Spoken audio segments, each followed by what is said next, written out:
More than 25 million people boarded cruise ships globally back in 2017. It may not seem like a lot, but that's more than the total population of Belgium. It's a great vacation alternative with an added bonus. You can sample various different destinations for future time off in one single trip. If you've already booked a trip on a cruise ship, but you still have no idea what you should pack, start with some research on your specific cruise location. Either way, be sure to bring deck-friendly shoes that are low-heeled. Also, add a pair that's comfortable to walk on larger distances for the days spent ashore. Depending on the season, you might want to add a few swimsuits too. If you're on any type of medication, make sure you bring it with you in its original packaging. If you're a light packer, don't worry. Most cruise ships come equipped with laundry rooms. They're kind of pricey, especially if you want your garments to be washed, ironed, and folded for you. But it does save you the extra hassle of packing more clothes or washing them for yourself. It's really important that you check in with your credit card company before boarding a ship, more so if your itinerary includes one or more foreign countries. Your credit card might get frozen if there's any unusual activity on your account. Most of these companies have algorithms that get triggered once there are charges from different countries in rapid succession, which is exactly what you'll be doing on a cruise ship. Letting them know beforehand saves you the embarrassment of having your card declined at some fancy restaurant. To make sure you get the best room, before booking it, check out the ship's deck plan. It should be available on their website. If it's peace and tranquility you're looking for, don't go for the rooms directly above or below any of the ship's entertainment points. Also, if you have a history of getting seasick, try to skip the rooms that are available at the front of the ship. Rather, go for those located in the middle of the ship on a lower deck. You'll feel less movement. If it's your first time going on a cruise, you might be surprised to know that some cabin rooms don't have windows. Before making a reservation, make sure to check out all the amenities of the room you intend to book. Most cruise liners add a bunch of pictures from the common rooms on their reservation pages, and it might be a bit confusing as to what you're getting exactly for that specific price point. Also, some rooms on board are quite small too. If you don't like to sleep in small spaces, you might want to upgrade to a larger room, even if it's a bit pricier. You can always split the cost with a friend if they want to join you on the cruise. With the help of modern technology, even if a specific location doesn't have windows, it doesn't mean you can't watch the waves. How, you might ask? Fancier cruise ships feature a secret added bonus. In the areas with no access to sunlight, specialists have built virtual balconies. These high-tech screens work by showing you what's going on outside in real time. They have an added benefit too. In case of bad weather, guests can still have a feel of the outdoors, without the wind or rain ruining their hair or their outfit. It may not be the real deal, but it still beats getting claustrophobic on board. Planning on going on a budget cruise? It might not be such a bad idea, especially if you're on the lookout for last-minute upgrades. You might even end up vacationing like a millionaire without having to spend money like one. These upgrades sometimes include things like a private balcony in your room, maybe some spa services, or even better prices for high-end meals. If they aren't all booked by the time people board the ship, they might be open for the rest of the passengers for way better prices than initially listed. There might be hidden freebies on board if you pay close attention. Things like complimentary pastries on board late in the morning or a late-night cup of tea on the house might be some of the things offered to guests. You only need to ask. You might want to check out what other tourists are doing. Some people with more experience cruising can offer pretty great tips and tricks. Don't be afraid to start a conversation if you see someone getting something for free. Some cruise ships do go all the way on the fancy dial. They even have exclusive areas designed for guests staying in expensive suites. Most of the time, they're located at the top of the ship. On one particular cruise, these types of guests have designated staff members called Royal Genies, which are similar to butlers. They can cater to just a few cabins. Since the cruise line wants to divert other guests From asking them various questions, which will take time away from their assigned guests, the genies do not wear a name tag in public areas. Most common areas of cruise ships do require travelers to follow a dress code, but if you do your research in advance, you might find that some areas are more relaxed when it comes to what people need to wear. Most cruise ships require people to adhere to smart attire, which means pants with a collared shirt for men, or blouses and skirts, dresses, or stylish pants for the ladies. As for the travel destinations, be sure to research the ports you're about to visit in advance. You'll know what to wear, what the weather will be, and if you need to pack anything else, like an umbrella or a beach towel. Stops on cruises only last for a few hours in most cases, so you'll want to get the most out of them. If that specific location includes museums or art galleries you want to add to your checklist, be sure to book in advance so you don't waste time waiting in lines. Some cruise ships even provide their guests with private tours of the ports they're about to visit. Do make sure to book them in advance if this is something you might be interested in, as the list gets pretty full quite fast. Independent tours are a bit more private. You can spend time with your tour guide and even ask more questions. Always remember to put your phone in airplane mode while on board. Most cruise ship horror stories involve cruising newbies that ended up paying thousands of dollars in cell phone charges while on ships, just because they forgot to turn it off. If you're the type of person that can't switch off their phone, be sure to check with your cell phone provider before traveling internationally. Some can provide special plans for limited amounts of time, without extra charges. You'll be free to chat, call, or browse YouTube videos without worrying you'll end up paying a fortune. Most cruise ships also provide you with complimentary Wi-Fi or Wi-Fi packages that can be purchased in advance, which are way more affordable. You can stick to communicating with your friends and family back home via FaceTime or Skype. People that have heard about the Titanic tragedy will always wonder what might happen if something goes wrong while on board. Let's take lifeboats, for instance. The Titanic had a mere 20 lifeboats on board, which were tragically not enough to fit all the passengers after the ship hit the iceberg. Some fancy cruise ships these days have an even lower number of lifeboats, anywhere from 15 to 18. Sounds strange? Well, not really, given the fact that each lifeboat can accommodate up to 370 people. Even the largest ships, which have an estimated capacity of 8,000 people if fully booked, including tourists and staff, are safe in case of an emergency.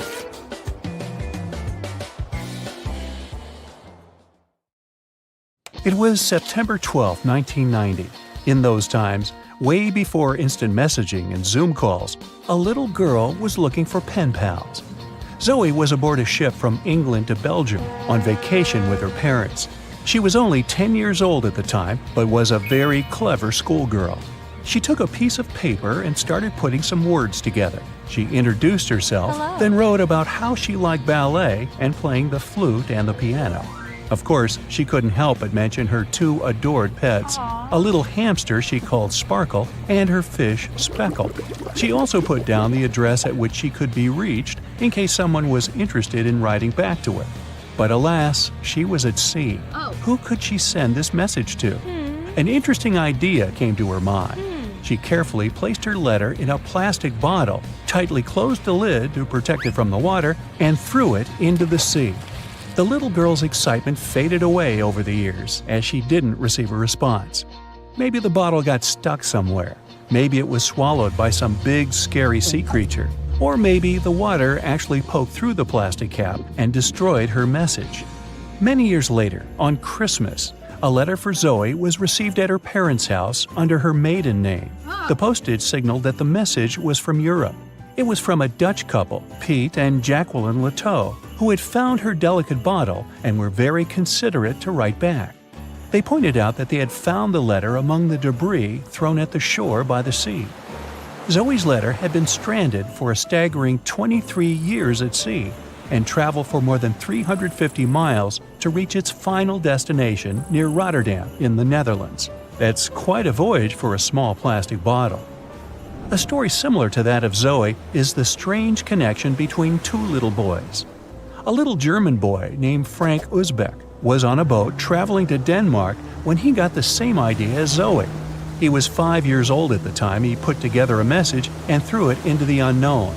The year was 1987. He got his response years later when he was 29.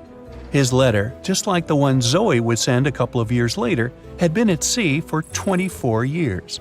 His message was found by a boy named Daniel Korotkin while he was on a walk with his parents on the Koronian Spit near the Baltic Sea. Daniel was lucky that his father knew enough German to translate the message. The unlikely friends eventually met via video call in 2011. Not all message-in-a-bottle stories have been explained away. In 2013, a Croatian surfer came across a damaged bottle while near the Adriatic Sea. The message it contained dated back to 1985, and it was from a man named Jonathan. The sender was eager for his letter to reach a woman named Mary, and he also expressed his keenness for her to respond. Since the letter was supposedly sent from Nova Scotia, the bottle had to have traveled a mind-boggling 3,700 miles. The message went from the Atlantic Ocean, entered the Mediterranean Sea, and reached the Adriatic shores in Croatia. The identities of neither John nor Mary were ever discovered. There are also messages in a bottle with wonderful love stories to share. This was the case for Ake and Paulina Viking. When Ake, a lonely Swedish sailor, placed a letter in a bottle and threw it in the Mediterranean Sea, he had no idea the piece of paper would eventually reach his future wife. This was in the early 1950s. The bottle was found by an Italian man who was inspired enough to give it to his niece, Paulina. After a year of back-and-forth letters being exchanged, Ake and Paulina eventually met and got married. Having decided to share their story with the world, they became somewhat of a celebrity couple for the time. They even shared video footage of their wedding with the world, and their story was featured in a bunch of newspapers. This fortunate event started a movement between young people looking for love, increasing the number of messages being thrown out at sea in search of a fairy tale ending. Not all the stories that started out like this eventually worked out, though. In 1945, an American named Frank Hayostek placed a similar message to that of Ake's in a bottle and threw it in the waters. Almost a year later, his letter was found by an Irish woman. Her name was Brenda O'Sullivan. Their years of correspondence soon caught the attention of the media at the time, but their friendship never flourished because of the added pressure. They eventually met in person when Frank traveled to Ireland, but he didn't stay for long, and they eventually got out of touch with each other. After Titanic met its strange ending, many bottles containing secret messages started to surface. Almost all of them proved to be counterfeited, apart from one letter. Years after Titanic had sunk in the icy Atlantic waters, a bottle was found on the Irish shores.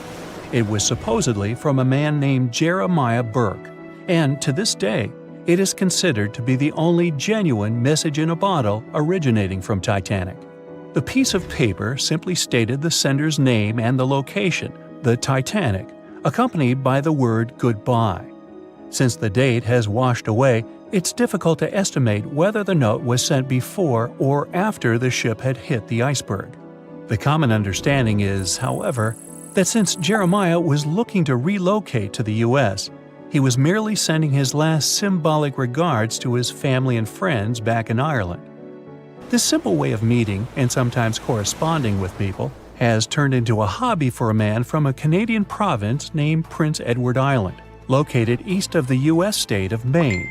This man, Harold Hackett, claims to have sent over 4,000 bottles into the Atlantic Ocean since 1996. He also claims to have received many responses from all over the world, including letters from people in Europe, like France and Germany, but also from the Bahamas or even Africa.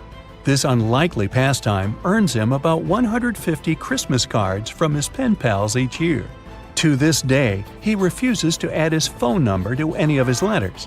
This way, he ensures that if people ever want to contact him, the only means of doing so is via a written letter. He's also studied the best times to send the messages in the water based on the direction of the winds and the currents. Now, some bottles spend a whole lifetime at sea after being cast away by their sender. It was the case for a British man that wrote a message and placed it into a bottle before throwing it in the English Channel in 1914. His name was Thomas Hughes, and he wanted to direct the message to his wife, but was polite enough to write a letter to whoever got their hands on the bottle first, asking them to redirect the piece of paper accordingly. The bottle didn't reach his wife, since it was found 85 years later on the Essex coast. The man that stumbled upon the bottle was kind enough to reach out to the family and place the message in possession of Thomas's daughter. And 85 years isn't the longest time for a small bottle to be cruising the waves. A scientist named Hunter Brown was studying currents in the North Sea when this idea came to his mind. He placed the same message in almost 2,000 bottles and requested the unlikely recipient that they write back with the location of their discovery. He thought this method would help him better understand the layout of the North Sea currents. A bottle was found about 11 miles from its original departing location after 97 years. To this day, more than 300 of the original bottles relating to Hunter Brown's project eventually made it to the shore. Not all of the messages that were found in bottles got replied to via physical letters. Oliver van de Walle threw a bottle containing a letter on the English coast while he was on vacation with his family. He was 14 at the time. 33 years later, a woman reached out on Facebook claiming she had gotten his message and tracked him down through his social media profile. At first, he hardly remembered having placed the letter in the bottle, but he eventually recounted the events, even the fact that he sealed the bottle with candle wax to make sure it was leak-proof. And then there's Christina Aguilera and her bottle. No, wait, hers is about a genie in a bottle. Okay, never mind. Lights, camera, action! Many of us can't even imagine a world without movies, but sharks probably don't feel the same. A study revealed that the global population of sharks and rays took a nosedive by more than 71% between 1970 and 2018. And guess who's feeling a bit fishy about it? None other than legendary filmmaker Steven Spielberg. Let's take a look at what Jaws got wrong about these toothy creatures. Sharks are not vengeful. In Jaws: The Revenge, the great white shark takes on the role of a vengeful villain, seeking revenge against the humans who dared to cross its path. Let's set the record straight. Sharks don't possess the cognitive capacity for grudges or revenge plots. They're simple creatures following their instincts, reacting to their environment, and doing their sharky thing. It means that these animals don't target humans as prey. The movie made us a little more cautious during beach outings, painting the great white shark as a human-seeking missile of hunger. Most shark attacks occur due to cases of mistaken identity, where a curious shark mistakes a splashing swimmer for a delectable seal or other marine critters. The great white shark in the movie is portrayed as a remorseless, mindless beast driven solely by its insatiable appetite for carnage. In reality, sharks are intelligent and curious creatures, playing crucial roles in maintaining the delicate balance of our ocean's ecosystems. Plus, they aren't all the same. Jaws may have popularized the image of the great white shark as the quintessential shark, but the reality is far more diverse. There are over 500 different species of sharks, each with its own unique characteristics, behavior, and personality. They're like a vibrant cast of oceanic characters, each playing their part in the grand underwater production. Turns out, Spielberg is swimming in a sea of guilt over this mega-hit summer blockbuster from 1975. In an interview, the director, who was just a newbie at the time, expressed his concern about the film's unintended consequences on shark populations. Now, before we blame Spielberg for all the woes of the deep blue, let's dive deeper into the details. Some experts argue that people would have been fishing for sharks regardless of the movie. I'll call this theory the Jaws myth. Sadly, it turns out that the most significant effect is the shark fin trade. They're also unintentionally caught in colossal numbers as accidental bycatch. Picture this. In unregulated areas of the Pacific Ocean, where 70% of the world's tuna is fished, baited nets as long as 100 miles are set to catch those sought-after fish. But guess what? These nets often end up snaring even more sharks than tuna. From the iconic da-dum, da-dum score to the legendary "you're gonna need a bigger boat" line, Jaws introduced sharks to the masses and instilled a primal fear in the public consciousness. The movie's reputation has been swimming in troubled waters due to its portrayal of these magnificent creatures as vengeful monsters. Jaws may have made us think twice about dipping our toes into the ocean, but it's crucial to remember that it's a work of fiction designed to entertain and thrill. Funny enough, decades later, Finding Nemo mentioned the fear Jaws imposed on the audience with a twist. Do you remember the scene where Nemo and his friends encounter a group of sharks called the fish-friendly sharks? This scene presents a humorous take on the perception of sharks as predators and challenges the stereotype.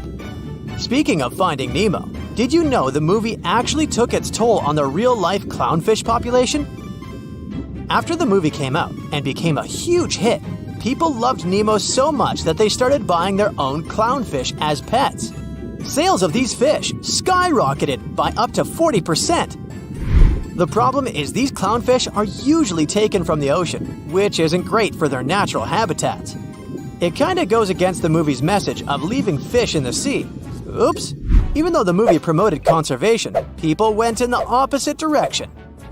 Turns out, America is the biggest buyer of these tropical fish, with over 400,000 of them being shipped into the country each year.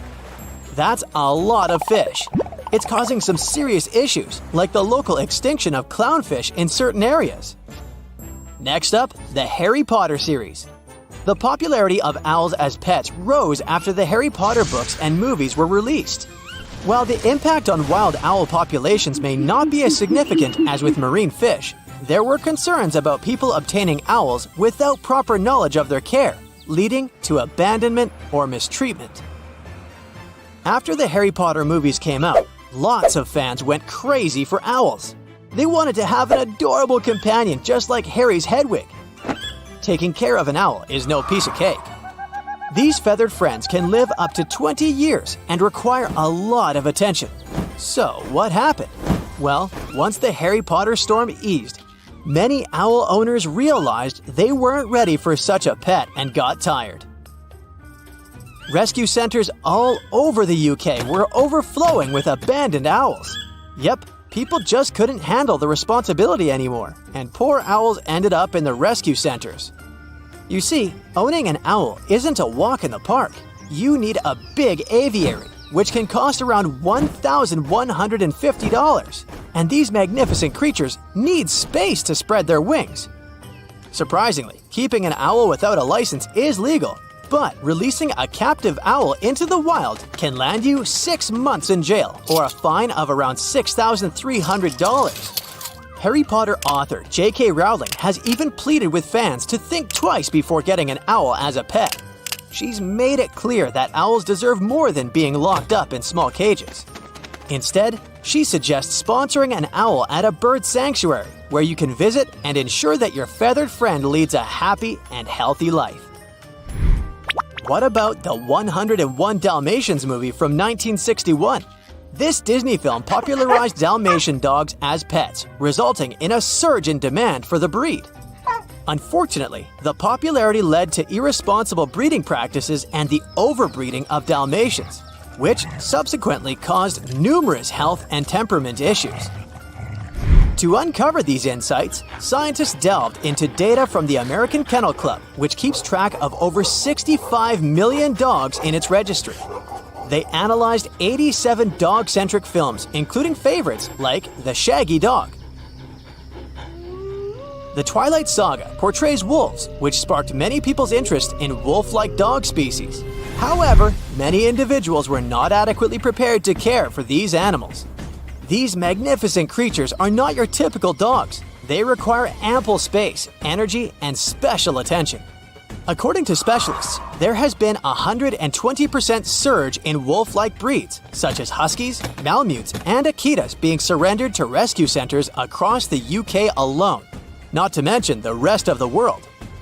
Let's blame it on Jacob Black. In 2012, when the Twilight Saga Breaking Dawn Part 2 was released, The shelter welcomed nearly 100 huskies, 35 akitas, and 16 malamutes into their loving care. It's not just animals that gained popularity thanks to the Twilight movies. Remember the scene where the Bellward couple dined in a restaurant? Well, in the book and the movie, Bella enjoyed mushroom ravioli, and this dish became incredibly popular. Initially, fans flocked to the fort to taste it, but the demand became so high that the company started producing frozen ravioli, making it accessible to everyone. And this fascinating relationship between food and movies isn't limited to Twilight. To All the Boys I've Loved Before unexpectedly boosted yogurt sales. Since the movie appeared on Netflix, Korean yogurt sales have skyrocketed. Even the stock market got in on the action, with shares rising by approximately 2.6%. Fans particularly loved the scene when Peter tried the yogurt for the first time. And don't forget Game of Thrones. The popularity of the direwolf, a fictional species in the series, led to an increased demand for certain dog breeds resembling direwolves, like the Northern Inuit dog. I mean, this didn't directly impact wild wolf populations, but it did result in overbreeding and unethical practices. It seems like fantasy is a lot easier to handle than reality.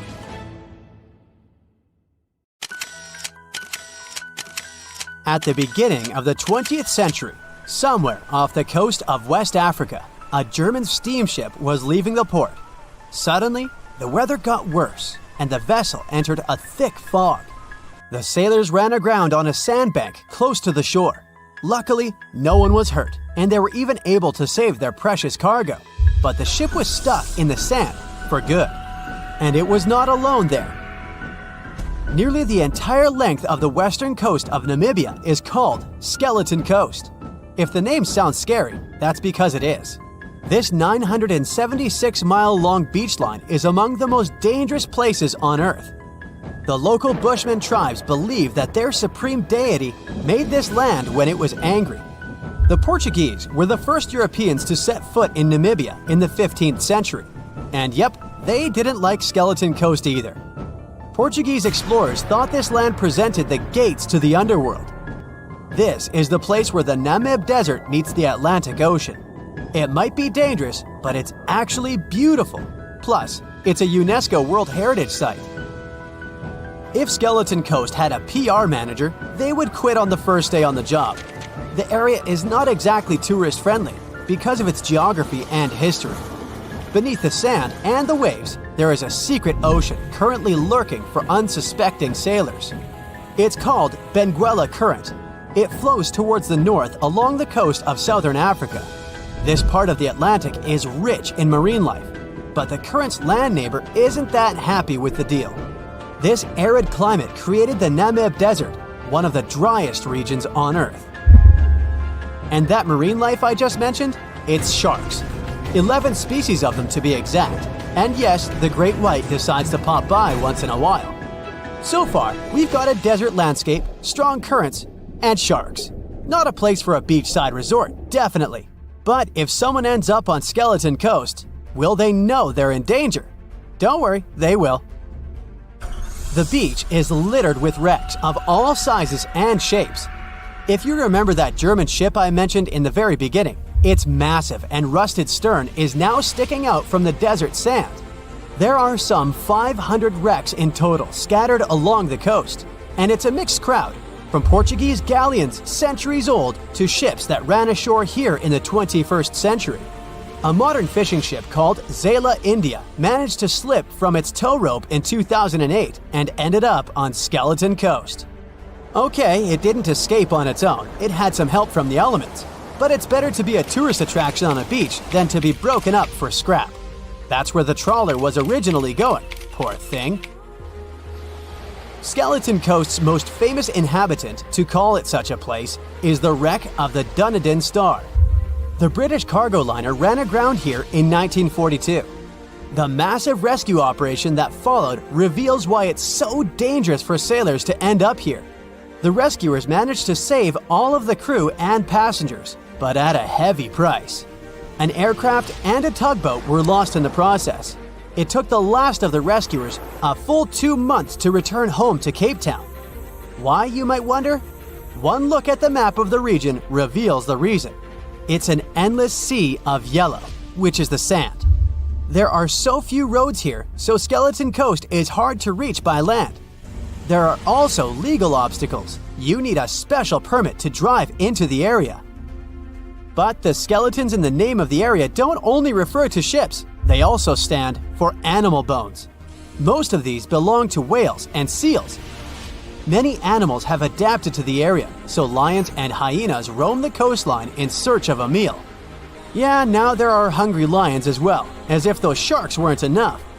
Other animals with a temporary residence on Skeleton Coast include elephants, cheetahs, leopards, and giraffes. In 1971, the Namibian authorities established a national park here, but except for surfers, after an adrenaline rush, they don't get many visitors. You can understand why. The Namib Desert is the oldest desert in the world, and it's not very tourist-friendly either. Those who travel to the region should pack sunscreen and a warm winter jacket. A weird combo, right? Well, not so much when you think that during the day, temperatures soar over 110 degrees Fahrenheit. At night, the air temperature drops below freezing. What a climate roller coaster! And that's not the final danger. Yep, there's more. Remember how that German ship got lost in thick fog? Yeah, it wasn't a one-off event. Because of the region's climate, fog shows up frequently.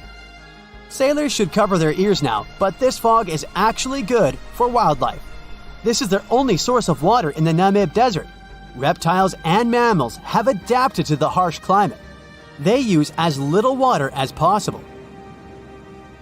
Shifting sands, thick fog, strong currents, lions, and sharks. Not the stuff you would put in a tourist booklet, but Skeleton Coast isn't the only beach on Earth you wouldn't want to spend your vacation on.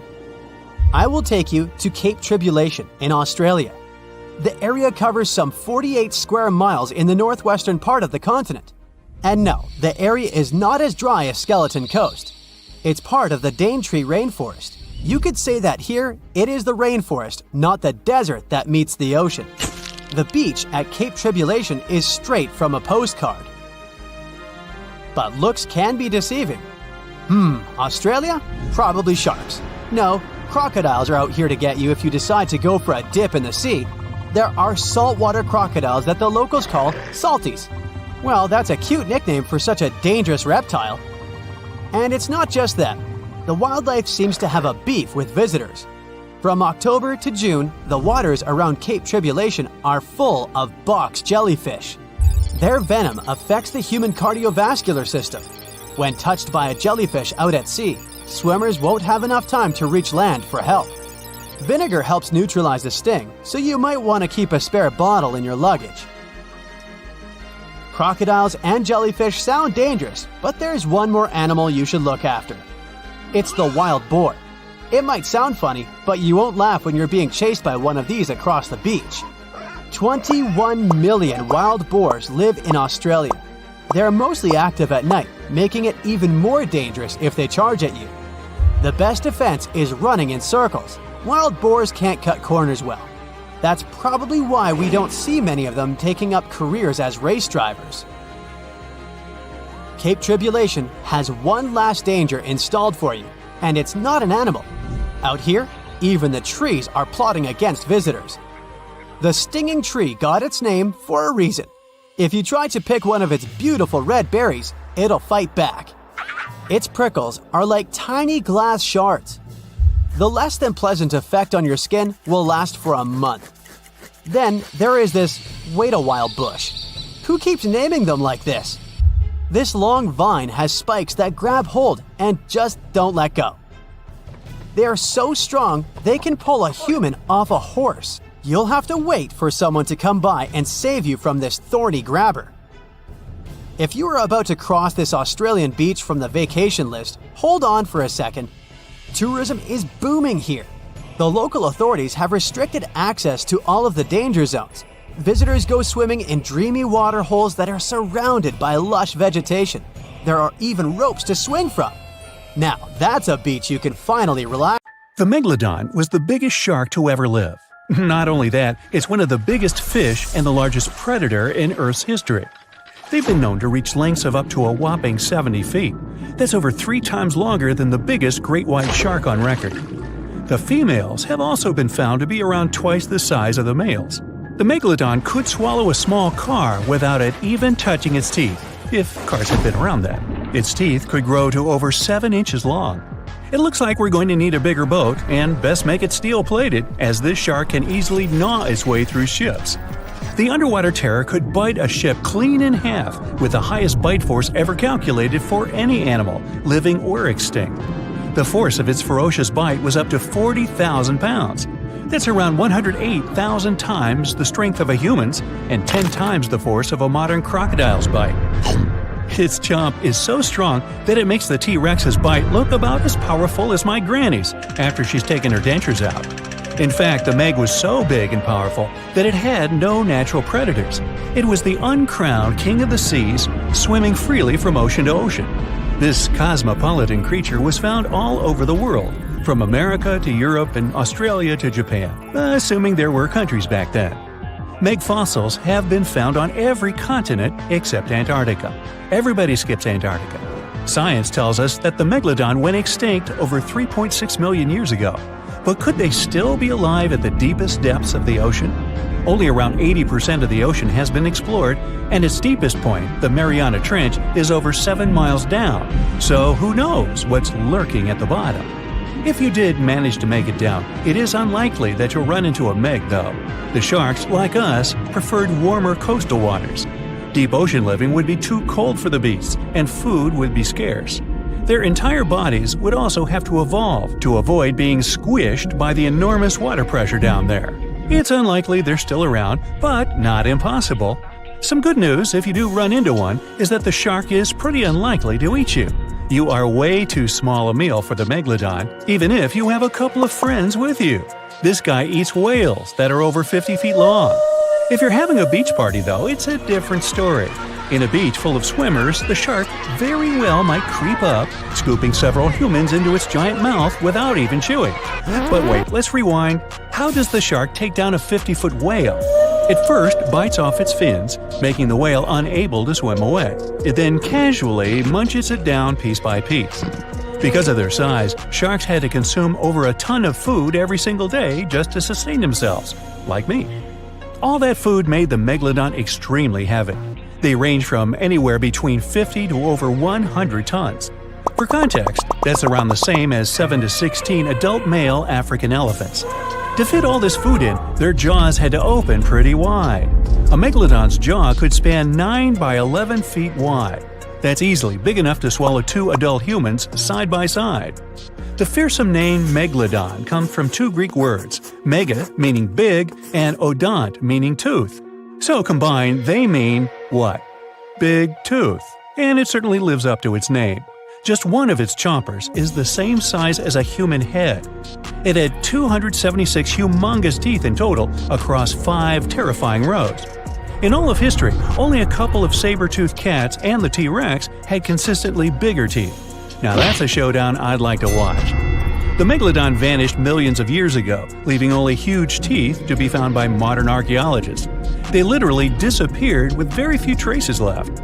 Scientists believe that over time, sea levels dropped and the ocean temperatures went down rapidly. Over a third of all marine life was wiped out as the oceans cooled, and a number of animals at the bottom of the food chain plummeted. This had a catastrophic effect on the hungry predators at the top. Sorry guys. It became way too cold for these sun-loving sharks too, which made it difficult for them to reproduce since they gave birth in warm waters. The Megalodon is usually described as a sort of giant great white shark, but this is just a common myth. In fact, the ancestors of today's great white existed at the same time as the Meg. But they weren't best buddies, and were even in competition with each other. The great white shark was a better hunter, using its smaller size and agility to snap up the Meg's prey quickly. They were also known to eat Meg pups, who were only half their size. This didn't help the whole extinction thing. Even infant Megalodons were huge, coming in at just under 7 feet. While a great white was no match for an adult Meg in a head-to-head fight, they sure weren't scared of stealing their food. This only left the bigger fish and whales for the Meg, but its food supplies began to run out as the whales swam to the cooler new seas. The whales adapted to prefer the colder temperatures, leaving our friend the Meg behind. The Megalodons either starved or were frozen into extinction by the Ice Age. Rather than a great white, the Megalodon is more like a modern bull shark. It had a short snout, flat lower jaw, and huge pectoral fins to support its massive weight and size. As scary as they are, these sharks were actually caring family guys. Several Megalodon nursery areas have been discovered in Florida, Maryland, and Panama. They gave birth to their young in shallow water environments. We know this from discovering loads of tiny Megalodon teeth found in these areas. Gee, I wonder if they had nannies too. But how come there are so many Megalodon teeth out there for us to analyze? Well, due to their messy, aggressive eating habits, sharks regularly lose their teeth. They lose a set of teeth every 1 to 2 weeks. That's 40,000 teeth in a lifetime. They must rake in a fortune from the tooth fairy. Because of this, their teeth were continuously raining down to the ocean floor. Luckily for us, they're also the hardest part of a shark skeleton, which is why so many teeth have survived and become fossilized. It's fair to say that the first discoveries of the Meg's teeth confused people. Early discoverers thought the Meg's teeth were petrified tongues of ancient serpent creatures. They even used to call them tongue stones. It's also a common myth that the Megalodon was around at the same time as the dinosaurs, although this would have been pretty cool. The dinosaurs were wiped out around 66 million years ago, but the Megalodons came much later. The oldest Meg fossil is only around 23 million years old, but it's tricky to pinpoint the exact date. After all, calendars weren't invented yet. They became extinct way before humans even evolved. The earliest Homo sapiens, which is a fancy name for the first humans, emerged about 2.5 million years ago. But what if the Megalodon shark didn't go extinct? Whale populations have dropped drastically since these guys were last around, so there'd be way fewer whales for them to chomp down on. Whales have also gotten a lot smarter and learned new defensive moves, making them way harder to take down. It's estimated that they ate around 12 tons of food each day. If they were still around and eating that much, they'd be forced to eat smaller fish, and there'd be barely enough big fish for us humans to survive on. The naughty Megalodons would also be able to track fishing boats and steal the fish that they worked hard to collect. It's safe to say we'd see a lot less fish in the aisles of your neighborhood supermarket. As our ocean temperatures are heating up again, the sharks would also thrive and reproduce faster than ever. There'd be more and more of these giant eating machines in the water, reducing our fish supply even more. It would also cause massive problems for cargo ships and cruising vessels. Imagine coming into contact with one of these bad boys while you're sunbathing on the deck. Even beachgoers would be hard hit. Megalodons give birth in shallow waters, so many of our favorite beaches would quickly become dangerous shark nursing grounds. Hey, where did that beach volleyball game go? They were playing just a moment ago. Can you guess how many theories of the Titanic's sinking exist? Right, loads, including a theory of my own, which I'm going to share with you today. And then you can decide which one seems most likely to you. One Piece Theory. The very first version of the events was the One Piece Theory. It's very simple and basically claims that the sinking happened without any breakups. 2:15 a.m., the ship collides with an iceberg. 2:18 a.m., the lights go out. The ship reaches an angle of 45 degrees and then quickly begins its final plunge into the ocean depths. 2:20 a.m., only about 3 minutes later, the RMS Titanic disappears under the surface of the ocean for good. The liner doesn't break, it just goes down as a whole piece.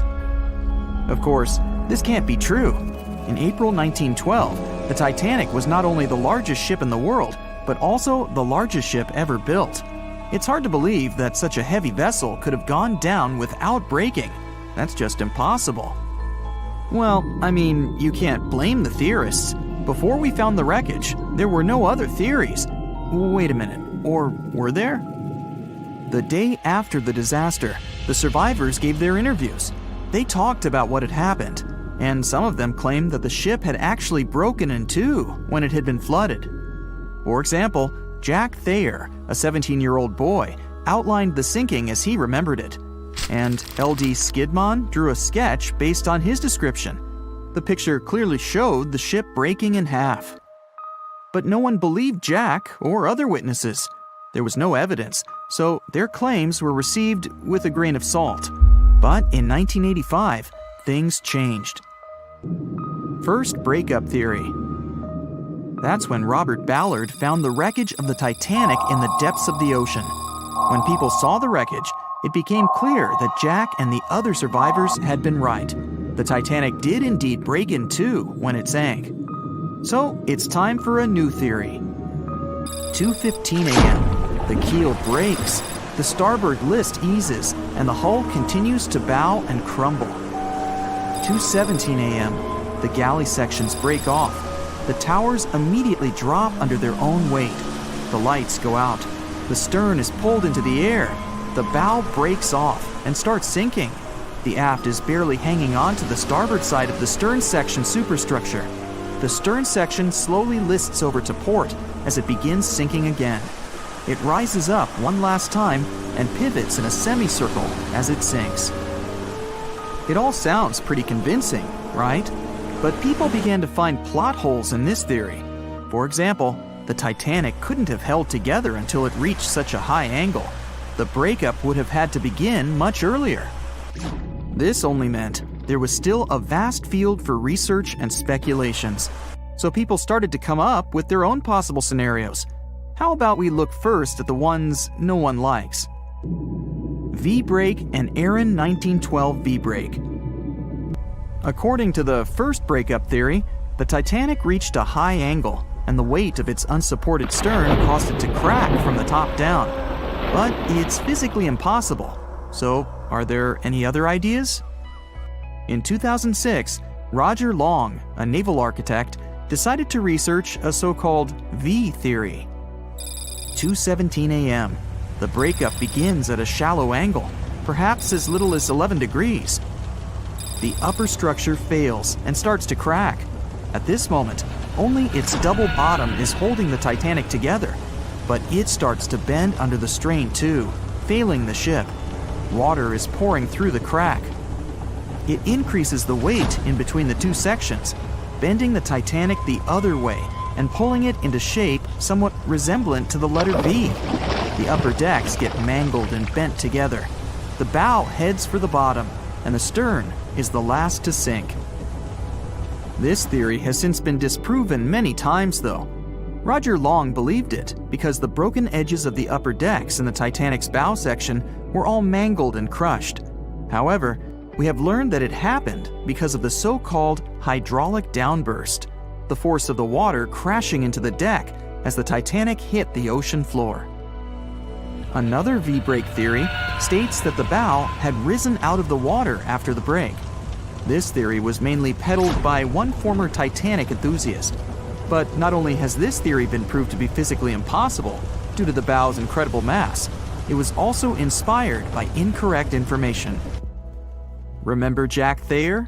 Well, it was based on his sketch and the words of a couple of passengers. But the truth is, none of them had ever seen the Titanic break down like this.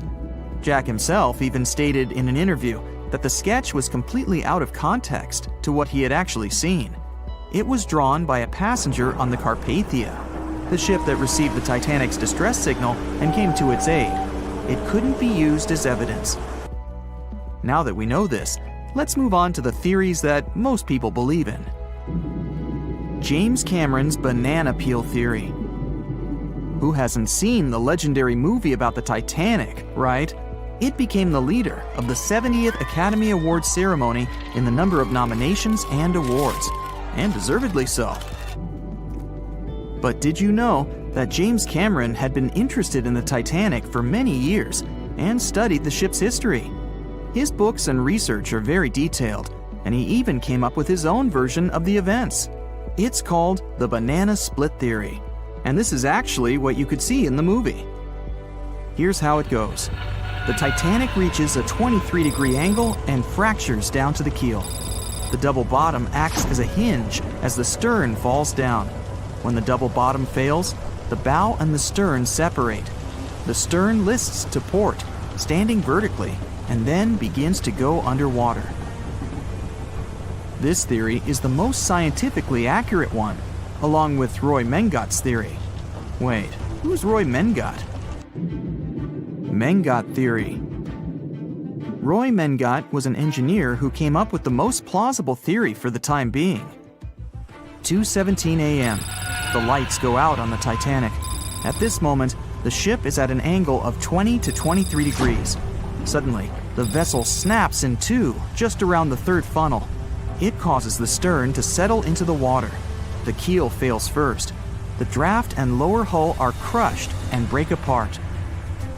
Water surges into the bow and stern of the ship through the huge cracks, causing the bow section to sink beneath the waves. The stern rises up to the angle of 70 to 90 degrees, and then it sinks too.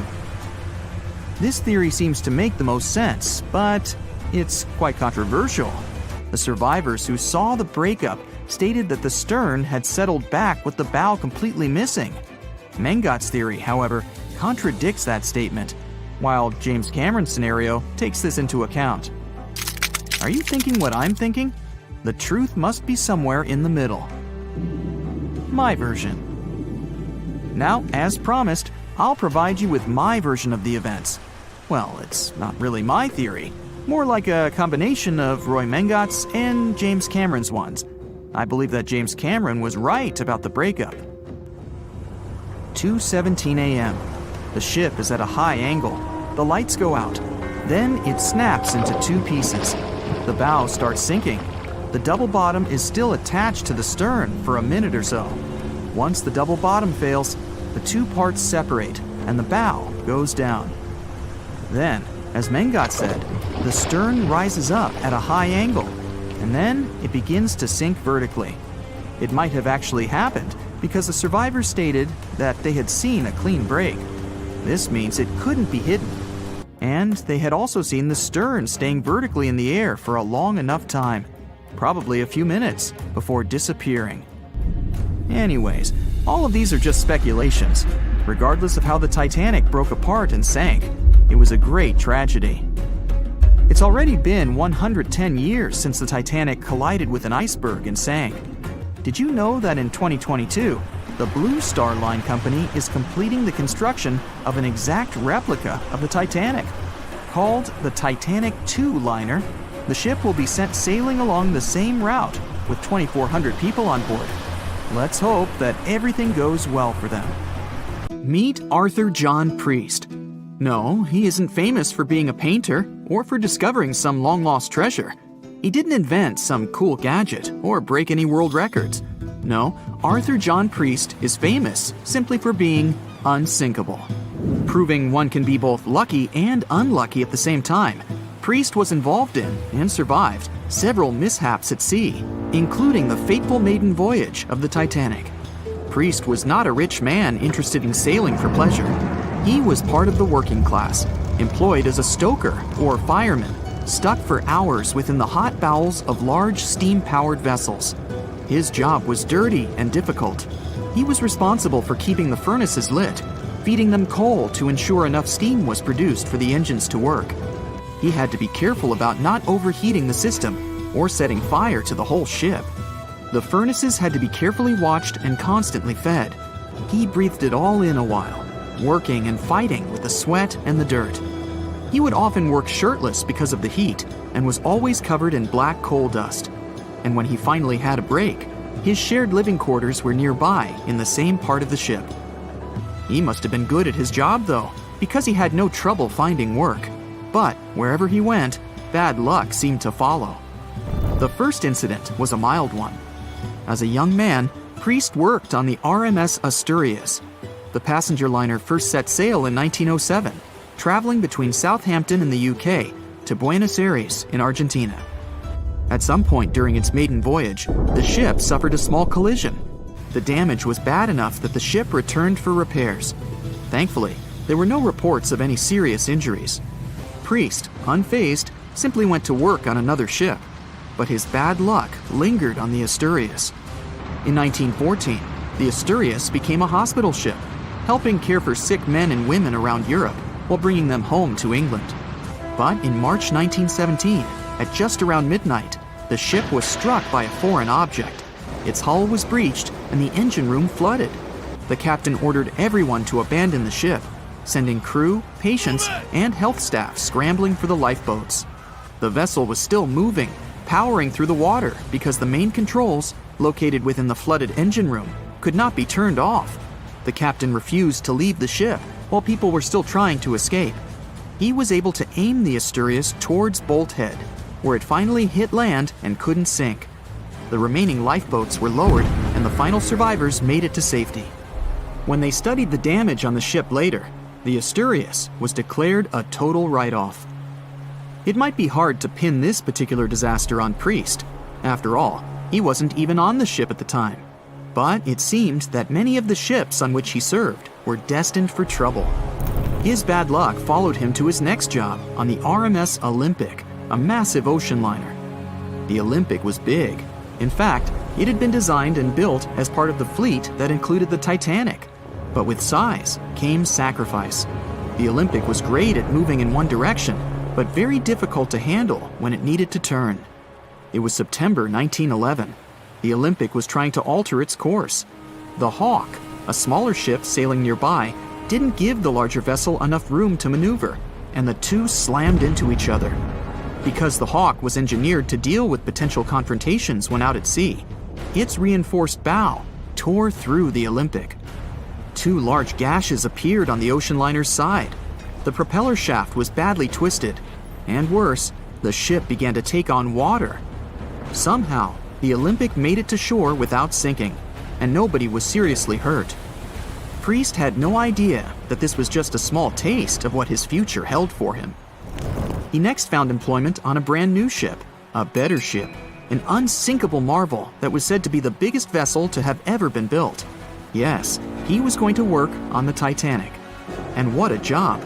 It took 29 boilers, requiring 850 tons of coal a day to produce enough steam to power the Titanic. Priest was just one of 150 stokers toiling away in the ship's underbelly, keeping those fires burning day and night. He made around $30 a month. But on April 14, 1912, he would find himself flung from a world of extreme heat to one of blistering cold. At approximately 11:35 p.m., the crew spotted an iceberg. The Titanic tried to avoid it, but the alarm had been sounded too late. 5 minutes later, the two collided. The iceberg tore through the hull, and the once watertight compartments inside were badly ruptured. As the cold Atlantic water flooded in, the ship began to sink. Distress signals were sent, but the closest ship, the Carpathia, was over 3 hours away. In the dark of night and stuck in the middle of nowhere, the crew and passengers panicked. Those who could scrambled for the lifeboats. Others jumped into the icy waters. In total, only 706 survived that terrible night. Priest, at the time of the collision, was down in the ship's lower quarters. He was on break, relaxing from a hard day of work. And as the ship went down, so did his chances of survival. He and his fellow workers were in the most dangerous position on the ship. They had to make their way through a maze of corridors and gangways, some of which were flooded, in a mad dash to the deck. And then they faced the frigid water, jumping in and desperately swimming to safety. The ocean was so cold that Priest even suffered frostbite before finding his way onto a lifeboat. He was one of only 44 stokers to survive that night. After an experience like that, most of us would never set foot on a boat again. But Priest had to work. His next job also ended in disaster. He was offered employment on the HMS Alcantara. It went down in 1916, and Priest was again one of the few to make it to safety. He was badly wounded in the process. But he kept pressing his luck, and his next job as a stoker may have felt eerily familiar. He would be working on a ship built by the same people behind both the Olympic and the Titanic. And this ship, named the Britannic, was the biggest of the three. It was also believed to be a superior vessel, fitted with new safety features after the Titanic sank. For example, it had 48 open lifeboats, 46 of which were the largest ever used on a ship before.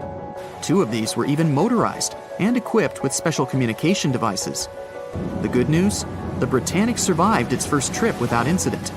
It was already doing better than the Titanic ever did. However, on November 21st, 1916, the Britannic was shaken by a loud explosion while traveling through the key channel in the Aegean Sea. The hull was damaged, and some of the compartments began to fill with water. But, unlike the Titanic, the Britannic had been designed for just such an emergency. It had been fitted with 5 watertight bulkheads. Intact, these would help keep the ship safe and floating for a much longer period of time. But there was one issue. Portholes along the lower decks had foolishly been left open. As the ship tilted, the portholes let in water, which flooded the Britannic and hastened its descent into the sea. This effectively made those watertight bulkheads useless. The ship was going down fast, much faster, in fact, than the Titanic had sunk. 35 of the lifeboats were successfully launched, saving most on board. Of the 1,066 passengers and crew, 1,036 survived. Priest, his luck intact, was one of them. And yet, he still wasn't done with a life at sea. He accepted a position as a stoker on the Donegal. It was a smaller passenger ferry that had been converted for use as a hospital boat. In April 1917, it was struck by a foreign object while fleeing an unsafe situation, and though he suffered from a head injury, Priest was again one of the survivors. It took experiencing 2 collisions and 4 sinkings before Priest was finally ready to retire. In fact, he reportedly said he only gave it up because no one wanted to sail with him. Can you blame them? He would live out the rest of his life on dry land in Southampton, England, with his wife Annie and their 3 sons. But Arthur John Priest would always be remembered as the unsinkable stoker. No one expected such a strong storm. It's too dangerous to sail back to the land because of high waves and winds. But suddenly, you notice a small green island nearby. You and your friend are about 25 miles off the coast of Brazil. You were fishing and didn't notice black clouds obscuring the blue sky. You're approaching the unknown island and see a Coast Guard boat behind you. People from there are screaming something to you, but you can't make out the words because of the thunder. They tell us we should stay away from that island, your friend says. Despite the warning, you still sail since there's no other way out. Around the island, you notice sharp rocks sticking out of the water like knives in the dark. Now you realize what the Coast Guard warned about, but it's too late. Your boat hits a rock. The bottom is pierced. You start to sink. The rain and wind are getting stronger. Both of you fall overboard. Then, darkness comes. You wake up in the morning because of the scorching sun and a dry mouth. Your friend and the wrecked boat are lying nearby. Apparently, you'll have to wait for rescuers to get out here. Now, in the light of day, you can see how dangerous the island's coast is. It's surrounded by rocks, and you're lucky you've survived. Getting out of here will be difficult. Together with your companion, you decide to look for coconuts and bananas. Your friend goes to the wreckage and pulls out a bag of medicine. Then, both of you leave the sandy beach and enter the dense jungle. A couple of steps later, you hear a strange hiss. You see your friend. His eyes are filled with horror. Goosebumps run down your back.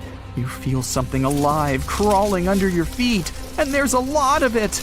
You look down and notice slithering snakes. There are dozens of them.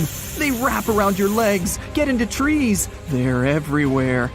Don't move, your friend says. I think I know where we are. You want to ask him a question, but fear takes away your voice. He reads your face and answers the question. We're in one of the most dangerous places on Earth, the Brazilian Snake Island. These are not just some ordinary snakes. This is the golden lancehead, one of the most venomous reptiles in the world. You can find them nowhere else on the planet except for this land. They evolved here naturally, without other snake species intervention. That made their venom 5 times stronger than the venom of ordinary vipers. They're practically the only owners of this island. Nowhere else in the world will you find such a concentration of creeping reptiles on such a small piece of land. And now, they're glad that 2 big lunch meals have arrived. There's little chance of survival, but you're gonna try. The first thing you need to do is get out of your stupor and find a thick stick. This is your best tool right now. If you encounter a venomous snake, the best you can do is retreat slowly. But this time, there are too many of them. They're aggressive and hungry. Together with your friend, you fight off the snakes with a stick. But there's more and more of them coming. One of them falls on your shoulder from a tree and bites your neck. The poison instantly enters your bloodstream and affects your muscles. It feels like your body is melting. It becomes difficult to move, and your neck swells. Your friend grabs you and carries you deep into the jungle. Here, among the trees, you notice an old lighthouse. Yeah, this building really stands out here. Once a year, the Coast Guard visits it. Your friend breaks down the door and puts you on the floor. You're afraid you won't be able to survive the bite. Fortunately, your friend is a doctor. He injects the necessary medicine and saves your life. You have a few minutes to rest before more danger arises. Your friend tells you that the unique snakes appeared here thousands of years ago. This island was part of Brazil for a long time. Then, massive floods separated it from the continent. This part of the land was cut off from the whole world, which helped the formation of a unique ecosystem inside. Vipers that lived here evolved into golden lanceheads. They quickly became the main masters of the island and destroyed all the other animals.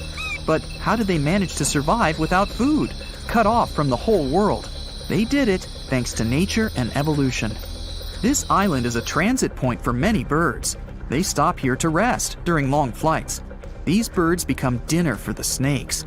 Previously, a snake bite almost didn't harm the birds. They were frightened and flew away, leaving the snake without food. But over years of evolution, the island's owners have developed such a potent poison that one bite was enough for a bird to never take off again. There's also a legend that a pirate hid treasures here a long time ago. And, so that no one would ever find it, he brought snakes to guard his gold. Of course, there's no chest with coins here, but the island is attractive for modern pirates, even today. Golden lancehead snakes are an expensive commodity, so bad people often visit this place to hunt the reptiles. That's why the Coast Guard is always on duty around the island. People are forbidden to visit this place. And even if someone manages to get past the guards, they will have to face the rocks. Only biologists and scientists have permission to study the local fauna. A necessary condition for a visit is a doctor's presence in the team, so they can save people from the snake's poison. So we have pirates and hordes of poisonous snakes, but there's something else that makes the island even worse. At this moment, you hear rustling all over the building. Thousands of little paws are tapping on the walls and floor. You look around and see lots of giant cockroaches. Some of them are half the size of your palm. They crawl under your clothes. You and your friends scream in fear and run out of the lighthouse. Quickly, you reach the shore and fall into the water. It seems that not a single cockroach is left under your shirt. But that's not all. You hear a strange buzzing sound. You look around and see a dark cloud of flying beetles forming in the sky. It's locusts! Thousands of flying insects are heading in your direction. To avoid a collision, you dive under the water and wait for the cloud to pass by.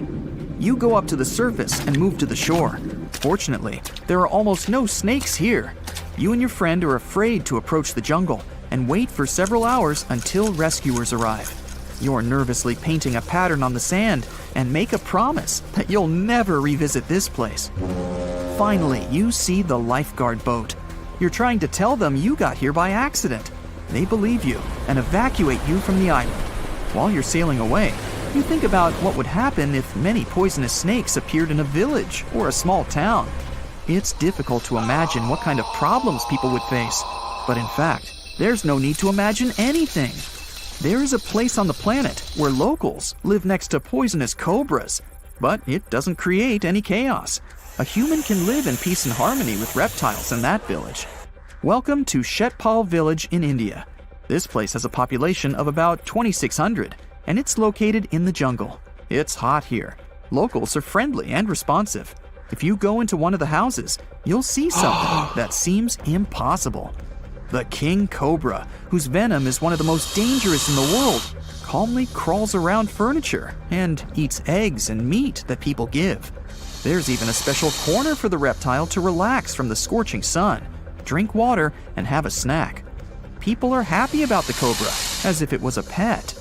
In the village, cobras are everywhere. They come into houses and schools, crawl through the streets, and keep company during dinner. The locals consider them full-fledged residents. They adore them. The snakes are also used to people and don't see them as dangerous.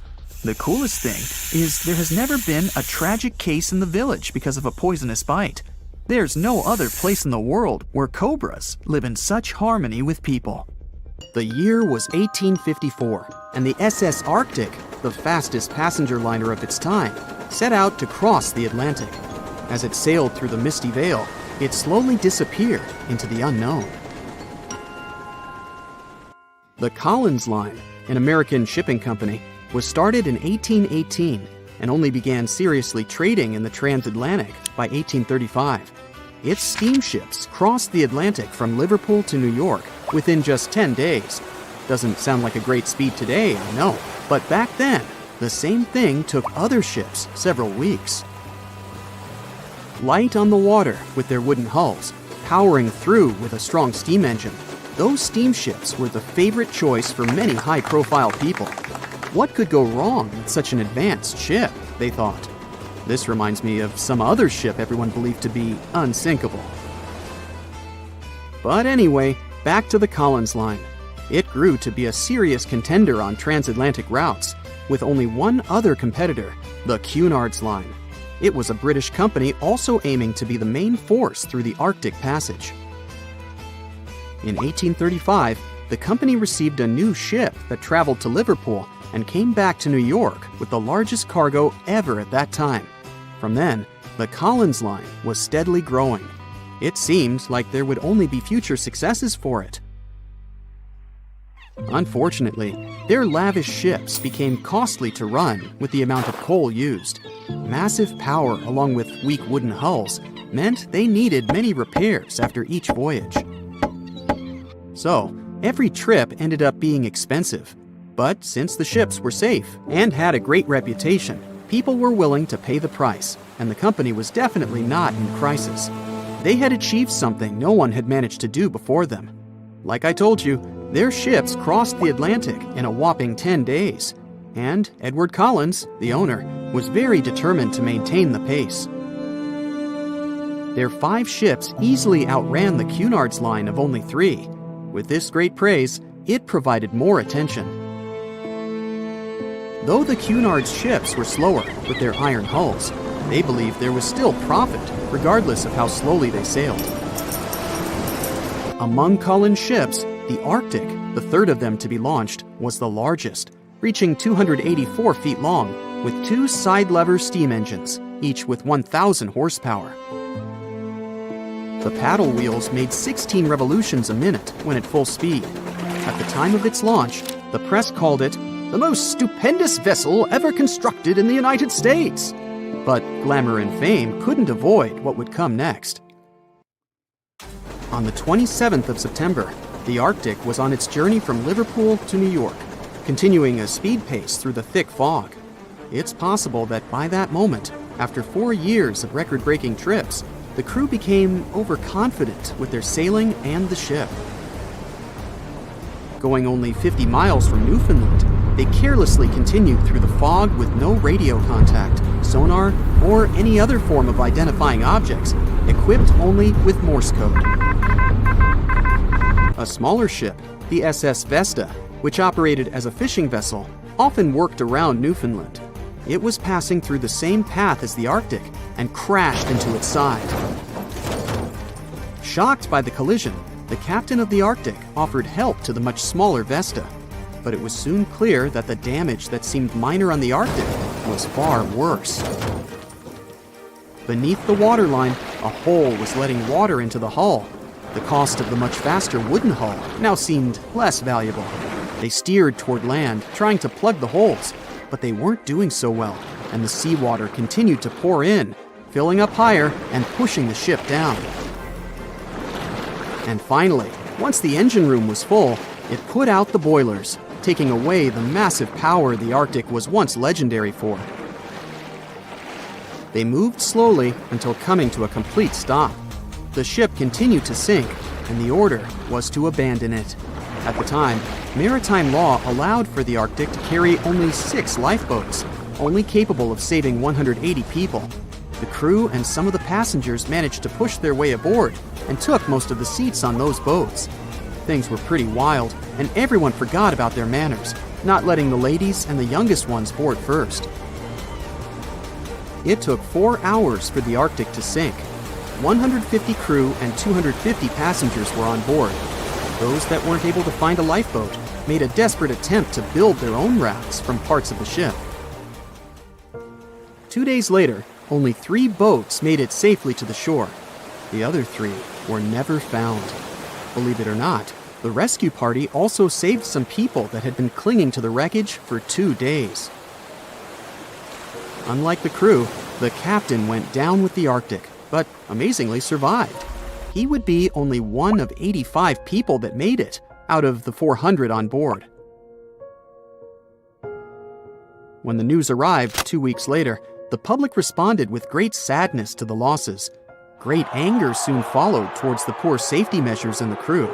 The press published demands to change the laws for more lifeboats. It only made sense to have enough for every person on board a ship. But they ignored those requests. This neglect would lead to more disasters in the future. Enough lifeboats would only come into maritime law some 60 years later, after the disaster of the Titanic. Edward Cullen's wife and 2 children were also aboard the ship and didn't return. He was heartbroken, but didn't stop running his business. The Collins line still had a reputation to uphold, the biggest, fastest, and most luxurious on the Atlantic. Edward Collins would now build an even better ship than any other. It was named the Adriatic, and it was the largest ship in the world, 354 feet long. With 2 alternating steam engines that had never been built of this size. These steam engines at the time were at the height of engineering, though today you can only see them in models and toys. With the new addition of 2 masts, the Adriatic would also be able to sail if needed. Luckily, they made some lessons from the disaster of the Arctic. But before their new ship, the Adriatic, was built, another disaster had occurred. The sister ship of the Arctic had also sunk. They believe this second ship was desperate to stay in front of the Cunard's line and hit an iceberg somewhere during the race. This weird contest took the lives of 141 people. The desperation of Collins and his weakly built hulls pushed the company towards bankruptcy in 1858. The newly built Adriatic, costing over $1 million, had only made 1 voyage in the end. And even that voyage was considered a disaster. The ship collided with a tugboat. It still managed to finish its maiden voyage at a suitable time. After the company had gone bankrupt, they had to sell the ship for only $50,000. They removed the great giant engines, replacing them with only sails. Although it was once the greatest ship on the high seas, it was only 30 years later until it was abandoned, labeled irreparable, and anchored in a river. The other remaining ships were also sold and only used for parts. Edward Collins left the industry altogether, seeking work on dry land instead. As the Collins line was no longer in the mix, the Cunards would grow in strength. Without competition, they would win the Blue Ribbon for the next 30 years, and 180 years later, after producing hundreds of ships. They still have a constant presence on the seas, as they provide transatlantic crossings, world voyages, and leisure cruises. To this day, the Cunard line is the only one to run ships between Europe and America, and it's great proof that it's not always the fastest that's the best. It was the biggest ship ever built in its time, and it was supposed to be unsinkable. But within days of steaming out on its first voyage in 1912, the Titanic was gone beneath the relentless waves of the North Atlantic Ocean. And of its more than 2,200 passengers and crew, only 706 survived that dreadful night. Would a smaller ship have fared any better in the same situation? Did the size of the iceberg truly matter in the end? Was it a mistake for the ship to change course at the last minute as it tried to avoid impact? These are 3 questions that have people pondering, what if? We do know that Titanic was considered an engineering marvel in its day. Designed by Thomas Andrews for the British shipping company White Star Line, it was just over 880 feet long and 175 feet tall. Built with abundant space for 840 staterooms, a swimming pool, a squash court, a gym, and 2 dining rooms. But it was below deck that one of its most impressive new features could be found. Titanic's hull was divided into 16 compartments designed to be watertight. Up to 4 of these compartments could take on water in the event of a breach, with the remaining 12 helping to keep the damaged ship afloat. It was thanks to these compartments that the ship was regarded as unsinkable. Rumor has it that Philip Frank, White Star Line's vice president, even declared, "There is no danger that Titanic will sink. The boat is unsinkable, and nothing but inconvenience will be suffered by the passengers." On April 14, 1912, that proved to be mistaken when Titanic struck an iceberg. As ice ripped along the ship's hull, several of those watertight compartments ruptured. It took only 2.5 hours for Titanic to sink. Did the size of the iceberg that hit Titanic seal its fate? Would a bigger or smaller iceberg have made any difference? Icebergs come in a wide variety of shapes and sizes. They are pieces of ice that have broken away from glaciers or ice shelves in the Arctic and Antarctic, and are now wandering across the ocean until they eventually melt. One of the tallest icebergs ever found would have easily dwarfed Titanic. Discovered in 1957, it was 550 feet high. That's close to the height of the Washington Monument. Imagine ramming into something that big. Smaller icebergs, though, can turn out just as dangerous. Some are the size of houses and called Bergy bits. Others, closer to the size of a car, are called growlers. These can be much harder for ships and boats to locate, making them more difficult to avoid. And, though smaller, they can produce a lot of damage when hit. It's also critical to recall that icebergs are always bigger than they seem, with the majority of their mass lurking below the ocean surface. In fact, over 80% of an iceberg's volume is underwater. Most of its sharp, jagged edges cannot be seen. Roam too close, and you risk damaging your ship's hull. Because Titanic had little notice of its impending doom, a smaller iceberg, struck at the same angle, could still have been enough to bring that mighty ship down. Now, it's possible that had the iceberg been larger, it would have been spotted sooner. Titanic might have had time to alter course and avoid the impact. But missing that one iceberg would not have guaranteed Titanic's safety. It was traveling in a dangerous stretch of the Atlantic called Iceberg Alley. It's located 250 miles east and southeast of Newfoundland, Canada. Behind one iceberg, there could be another, and another after that. And so the crew on board had to remain very attentive to avoid several potential collisions, not just one. A smaller ship might have been better suited for the trip. Titanic's size was certainly a challenge when it came to steering. In fact, it had just left her dock in Southampton when it nearly collided with another smaller ocean liner, the SS New York, missing it by just 2 feet. The gigantic steamship was obviously not made for maneuvering quickly in tight quarters. A ship that size required time and space to change course. But when it comes to ships versus icebergs, a ship's size doesn't always matter. The Islander was a steamship designed to travel the Inside Passage in Alaska. In the summer of 1901, it struck an iceberg, which tore a hole in the front portion or bow of the ship. The vessel did not sink right away, and the crew tried to steer it to safety. Ultimately, its bow completely submerged, and its stern was lifted up and out of the water. It didn't take much longer before the ship sank completely. Of the 168 passengers and crew members, 128 survived, and $3 million in gold was lost.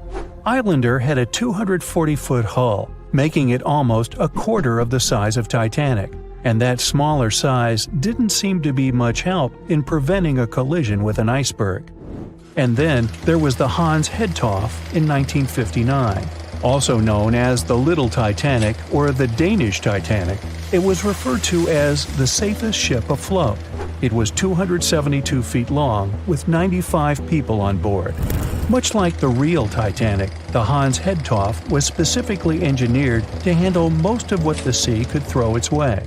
Along with its double steel bottom, it also had an armored bow and 7 watertight compartments. How could such a ship sink? But it could, and it did. It was on its first voyage, returning to Copenhagen, when it ran into trouble. On January 30th, it hit an iceberg. An SOS was sent, but when the Johannes Cross arrived to help, the Hans Hedthoff was nowhere to be found. The only evidence of the ship's existence was a lifebelt that was washed ashore in Iceland 9 months later. Again, the ship's smaller size didn't work in its favor. A smaller size of Titanic wouldn't have guaranteed a safe voyage in 1912. The final what-if concerns the last-minute choice when the iceberg was spotted and the alarm sounded. First, Titanic could attempt a complete stop, but this wasn't an option as the ship needed a half a mile to come to a halt, and the iceberg was a mere 900 feet away. Second, the Titanic could attempt to avoid the iceberg by steering away from it. This is what the captain ordered, but the attempt was unsuccessful, resulting in a deep gash across the ship's hull. The final option? To hit the iceberg head-on. Would this have made any difference? The answer is an intriguing maybe. Some think a head-on collision would have saved Titanic. In this scenario, the collision would have limited the damage to the very front of the ship, instead of the iceberg tearing through the hull and compromising several of the watertight compartments. Only 4 of the compartments would have been breached. This meant the others could do their job of keeping Titanic afloat. The ship could be stuck, unable to move, but it would remain above water until help arrived. This would provide a ship like Carpathia enough time to reach the scene of the accident and bring the people on board to safety. One of the Titanic's designers, Edward Wilding, made a similar claim during an inquiry into the sinking. He argued that most people would have survived a head-on crash, and that Titanic itself would not have sunk. Others disagree, though. First, the special bulkheads on Titanic were designed specifically to protect the ship against collisions with other vessels, not with icebergs. These compartments would crumple upon impact, absorbing some of the force while the other ship absorbed the rest. Though the damage would still be extensive, the remaining bulkheads would keep the ship afloat. But an iceberg does not have the same flex in a collision as you would experience with another ship. Most of the force would be absorbed by Titanic, resulting in greater damage to the ship. Even worse, the impact would be carried through the full length of the ship. Rivets would burst, seams would tear, the compartments would quickly flood, and the ship would sink even faster, resulting in fewer survivors. In any case, as with most what-ifs, we'll never really know the answer. As tragic as Titanic's first and last voyage was, it did result in changes that helped make venturing out to sea much safer. Findings from hearings on the disaster led to the creation of the International Ice Patrol, or ICC, in 1914, an organization that tracks icebergs in the Atlantic and Arctic Oceans to ensure vessels in the area can avoid them. In the US and Britain, ships were obligated to carry enough lifeboats to accommodate every person aboard. Regular lifeboat drills were made mandatory.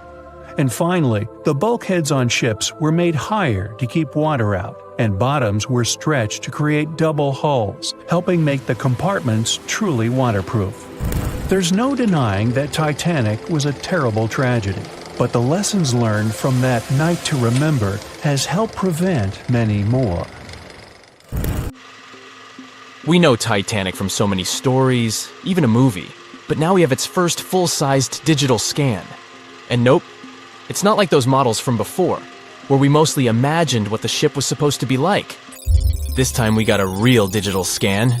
A team of experts really mapped the deep-sea floor around the Titanic together with the ship itself. We basically got a 3D view of the entire wreck, which is like going deep down beneath the ocean's surface and seeing Titanic as if all the water has been drained away. So, the story of the wreck started in 1985, 73 years after the Titanic went down. The explorer named Robert Ballard stumbled upon it somewhere between two submarines that also went down in that area. He was actually on a different task back then, so he didn't even have time to explore the ship properly. But as he was searching for the submarines, he realized how ocean currents affect sinking debris. He noticed the heaviest object sank quickly and left a trail of debris behind, the trail that followed the currents. Using this knowledge, Ballard made a hypothesis the Titanic had broken in two and left a debris trail as it sank. Before he found the wreck, everyone thought the ship just went down in one piece after hitting an iceberg. So everyone knew where the ship was so the adventure could start, or not. It was hard to explore it. The ship is enormous, and the dark depths of the ocean make it really difficult to capture its whole body in one go. So we mostly relied on glimpses of the decaying ship, and had to settle with teasing scattered parts of the whole picture and filling it up with speculations and stories. But in the summer of 2022, we finally got something different. A team of experts from Magellan Loaded, a company specializing in mapping the deep sea, teamed up with Atlantic Productions, who were making a documentary about the project. They embarked on a mission to capture the complete view of the Titanic. They used submersibles. Those are vehicles that go underwater, remotely controlled by a team of skilled explorers. These submersibles dove deep into the ocean. It wasn't an easy job. They spent over 200 hours collecting information about the entire length and breadth of the wreck. It was like a real-life treasure hunt. But instead of finding gold and jewels, they took something even more precious. Over 700,000 images of the Titanic from every angle possible. Yup, they took photos of every tiny part of the ship, even the not-so-interesting bits most of us would usually skip. Even mapping the muddy parts was an important part, because it helped fill in the gaps between the more exciting things they discovered. And this was a way for all of us to finally get a detailed 3D reconstruction. Even though it's been more than 100 years, you can still recognize the bow of the Titanic, covered in rust that hangs down like stalactites.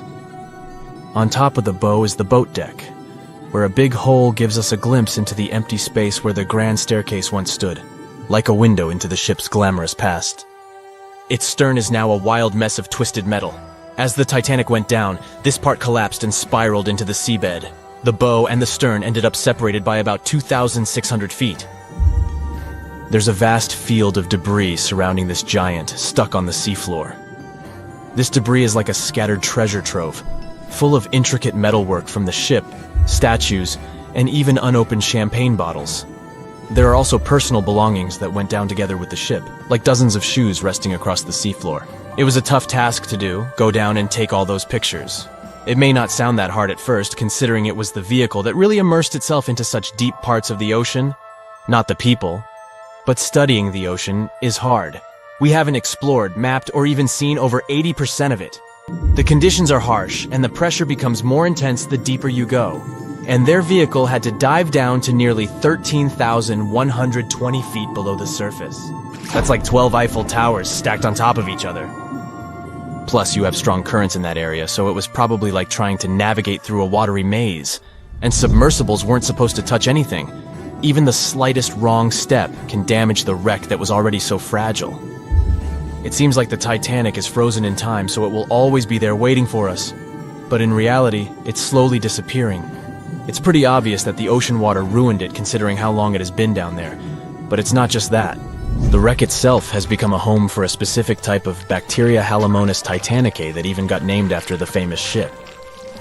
These bacteria have a special ability. They can survive inside rusty formations known as rusticles. They kind of look like icicles, those spikes of ice that form when water falls from something and freezes.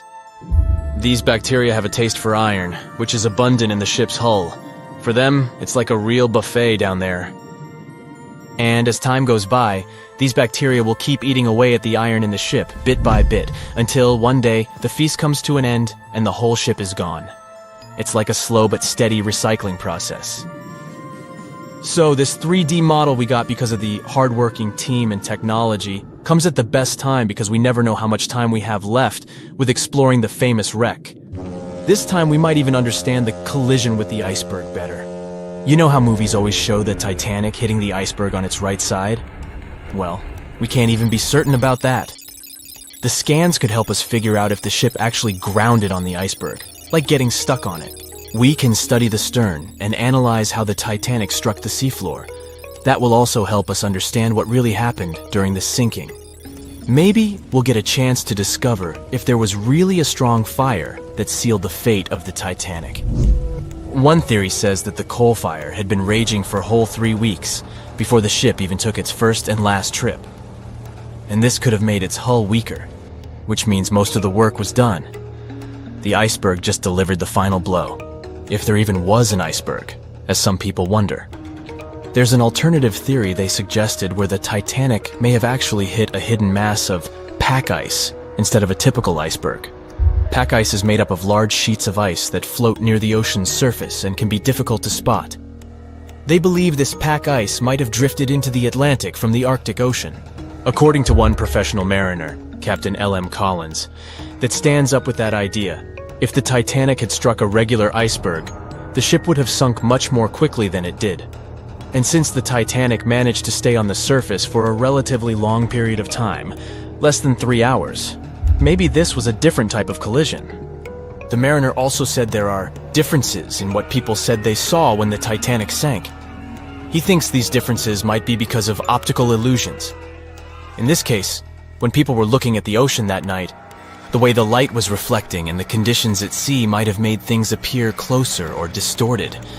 So when they saw something in the water, it might not have been exactly what they thought it was, whether it was an iceberg or something else.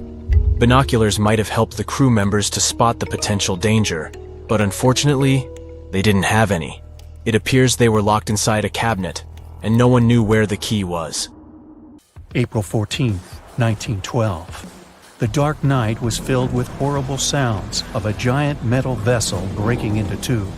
The largest ship of that time collided with an iceberg that was on its way. The Titanic, one of the biggest stories of the 20th century that people still talk about. The starboard side of the giant vessel brushed up against the iceberg. It was 11:40 p.m. when things started going wrong. This iceberg caused enough damage for at least 5 watertight compartments in the hull to start filling with water.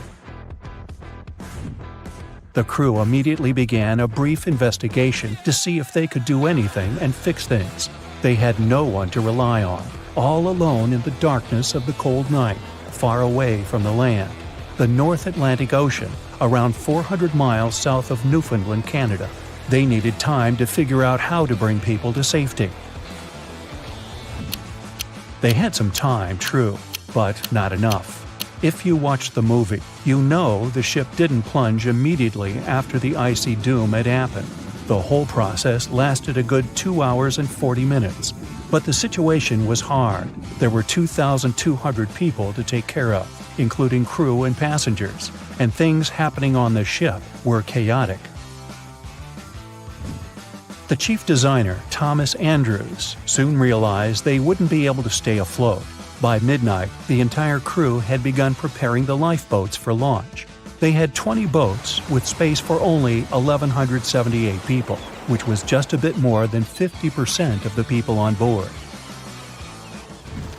The order was to get women and children to safety first. Crewmen were there to row and guide the boats. The scene over the next 2 hours gradually started escalating. The crew members had a task to wake up passengers and warn them something bad was happening. They wanted to place them into a fleet of lifeboats as soon as possible. At 12:15 a.m., some crew members sent out a distress signal. A steamship called Frankfurt was among the first ones that received the message and responded, but they were about 170 nautical miles away. Some other ships also got the message and offered their assistance, but sadly, they were too far away as well. At 12:20 a.m., the Cunard liner Carpathia got a distress signal from the Titanic and changed its course right away. They were 58 miles away at the time, and it would take them more than 3 hours to get there. 20 minutes later, the crew was lowering the first lifeboat. It was carrying only 27 passengers, although it had room for 65. Many of the lifeboats that were launched first were well below capacity. Crew members were worried, thinking the Davids wouldn't be able to hold a fully loaded lifeboat, and in the beginning, many passengers were just too afraid to leave the ship. They still thought Titanic was unsinkable and couldn't imagine the scenario that was going to happen 1 to 2 hours later. The crew was firing the first of 8 distress rockets. Unsuccessful. No one was close enough to help. By 1:20 a.m., they lowered 10 lifeboats. Number 8 had only 28 people in it. One of the passengers on the number 10 was 9-week-old Melvina Dean. She would later become the last survivor who lived until 2009 and turned 97. It was 2 a.m. already. 3 of the collapsible boats were the only lifeboats that remained on the ship. The bow of the vessel had sunk low and had tipped far under the surface. People around it could now clearly see stern propellers above the water. Crew members were lowering collapsible lifeboat D from the roof of the officers' quarters with over 20 passengers in it. As the ship's bow went under, the water was washing collapsible A from the deck. Those 20 people were struggling because their boat was partly filled with water. As crew members were trying to release collapsible B, it fell. Before they righted it, the water swept it off the ship. 30 passengers still managed to find safety on the overturned lifeboat. At 2:17 a.m., the ship's wireless operator decided to transmit one last distress call. A minute later, the light on the ship finally went out. Titanic and all left on board plunged into darkness. The bow continued to sink, and the stern was rising higher above the surface, which placed great strain on the midsection. Horrible sounds were filling the night. Titanic, this massive, legendary ship so many people placed their hopes in and were excited about, broke into 2 between the 3rd and 4th funnels. Reports would speculate it took about 6 minutes for the bow section to reach the ocean bottom. The stern settled back in the water before it rose again into a vertical position. It remained in this situation until it finally disappeared into the ocean. At 2:20 a.m., the stern apparently retained air inside, and water pressure crushed it as it went down. The stern landed about 2,000 feet away from the bow. People consider the Titanic the fastest ship in the world. They thought it was unsinkable because 4 of its compartments could be flooded, and that still wouldn't cause a critical loss of buoyancy. Its life was problematic since its beginning. While the ship was leaving port, it moved within a couple of feet of the steamer New York. It managed to safely pass by, which was a huge relief for all those worried passengers massed on the ship's decks. Titanic sailed off on the 10th of April. Its first journey was across the highly competitive Atlantic route. On the launch day, the Titanic became the biggest movable object in the history of humankind, 882 feet long, 92 feet wide. Not that big if you compare it with today's ships. The biggest cruise ship in the world today is Royal Caribbean's Symphony of the Seas, which is roughly 5 times the size of Titanic. If you put that ship in a vertical position, it would be nearly as tall as the Empire State Building, which is 1,250 feet without antennas. But Titanic was a huge attraction back in its time. At one moment of their journey, they stopped in France, after which they made another stop in Ireland. Once the final passengers boarded, the massive ship set out at full speed for their final destination, New York City. 4 days after the beginning of its journey, Titanic failed to divert its course from a huge iceberg, the story we all know about. Only 700 people survived, and most of them were women and children.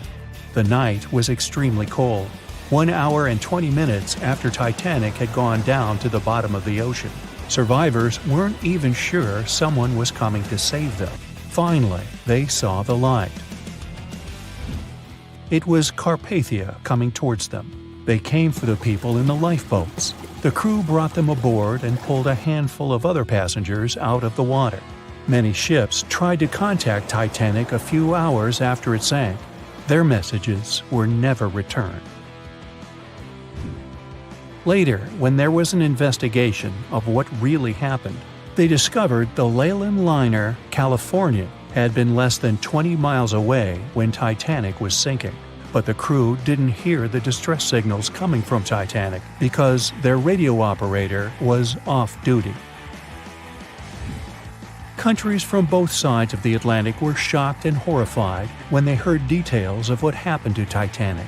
They decided to make changes to ship operations, rules that would help avoid such events in the future. They held the first International Convention for Safety of Life at Sea, where they adopted rules for every ship to have lifeboat space for each passenger on board. Also, lifeboat drills became mandatory. They also decided to establish an international ice patrol. Its main role was to monitor icebergs in the North Atlantic shipping lanes. Ships also needed to maintain a 24-hour radio watch. Titanic wasn't built alone. Because of the size of this magnificent ship and all the new equipment it required, it would have been too expensive as a one-off. So the team built the Titanic alongside two sister ships, and both of them had eventful lifetimes. RMS Olympic came first. It was launched in 1910, and for a whole year was the biggest liner in the world. The Britannic was another sister ship that sailed for a while before it too ended down on the ocean bottom. But only Titanic became a legend and one of the most fascinating stories of modern history. It has recently become a popular location for many tourists looking for the perfect place to get away from it all. If you're lucky enough to catch a sunny day here, it's like no other, I can assure you.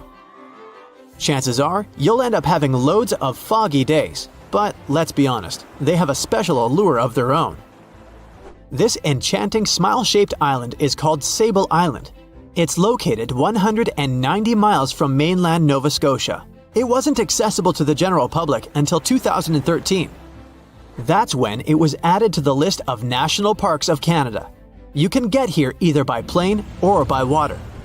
But what's so enchanting about this place anyway? There must be something since the yearly tourist count is growing every year. Firstly, there's a spectacular number of wild horses here. There are between 200 and 500 horses roaming free all over the island. There's also a large population of gray seals. The place is also the only breeding location of a rare bird species called the Ipswich sparrow. If you're already considering a trip here, there are some things you need to know first. Remember that fog I mentioned earlier? Well, it turns out that Sable Island is the foggiest place in the Canadian Maritimes. I'm talking about approximately 127 foggy days each year. During such days, Sable Island literally disappears underneath a thick layer of fog. You won't be able to explore the place on your own either. The local regulations state that visitors need to travel within a group, and they also need to keep a 197-foot distance from the wildlife they can encounter here. As charming as this place may be, it holds a dark secret hidden beneath the sandy dunes, and it has nothing to do with beautiful creatures living here or the island's unique vegetation. Apart from being known from its horses and seals, Sable Island is infamous for an overwhelming number of shipwrecks. Over the years, about 350 ships have ended their lives here, on these sandbars. When survivors described their experiences, they usually mentioned harsh weather conditions near this mysterious island. The island also made its way into literature when it was described in a book called The Perfect Storm, which was written by Sebastian Junger and published in 1997. The book was so successful that it was later adapted for the big screen in 2000, with George Clooney playing the leading role. The first recorded shipwreck near Sable Island dates back to 1583. The boat was named the HMS Delight and was under the command of British adventurer and explorer Sir Humphrey Gilbert. Only 17 people managed to survive the catastrophe by escaping in a small boat. Records mention that they spent 7 days at sea before reaching the shores of Newfoundland. In 1884, another vessel named the Nicosia struggled in the thick fog as well. The ship was completely destroyed, but fortunately, all 18 crew members managed to survive. The captain's son was almost lost at sea when a lifeboat capsized when he was climbing into it. He somehow managed to stay underneath the lifeboat, which was completely submerged. When this lifeboat righted, he eventually emerged from the water and was rescued for the second time. The years between 1947 and 1999 were relatively quiet on the island. In 1999, though, a yacht called the Merrimack ran aground near the shore of the island at about 2 a.m. on July 27th. The 40-foot fiberglass boat had a crew of only 3 people. Natural gas exploration workers, who were luckily not far away, rescued them. The crew managed to fly safely to Halifax the next day. The owner of the Merrimack tried to recover his boat by hiring local fishermen.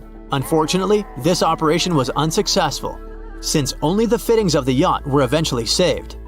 It took no more than 6 weeks for the sand and waves to crush and completely break up the hull of the Merrimack. So what is it about this place that's so dangerous for boats? Does it have anything to do with the weather? Or maybe there's other forces at play? The explanation turns out to be a bit more complex, and it wasn't easy to figure out, at least not way back in the 1500s. First of all, the island is located close to one of the world's richest fishing grounds.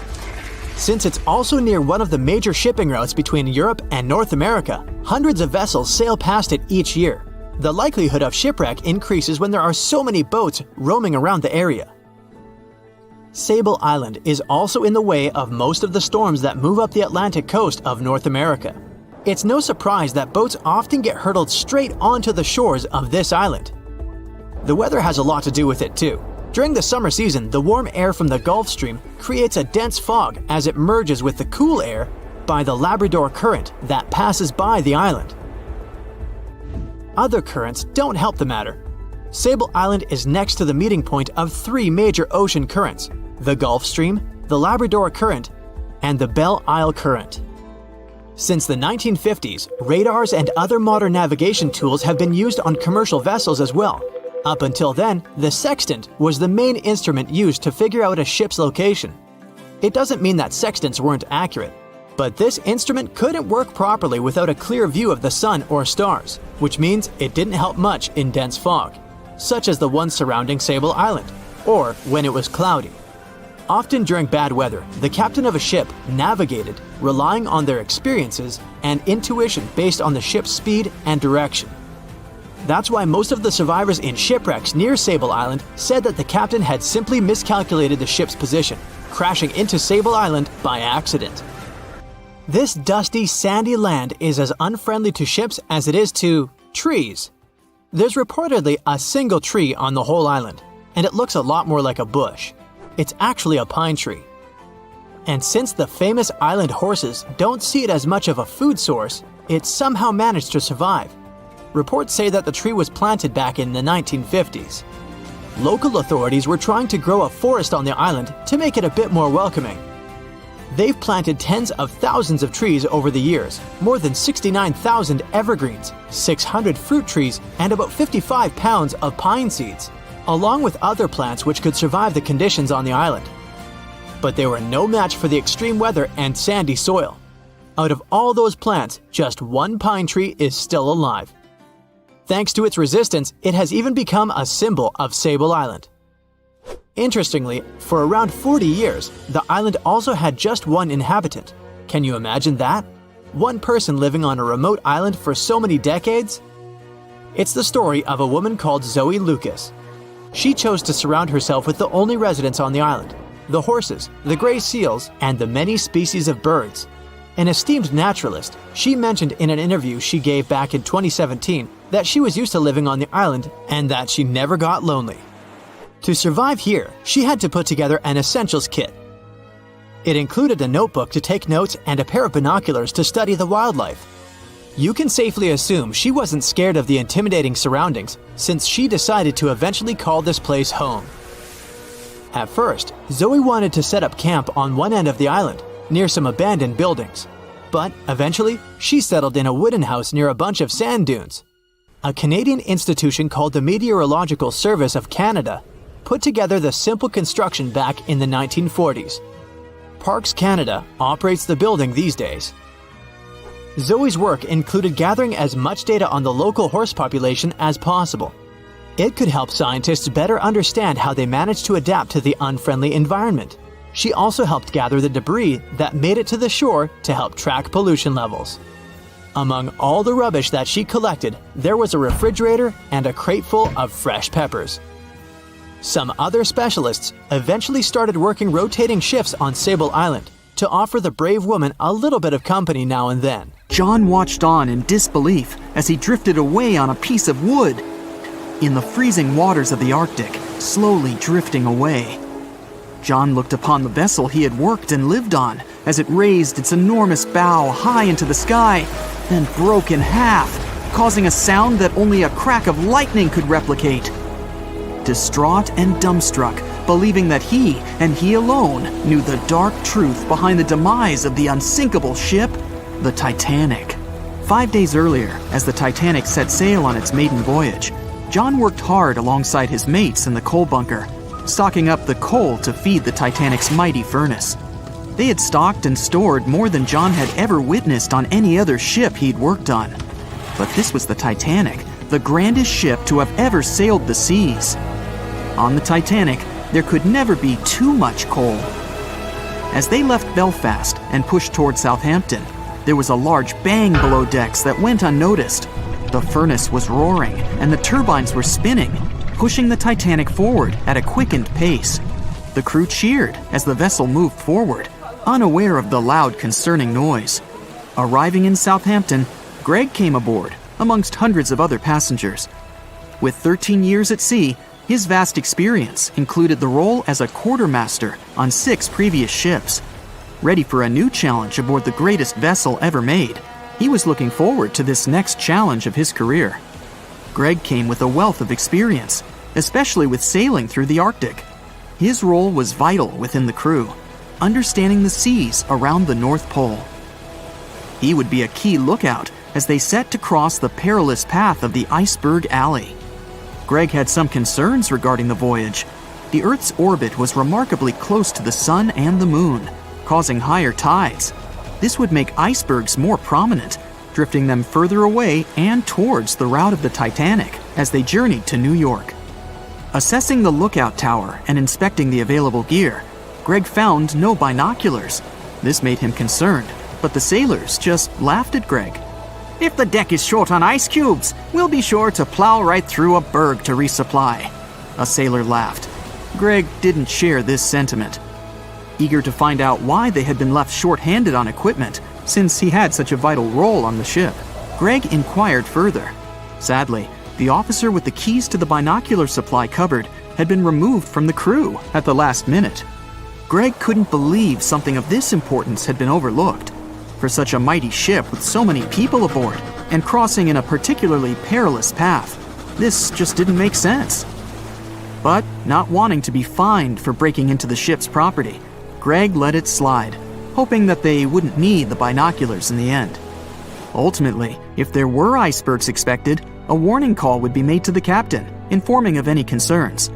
Little did Greg know that a warning had been received, notifying of the dangers that awaited. But the telegram didn't provide the required prefix, which would have ensured direct delivery to the captain.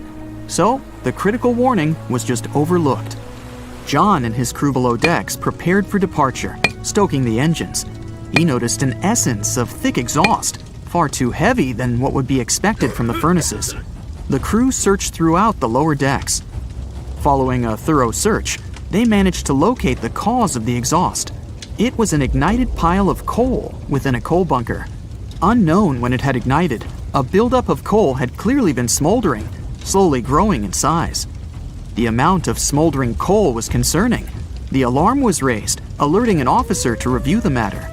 The officer assessed the damage and confirmed with the captain that it was deemed to be of little concern, as only minor damage had been caused. John was unsure of this assessment, as he knew that in confined spaces, surrounded by iron bulkheads, an oven-like environment arises that intensifies the heat with time. But the Titanic would power forward, making no sense to John as they had only just departed from Southampton. He was sure they would have turned back. John and his crew were ordered to shovel the already lit coal into the furnace and continue shoveling until all the smoldering contents would be contained. It was a possible but painstaking task that could take the entire journey. The continuous intake of coal would ensure the turbines would spin at a constant accelerated pace, not what the Titanic was designed for. It was meant to be a luxurious passenger liner and not for breaking speed records. However, the crew would find enthusiasm in not only acknowledging the Titanic as unsinkable, but also as the fastest. John and his crew continued to shovel the coal into the furnace for several days. The temperature within the bow was becoming hotter every day. The bulkhead's contained heat was so severe that it became weak at the seams in the iron walls and rivets. 2 more days, lads, just 2 more days. John was laughing, trying to raise the spirits of his mates as they were working tirelessly. But as they were all laughing, joking, and looking forward to dry land, they unknowingly approached their final destination.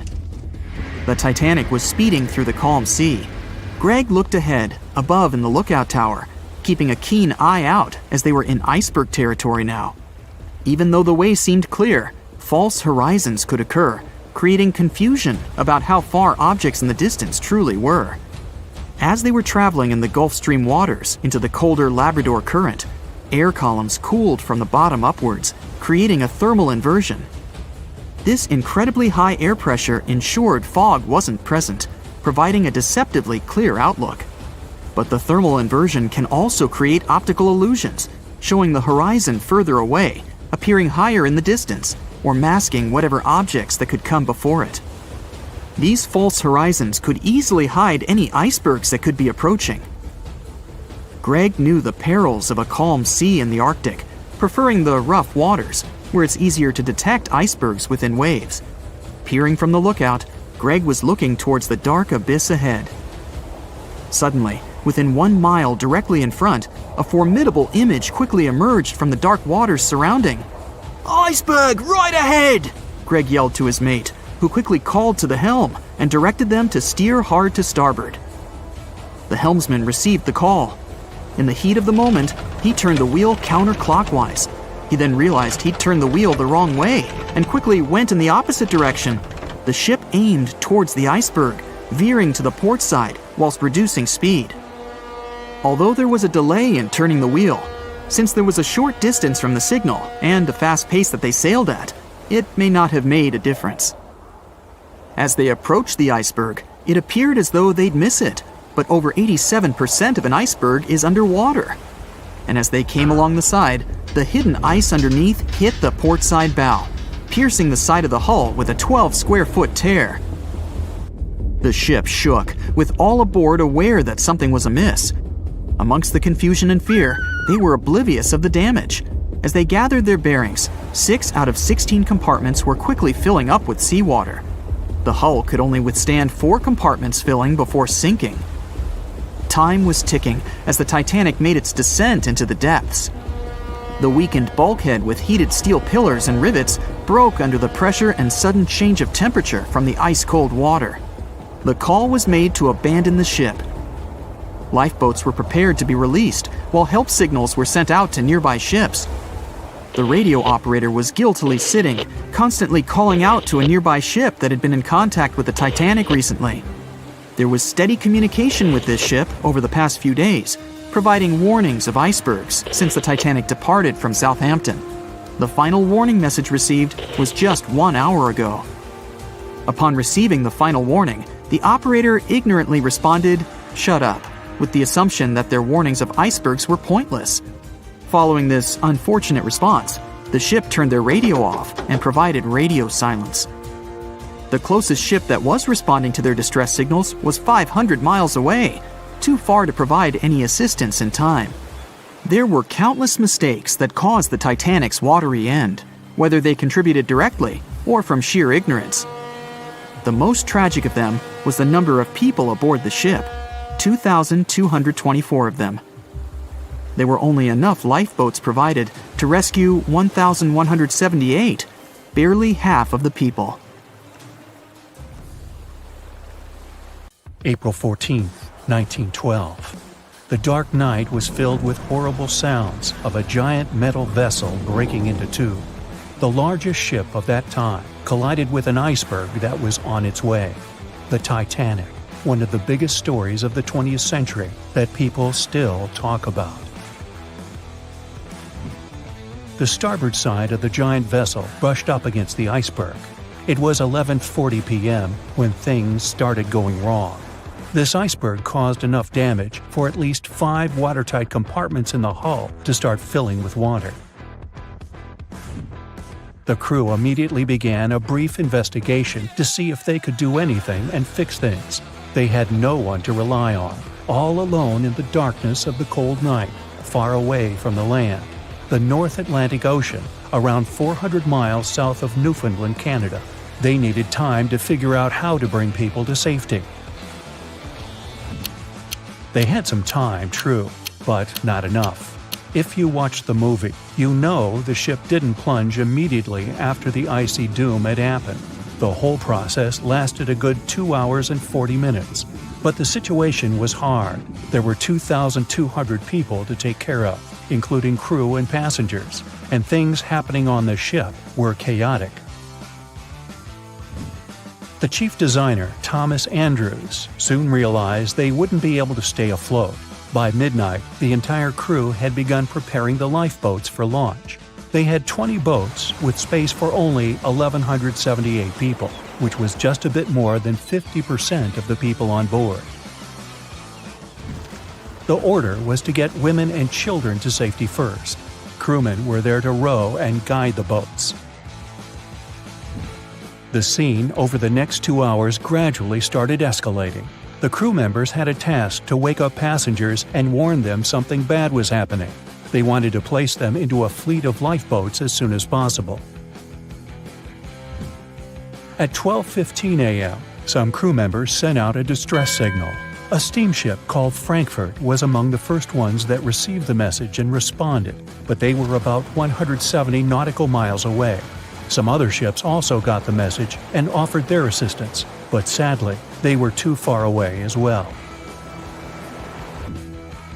At 12:20 a.m., the Cunard liner Carpathia got a distress signal from the Titanic and changed its course right away. They were 58 miles away at the time, and it would take them more than 3 hours to get there. 20 minutes later, the crew was lowering the first lifeboat. It was carrying only 27 passengers, although it had room for 65. Many of the lifeboats that were launched first were well below capacity. Crew members were worried, thinking the Davids wouldn't be able to hold a fully loaded lifeboat. And in the beginning, many passengers were just too afraid to leave the ship.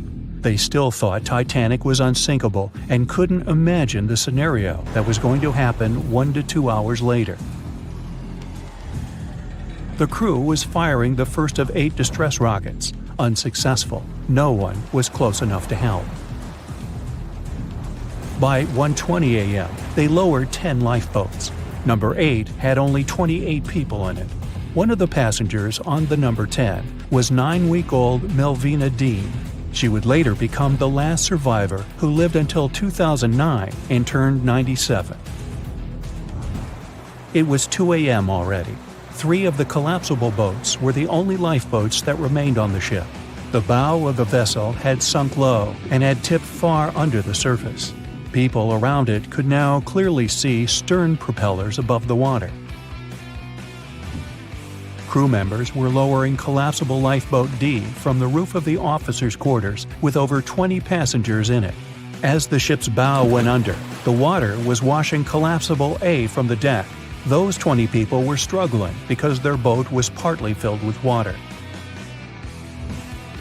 As crew members were trying to release collapsible B, it fell. Before they righted it, the water swept it off the ship. 30 passengers still managed to find safety on the overturned lifeboat. At 2:17 a.m., the ship's wireless operator decided to transmit one last distress call. A minute later, the light on the ship finally went out. Titanic and all left on board plunged into darkness. The bow continued to sink, and the stern was rising higher above the surface, which placed great strain on the midsection. Horrible sounds were filling the night. Titanic, this massive, legendary ship so many people placed their hopes in and were excited about, broke into two between the third and fourth funnels. Reports would speculate it took about 6 minutes for the bow section to reach the ocean bottom. The stern settled back in the water before it rose again into a vertical position. It remained in this situation until it finally disappeared into the ocean. At 2:20 a.m., the stern apparently retained air inside, and water pressure crushed it as it went down. The stern landed about 2,000 feet away from the bow. People consider the Titanic the fastest ship in the world. They thought it was unsinkable because 4 of its compartments could be flooded, and that still wouldn't cause a critical loss of buoyancy. Its life was problematic since its beginning. While the ship was leaving port, it moved within a couple of feet of the steamer New York. It managed to safely pass by, which was a huge relief for all those worried passengers massed on the ship's decks. Titanic sailed off on the 10th of April. Its first journey was across the highly competitive Atlantic route. On the launch day, the Titanic became the biggest movable object in the history of humankind. 882 feet long, 92 feet wide. Not that big if you compare it with today's ships. The biggest cruise ship in the world today is Royal Caribbean's Symphony of the Seas, which is roughly 5 times the size of Titanic. If you put that ship in a vertical position, it would be nearly as tall as the Empire State Building, which is 1,250 feet without antennas. But Titanic was a huge attraction back in its time. At one moment of their journey, they stopped in France, after which they made another stop in Ireland. Once the final passengers boarded, the massive ship set out at full speed for their final destination, New York City. 4 days after the beginning of its journey, Titanic failed to divert its course from a huge iceberg, the story we all know about. Only 700 people survived, and most of them were women and children. The night was extremely cold, 1 hour and 20 minutes after Titanic had gone down to the bottom of the ocean. Survivors weren't even sure someone was coming to save them. Finally, they saw the light. It was Carpathia coming towards them. They came for the people in the lifeboats. The crew brought them aboard and pulled a handful of other passengers out of the water. Many ships tried to contact Titanic a few hours after it sank. Their messages were never returned. Later, when there was an investigation of what really happened, they discovered the Leyland liner California had been less than 20 miles away when Titanic was sinking. But the crew didn't hear the distress signals coming from Titanic because their radio operator was off duty. Countries from both sides of the Atlantic were shocked and horrified when they heard details of what happened to Titanic. They decided to make changes to ship operations, rules that would help avoid such events in the future. They held the first International Convention for Safety of Life at Sea, where they adopted rules for every ship to have lifeboat space for each passenger on board. Also, lifeboat drills became mandatory. They also decided to establish an international ice patrol. Its main role was to monitor icebergs in the North Atlantic shipping lanes. Ships also needed to maintain a 24-hour radio watch. Titanic wasn't built alone. Because of the size of this magnificent ship and all the new equipment it required, it would have been too expensive as a one-off. So the team built the Titanic alongside 2 sister ships, and both of them had eventful lifetimes. RMS Olympic came first. It was launched in 1910, and for a whole year was the biggest liner in the world. The Britannic was another sister ship that sailed for a while before it too ended down on the ocean bottom. But only Titanic became a legend and one of the most fascinating stories of modern history. John watched on in disbelief as he drifted away on a piece of wood. In the freezing waters of the Arctic, slowly drifting away. John looked upon the vessel he had worked and lived on as it raised its enormous bow high into the sky, then broke in half, causing a sound that only a crack of lightning could replicate. Distraught and dumbstruck, believing that he, and he alone, knew the dark truth behind the demise of the unsinkable ship, the Titanic. 5 days earlier, as the Titanic set sail on its maiden voyage, John worked hard alongside his mates in the coal bunker, stocking up the coal to feed the Titanic's mighty furnace. They had stocked and stored more than John had ever witnessed on any other ship he'd worked on. But this was the Titanic, the grandest ship to have ever sailed the seas. On the Titanic, there could never be too much coal. As they left Belfast and pushed toward Southampton, there was a large bang below decks that went unnoticed. The furnace was roaring and the turbines were spinning, pushing the Titanic forward at a quickened pace. The crew cheered as the vessel moved forward, unaware of the loud, concerning noise. Arriving in Southampton, Greg came aboard, amongst hundreds of other passengers. With 13 years at sea, his vast experience included the role as a quartermaster on 6 previous ships. Ready for a new challenge aboard the greatest vessel ever made, he was looking forward to this next challenge of his career. Greg came with a wealth of experience, especially with sailing through the Arctic. His role was vital within the crew, understanding the seas around the North Pole. He would be a key lookout as they set to cross the perilous path of the Iceberg Alley. Greg had some concerns regarding the voyage. The Earth's orbit was remarkably close to the Sun and the Moon, causing higher tides. This would make icebergs more prominent, drifting them further away and towards the route of the Titanic as they journeyed to New York. Assessing the lookout tower and inspecting the available gear, Greg found no binoculars. This made him concerned, but the sailors just laughed at Greg. If the deck is short on ice cubes, we'll be sure to plow right through a berg to resupply. A sailor laughed. Greg didn't share this sentiment. Eager to find out why they had been left short-handed on equipment, since he had such a vital role on the ship, Greg inquired further. Sadly, the officer with the keys to the binocular supply cupboard had been removed from the crew at the last minute. Greg couldn't believe something of this importance had been overlooked. For such a mighty ship with so many people aboard and crossing in a particularly perilous path, this just didn't make sense. But not wanting to be fined for breaking into the ship's property, Greg let it slide, hoping that they wouldn't need the binoculars in the end. Ultimately, if there were icebergs expected, a warning call would be made to the captain, informing of any concerns. Little did Greg know that a warning had been received, notifying of the dangers that awaited. But the telegram didn't provide the required prefix, which would have ensured direct delivery to the captain. So, the critical warning was just overlooked. John and his crew below decks prepared for departure, stoking the engines. He noticed an essence of thick exhaust, far too heavy than what would be expected from the furnaces. The crew searched throughout the lower decks. Following a thorough search, they managed to locate the cause of the exhaust. It was an ignited pile of coal within a coal bunker. Unknown when it had ignited, a buildup of coal had clearly been smoldering, slowly growing in size. The amount of smoldering coal was concerning. The alarm was raised, alerting an officer to review the matter.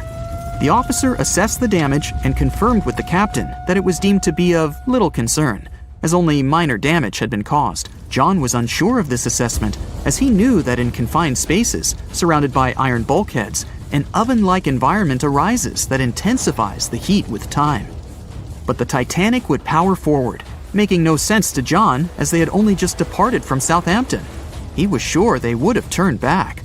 John and his crew were ordered to shovel the already lit coal into the furnace and continue shoveling until all the smoldering contents would be contained. It was a possible but painstaking task that could take the entire journey.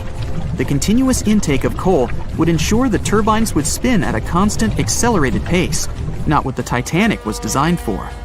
It was meant to be a luxurious passenger liner and not for breaking speed records. However, the crew would find enthusiasm in not only acknowledging the Titanic as unsinkable, but also as the fastest. John and his crew continued to shovel the coal into the furnace for several days. The temperature within the bow was becoming hotter every day. The bulkhead's contained heat was so severe that it became weak at the seams in the iron walls and rivets. 2 more days, lads, just 2 more days. John was laughing, trying to raise the spirits of his mates as they were working tirelessly. But as they were all laughing, joking, and looking forward to dry land, they unknowingly approached their final destination. The Titanic was speeding through the calm sea.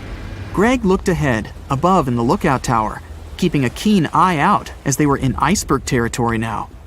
Even though the way seemed clear, false horizons could occur, creating confusion about how far objects in the distance truly were. As they were traveling in the Gulf Stream waters into the colder Labrador Current, air columns cooled from the bottom upwards, creating a thermal inversion. This incredibly high air pressure ensured fog wasn't present, providing a deceptively clear outlook. But the thermal inversion can also create optical illusions, showing the horizon further away, appearing higher in the distance, or masking whatever objects that could come before it. These false horizons could easily hide any icebergs that could be approaching. Greg knew the perils of a calm sea in the Arctic, preferring the rough waters, where it's easier to detect icebergs within waves. Peering from the lookout, Greg was looking towards the dark abyss ahead. Suddenly, within 1 mile directly in front, a formidable image quickly emerged from the dark waters surrounding. Iceberg, right ahead! Greg yelled to his mate, who quickly called to the helm and directed them to steer hard to starboard. The helmsman received the call. In the heat of the moment, he turned the wheel counterclockwise. He then realized he'd turned the wheel the wrong way and quickly went in the opposite direction. The ship aimed towards the iceberg, veering to the port side whilst reducing speed. Although there was a delay in turning the wheel, since there was a short distance from the signal and the fast pace that they sailed at, it may not have made a difference. As they approached the iceberg, it appeared as though they'd miss it, but over 87% of an iceberg is underwater. And as they came along the side, the hidden ice underneath hit the port side bow, piercing the side of the hull with a 12-square-foot tear. The ship shook, with all aboard aware that something was amiss. Amongst the confusion and fear, they were oblivious of the damage. As they gathered their bearings, 6 out of 16 compartments were quickly filling up with seawater. The hull could only withstand 4 compartments filling before sinking. Time was ticking as the Titanic made its descent into the depths. The weakened bulkhead with heated steel pillars and rivets broke under the pressure and sudden change of temperature from the ice-cold water. The call was made to abandon the ship. Lifeboats were prepared to be released, while help signals were sent out to nearby ships.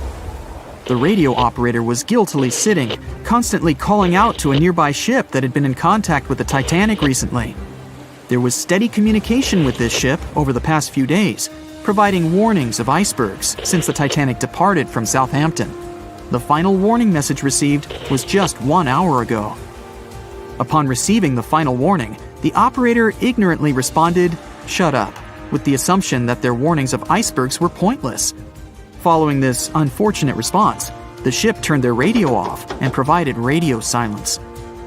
The closest ship that was responding to their distress signals was 500 miles away, too far to provide any assistance in time.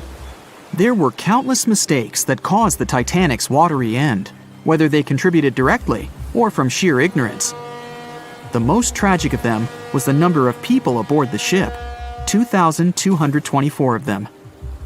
There were only enough lifeboats provided to rescue 1,178, barely half of the people. Oh wow, there's a hole in the bottom of the ocean. It seems that the ocean has a leak. But it's not like a leak you would expect, where water is flowing out. It's more like a spring since water is flowing in, not out. This unique leak is something we know as Pythia's oasis. A grad student was the one who accidentally discovered it. he noticed bubbles that were rising to the surface. Normally, bubbles in the ocean tell us there might be some hydrothermal vents, which are hotspots for some pretty cool things. These vents are actually like hot springs on the seafloor, but instead of bubbling with warm water, they release a fluid that has been superheated in the crust of our planet. When seawater seeps into these cracks and travels deep into the crust, it comes into contact with the extremely hot mantle. This heats seawater to very high temperatures, and as it moves back up towards the surface, it carries dissolved gases and minerals. When the hot fluid shoots out of the vents, it mixes with the surrounding seawater and quickly cools down. Just a short distance away from the vent, the temperature can drop to a comfortable 68 degrees Fahrenheit or so, which is, as it seems, exactly what some creatures like.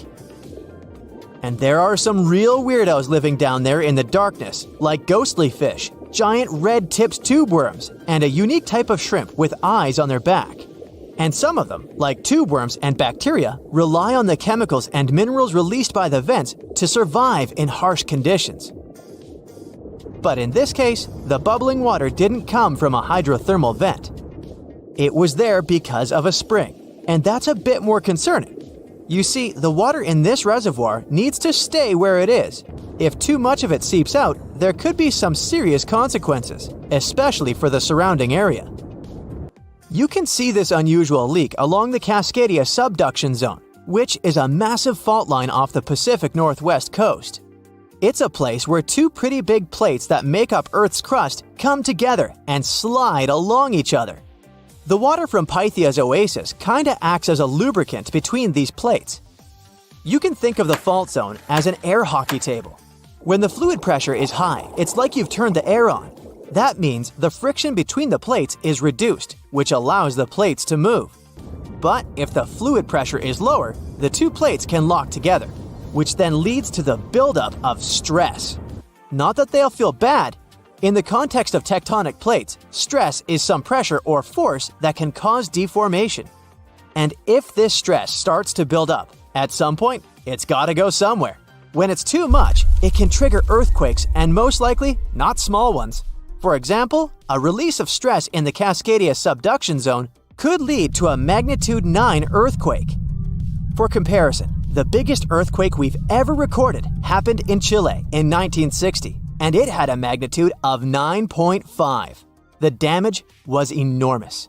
So we hope the water will stay in its reservoir and keep maintaining the delicate balance between the tectonic plates. We've explored only 5% of the ocean. Who knows how many cool things are there at the bottom, waiting to be found? For example, check out these mysterious holes scientists have stumbled upon in the depths of the Atlantic Ocean, near the Azores. They're neatly aligned and are about 4 inches apart, or in some cases, even several feet. They resemble punctures left by a sewing machine. Some think these holes could have a biological origin. For instance, some fish may have made them while walking along the seafloor. Others believe we could be looking at something that's human-made, maybe left by a spiked tire. Of course, such holes are perfect for making up stories about creatures from other planets who allegedly made them. Or maybe even legendary monsters, like that one from Loch Ness. It's definitely hard to explain such symmetry of the holes, but one deep-sea biologist offered a pretty good explanation. He said there could be an animal burrowing beneath the sediment, and from time to time, it could make little chimneys just to get access to clean water circulation in its small burrow. I mean, there are sediment piles around the opening of each hole, and they do support the idea that something pushed the soil from below. But there's still no proof these holes are actually connected beneath the surface. And there are also a lot of things hidden at the bottom of the oceans and seas that ancient civilizations left us. For instance, archaeologists made a really cool discovery off the southern coast of Croatia. A road hidden under layers of sea mud that's 7,000 years old. They found the ancient road at the sunken Neolithic site of Solin. The site of Solin was a human-made island in ancient times, and an archaeologist discovered it 2 years ago. He was studying satellite images of the area around Korčula, one of the beautiful Croatian islands. When he realized there could be something interesting at the bottom of the sea, he dove into the water with his colleague. And under the surface of the Adriatic Sea, which is part of the Mediterranean Sea, at a depth of 13 to 16 feet, they found stone walls that were most likely part of some ancient settlement. The landmass where people built the settlement was separated from the main island by a narrow stretch of land. Luckily, this area is protected from big waves by the surrounding islands, so the site remained relatively well preserved. It's now hidden beneath the surface of the sea and covered in mud. But it's so exciting to imagine how people walked on that road nearly 7,000 years ago, visiting nearby settlements. If you want to see the weirdest creatures, you can always head to the bottom of the sea. Actually, scientists have determined there could be more than 30 potentially new species at the bottom of the Pacific Ocean. They've collected them using their remote-controlled vehicle. That's a big step because until recently, they could only study such creatures through photographs. I'm talking about segmented worms, different types of coral, some invertebrates similar to centipedes, and many others. But there are also many old freaky creatures that we already know about that look like they came from sci-fi movies. Red octopus, blobfish. Okay, this one kinda looks normal until you raise it to the surface. The goblin shark, Sloane's viperfish, zombie worms. Ugh. Yeah, I hear ya. Let's move on. The seafloor hides things from space too. There are traces of rare forms of plutonium and iron at the bottom of the Pacific Ocean. And what's awesome is that all this has come from space. These radioactive materials probably formed during some kind of cataclysmic event in space and eventually made their way out to our beautiful home planet. And this extraterrestrial debris most likely appeared on Earth within the past 10 million years. After it fell to the Pacific Ocean and settled at a depth of almost a mile, it became part of all those layers of rock down there. Plutonium is especially exciting for scientists. I mean, only tiny amounts of it have been found. Hundreds of atoms maybe. But it's still remarkable because these atoms are created by exploding stars. Things like this can help us better understand how the universe produces elements heavier than iron, like plutonium, gold, uranium, and platinum. We're still not sure about the origins of these elements. For a long time, scientists believed that supernovae, which is when a star comes to its end in a fabulous explosion, were responsible for creating these heavy elements. But it seems it's not just that. Some other cosmic events, such as the collision of neutron stars, which are super dense collapsed stars, or some rare types of supernovae, could also be involved. Whoa, let me get my popcorn! For years, scientists have been struggling to explain bizarre sounds, some repeating, some heard only once, that come from the dark depths of the ocean. From bewildering hums to worrying bloops, the water transmits outlandish acoustic phenomena. One of these mysterious noises got named the upsweep. For the first time, this long train of sounds was registered in 1991 in the Pacific Ocean. One of the most unusual things about this signal is that it keeps changing, as if trying to confuse researchers even more. Like some unearthly howl, it varies from high to low frequencies and then back again, and you can hear it better in the spring and fall than in the winter and summer. Why the upsweep? It's simple. The sound travels from the bottom of the ocean towards its surface, as if sweeping up. Scientists do have a theory explaining this phenomenon: the activity of undersea volcanoes. Hot lava pouring into ice-cold ocean water could theoretically create such noises, but there's no proof found yet. Plus, the sound has been declining since 1991, even though it can still be detected. The bloop is the name given to an ultra-low frequency and incredibly powerful underwater sound that was recorded in 1997 by the U.S. National Oceanic and Atmospheric Administration. The bloop continued for approximately 1 minute. Having started from a low rumble, it gradually rose in frequency. It also kinda mimicked the noise created by marine animals, but its volume was so great that no living creature known to science could have made it. When the bloop occurred, underwater microphones managed to record it from a distance of 3,000 miles away. Rumor has it that the noise might have something to do with the fictional half-octopus monster Cthulhu, or some other colossal deep-water creature. But if you don't believe in monsters, science has another explanation: iceberg fracturing. The thing is that ice quakes recorded in the Scotia Sea resemble the mysterious bloop a bit too much for it to be a coincidence. The whistle resembles this annoying sound when a kettle of boiling water is telling you it's time to make a cup of tea. But even though it may not be as blood-curdling as some other bizarre ocean sounds, it doesn't make it any less mysterious. Plus, the whistle is very elusive. In 1997, only one underwater microphone was able to pick it up, and therefore, researchers didn't manage to pinpoint the source of the noise. The most likely cause of the sound is an eruption of one of the submarine volcanoes. Have you ever heard of Julia? No, not your neighbor. I'm talking about this otherworldly sound. Listen to it. It was recorded in 1999 by the U.S. National Oceanic and Atmospheric Administration. The source of the sound was most likely a large iceberg that ran aground somewhere in Antarctica. The sound was so loud that it was heard over a huge territory, and its duration was about 2 minutes and 43 seconds. Slow down. That's the name given to a sound recorded in 1997 in the equatorial Pacific Ocean.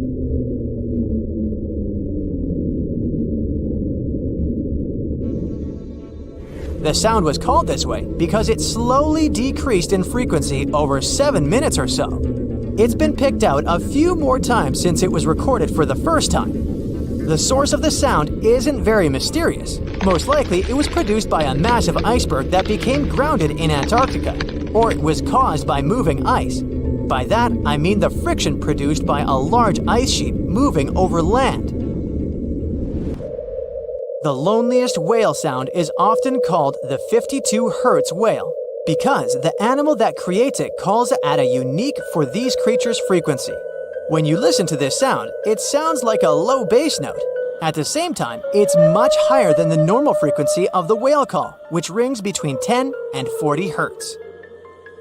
Interestingly, scientists have been listening to the world's loneliest whale for decades, but haven't managed to figure out its precise location. Nobody knows whether the mammal is male or female, what species it is, or if the animal is still alive. After all, for the last time, its call was recorded in 2004. Earth-shaking booming sounds have been reverberating off some parts of North Carolina for more than 150 years. Called Seneca guns, they're most often heard near the coast. The sounds are so powerful that they often rattle window panes and sometimes vibrate entire buildings. They can last from 1 to almost 10 seconds. Even though scientists haven't cracked this mystery yet, there are some theories. They range from earthquakes to severe distant storms and quarry blasts. But even though the ground trembles every time the phenomenon occurs, no seismic activity coincides with these events. So far, scientists have come to the conclusion that the mysterious sounds happen in the atmosphere, not on or under the surface of our planet. If this theory is true, bolides might be the answer. These extremely bright meteors often explode once they enter Earth's atmosphere. Or Seneca guns might be born in the ocean. Sometimes, when enormous waves collide far away from the shore, you can hear it, even if you're nowhere near the coast. Seneca guns are a type of skyquakes. You don't need to travel to a particular part of the world to hear one of those. Mysterious sonic booms ramble from the sky everywhere, from the US to India and Japan. Just like Seneca guns, this sound phenomenon occurs mostly near the coast or a big body of water. Rattling glassware and windows in the nearby houses, skyquakes could be connected with ultra-fast airplanes breaking the sound barrier. But people started hearing the first skyquakes in 1824. The theories trying to explain this phenomenon include sand dunes shifting, meteors entering the atmosphere, distant volcanoes erupting, Earth's crust cracking during earthquakes, and even gas bursting out of underground vents in the sea or lake bottom.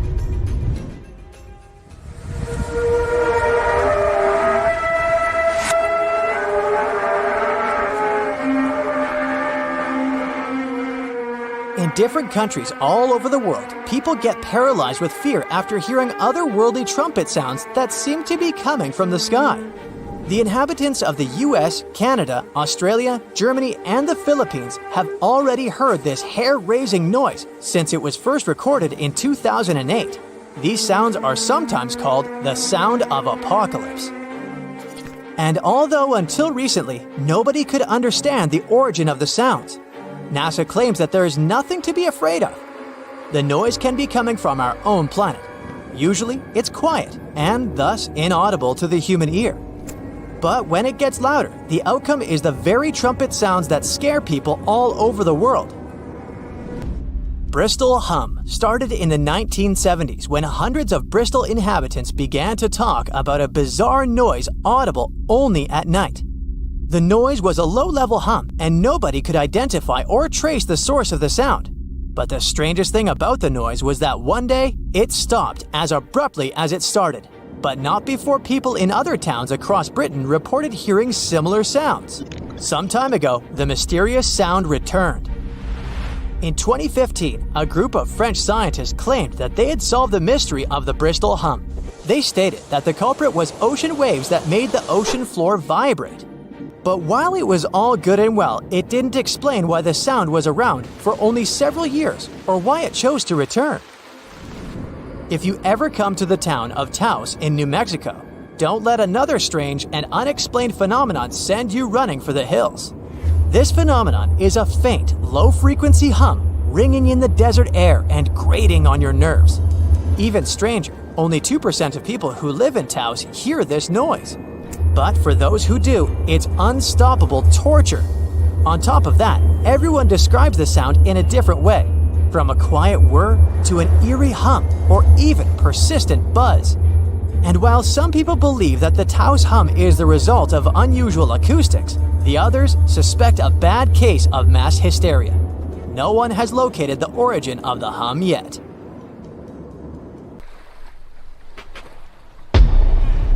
Many terrifying animals live deep beyond the waves, like this vampire squid living 3,000 feet below the surface in almost complete darkness. This animal has a cloak, like a vampire's. That's why it's called the vampire squid. Deep down at the bottom, it can't use ink to defend itself.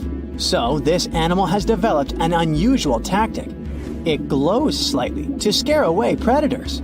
If this tactic fails, the vampire squid can turn its body inside out, revealing tiny spikes. When you translate its scientific name, Vampiroteuthis infernalis, it literally means vampire squid from the nether. Despite its terrifying looks, it's a harmless ocean animal. This previous creature was not from space, but this object definitely is.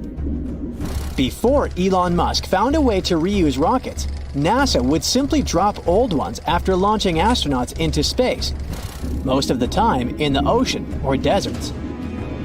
In 2012, Jeff Bezos launched a mission to find the Apollo 11 rocket.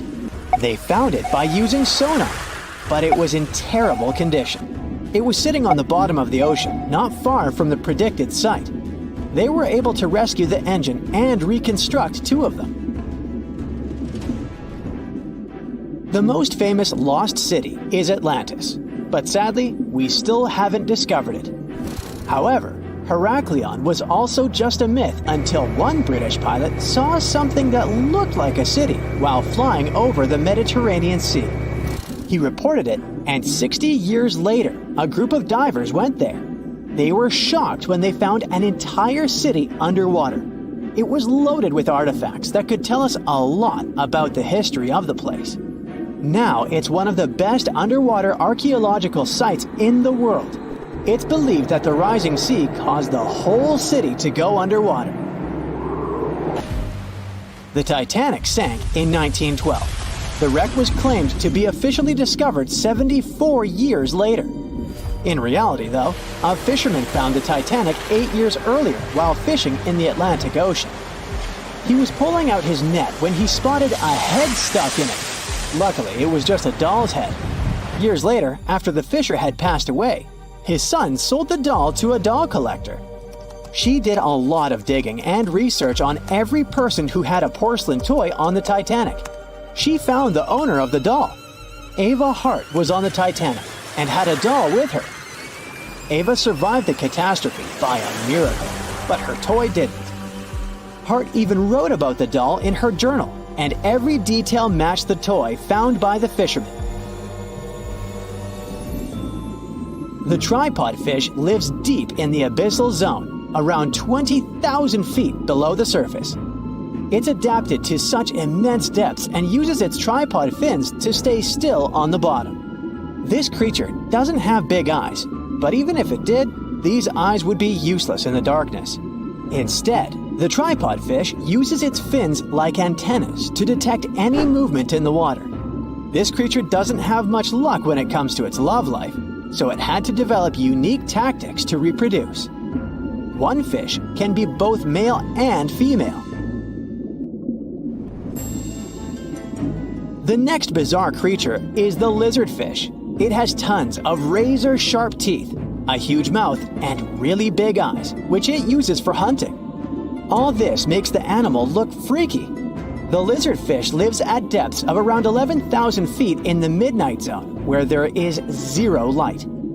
This freak of nature basically eats everything it can fit inside its mouth, from small fish to other lizardfish. On the other hand, when they see other reptile fish, they probably fall in love instead, because finding mates at those depths is not an easy task. Like the tripod fish, the lizardfish can be both male and female at the same time. When you think of a river, you usually picture it on land. Still, nature is quite unpredictable, and it created a river flowing under the ocean in California. It's running at a depth of around 2 miles. This river has everything that an ordinary river has: sunken logs, trees, and rocks. And despite its uniqueness, it's not the only one in the world. There are also others in the Amazon and Greenland. A terrifying creature was discovered near Angola's coast by a remote operating vehicle. It looks like it doesn't have a head or a body. It was sitting at a depth of around 4,350 feet below the surface. After doing research, scientists concluded it wasn't anything from a sci-fi movie. It was just a cluster of siphonophores stuck together. In 2015, some random guy was diving in Caesarea, and something shiny caught his eye. He reached out, grabbed it, and realized it was a gold coin. After that, he examined the bottom and found out that there were many more. He reported the incident to the local authorities, and they concluded that he had found Arabic treasure. The coins were made of solid 24-karat gold and were a few thousand years old, but due to the perfect salinity and temperature, they looked brand new. The coins belonged to a ship carrying cargo. It was caught up in a storm and unfortunately sank. One of the weirdest things ever discovered was found in the Baltic Sea. It's an anomaly that looks as if it was created by a different civilization. It was discovered by Swedish researchers, and they basically had no idea what it was. They had to ask tons of other scientists for their opinions. When you look at this formation from above, it's 200 feet long and looks exactly like a fallen spaceship. It's hard to believe that it's a natural formation. But, spoiler alert, it's totally made by nature because the Baltic Sea has gone through many erosions throughout history. Most likely, the bizarre formation is the result of these processes. A group of divers in Madagascar were shocked when they found this 7-foot monstrosity of a knife on the seafloor. The speculation started immediately, and many said that the knife was from some giants that had fought megalodons and lived on Earth thousands and thousands of years ago. That could make a nice story, but the knife is most likely a movie prop that was lost at sea. One of the ocean's most bizarre animals is the frilled shark. It's believed that this fish is the reason for all those sea serpent stories that sea explorers of the past wrote about. These animals live pretty deep in the ocean, but sometimes they can be seen in shallow waters. It's super rare, but possible. The frilled shark has a big mouth sporting around 300 teeth. It also has a long body that looks like a lizard's, and it is truly a unique species of shark. Its prey can be half of its size because this shark's stomach is like that of a snake, and it can swallow huge fish or crustaceans. Spotting a few worms in your garden is no big deal, but after seeing a 26-foot-long one in the ocean, you will make your wetsuit a little wetter. This worm is super rare, and it's completely harmless to humans. It's actually not a giant worm. It's a cluster of zooids that are stuck together in a worm-shaped formation. They usually only eat plankton, bacteria, and other tiny things that can be found in the ocean.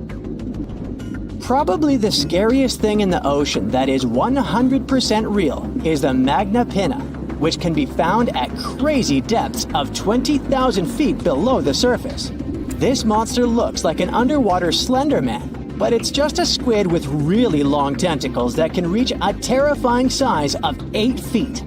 This guy has only been seen a few times, and basically, we don't know much about this creature so far.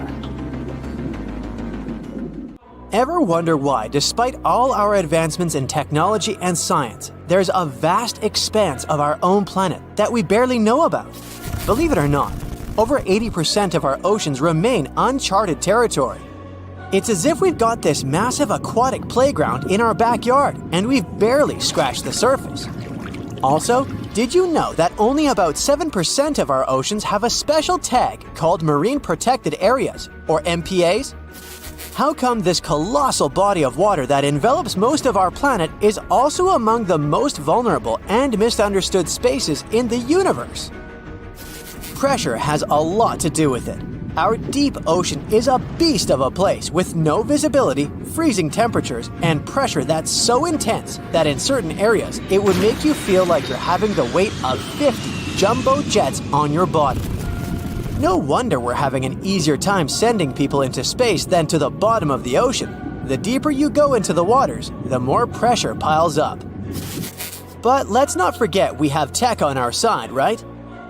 Scientists now use these cool satellite technologies that track the color of the ocean to check how much phytoplankton is there, for example. Why is this important, you might ask? Because these little plant-like critters are actually pretty major players in our big blue oceans. In the grand scheme of things in the aquatic world, phytoplankton is like the bedrock of the ocean food chain.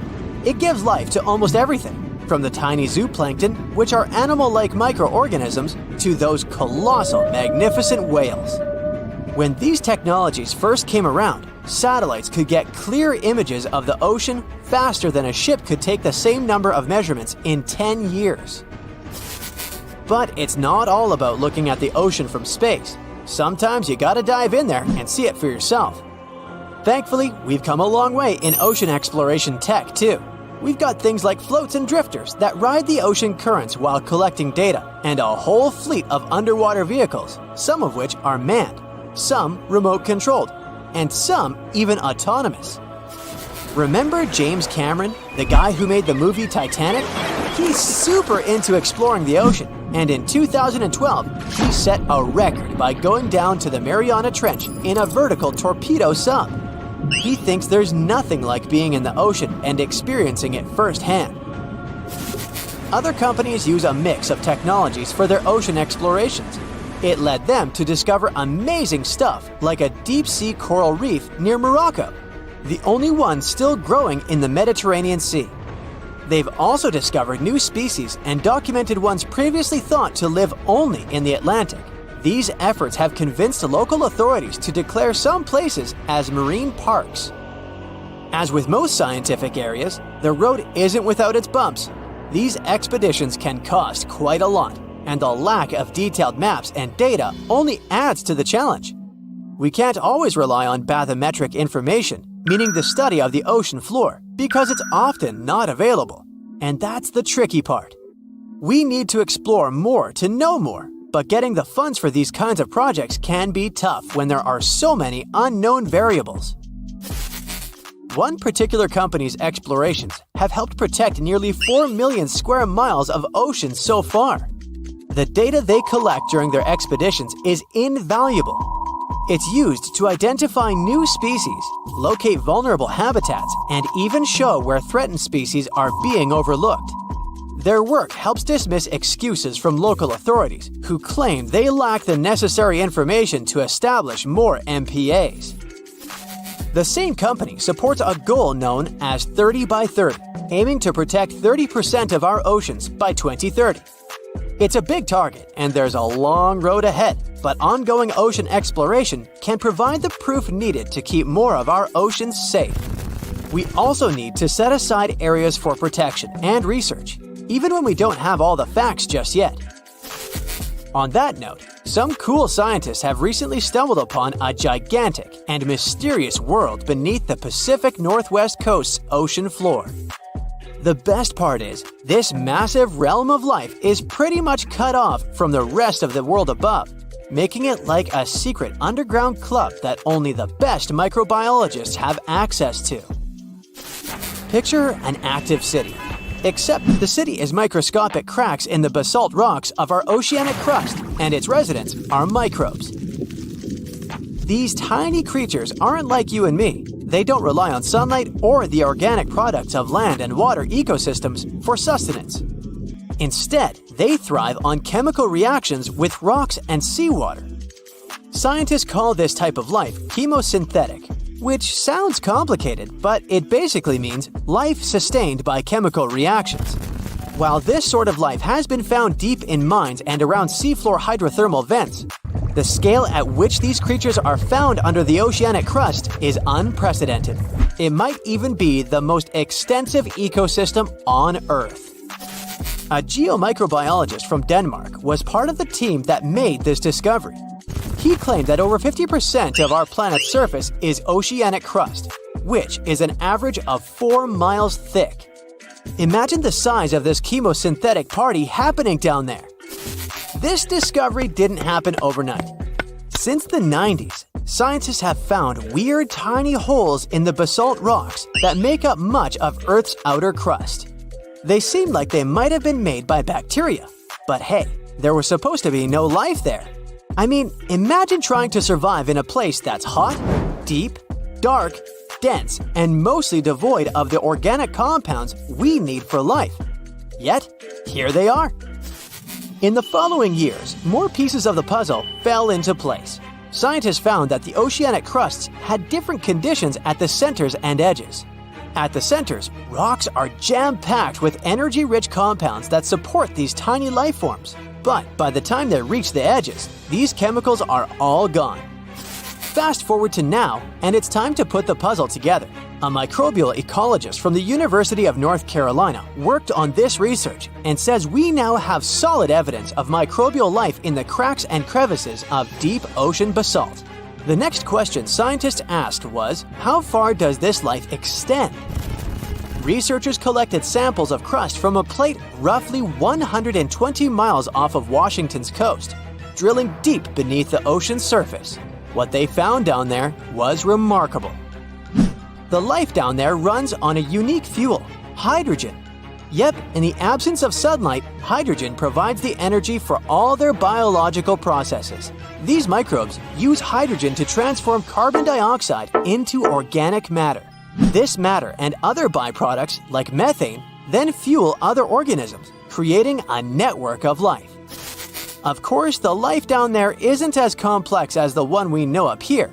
Scientists doubt there will be any multicellular life under the ocean because it's too hot and energy poor.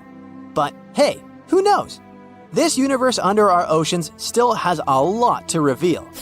This whole thing is significant for many reasons. First, it confirms that life can exist in places without oxygen, which changes our perspective on where we can find life. This makes us wonder if life could exist under similar conditions on other planets, where surface conditions might be too harsh.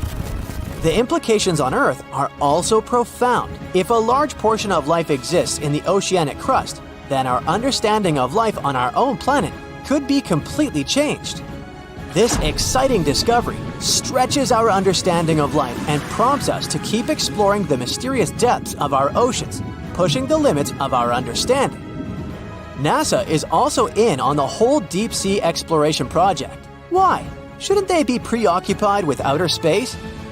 Because they're hoping to find hints about what the oceans on other planets might look like.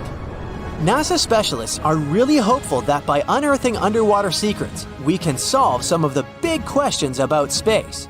Plus, they're testing some nifty equipment for future journeys across our solar system. How would you describe the shape of the planet we live on? It's definitely round, but it's not a perfect sphere. Because of the force of Earth's rotation, it's slightly flat on the North and South Pole. But there's more to it. The planet's rotation causes its sides to bulge outwards. The best term to describe our home planet is ellipsoid. Earth is nothing more than an oversized lumpy potato. These are the words of Atraji Ghosh, a solid Earth geophysicist from Bangalore. She and her team have been studying something called the Indian Ocean Gravity Hole. Sounds like the scenario for a science fiction movie, but it's very much real. We think of gravity as something consistent. If you drop a pen from your hand in Los Angeles and in Perth, they're going to fall to the floor at the same time. Well, this is not completely true. Gravity is connected with the mass of a celestial body. Astronauts on the surface of our moon don't walk, but move in hops. That's because Earth weighs 81 times more than the moon. Less mass means less gravity. Earth is more massive, so it has a stronger gravitational pull. But there's a catch.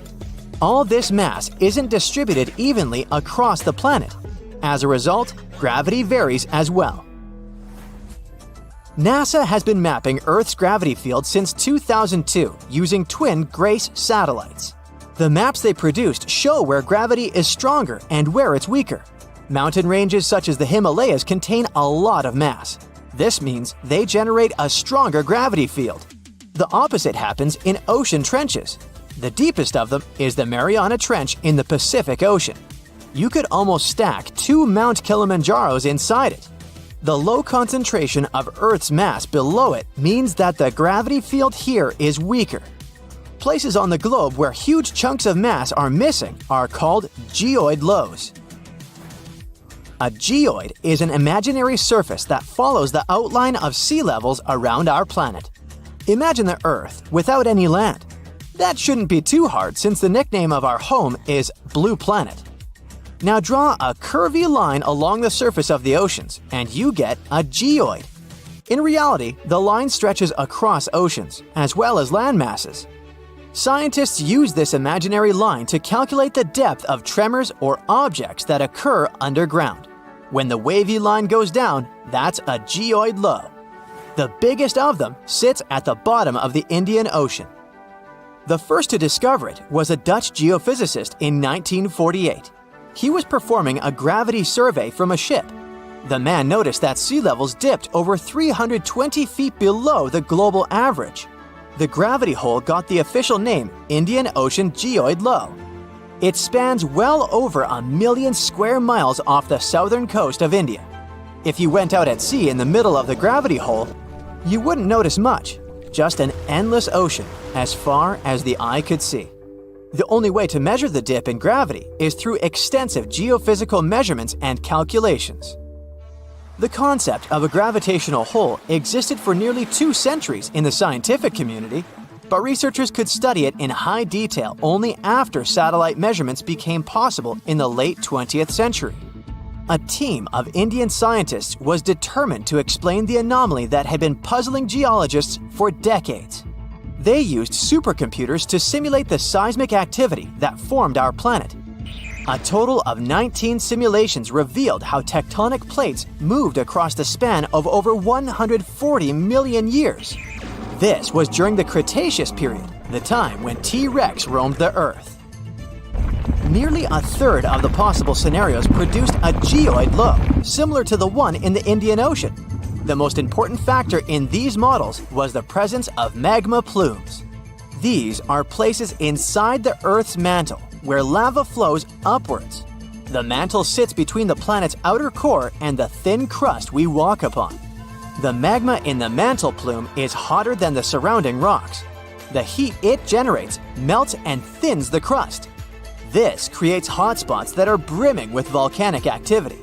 Yellowstone National Park and the Hawaiian Islands sit atop such hotspots. The Indian team of scientists linked the presence of magma plumes to the formation of the geoid low. Their source was an ancient ocean that disappeared tens of millions of years ago. It was located where the Himalayan mountain range sits today. Evidence of this lie in the marine rocks researchers found on the world's tallest mountains. The oceans ceased to exist when India's landmass separated from the supercontinent called Gondwana. It drifted north and merged with the rest of the Asian continent. At the time, the Eurasian supercontinent was called Laurasia. The Indian tectonic plate went down inside the mantle. It ended up under the African continent. This landmass contained a lot of crystallized material which was quite dense.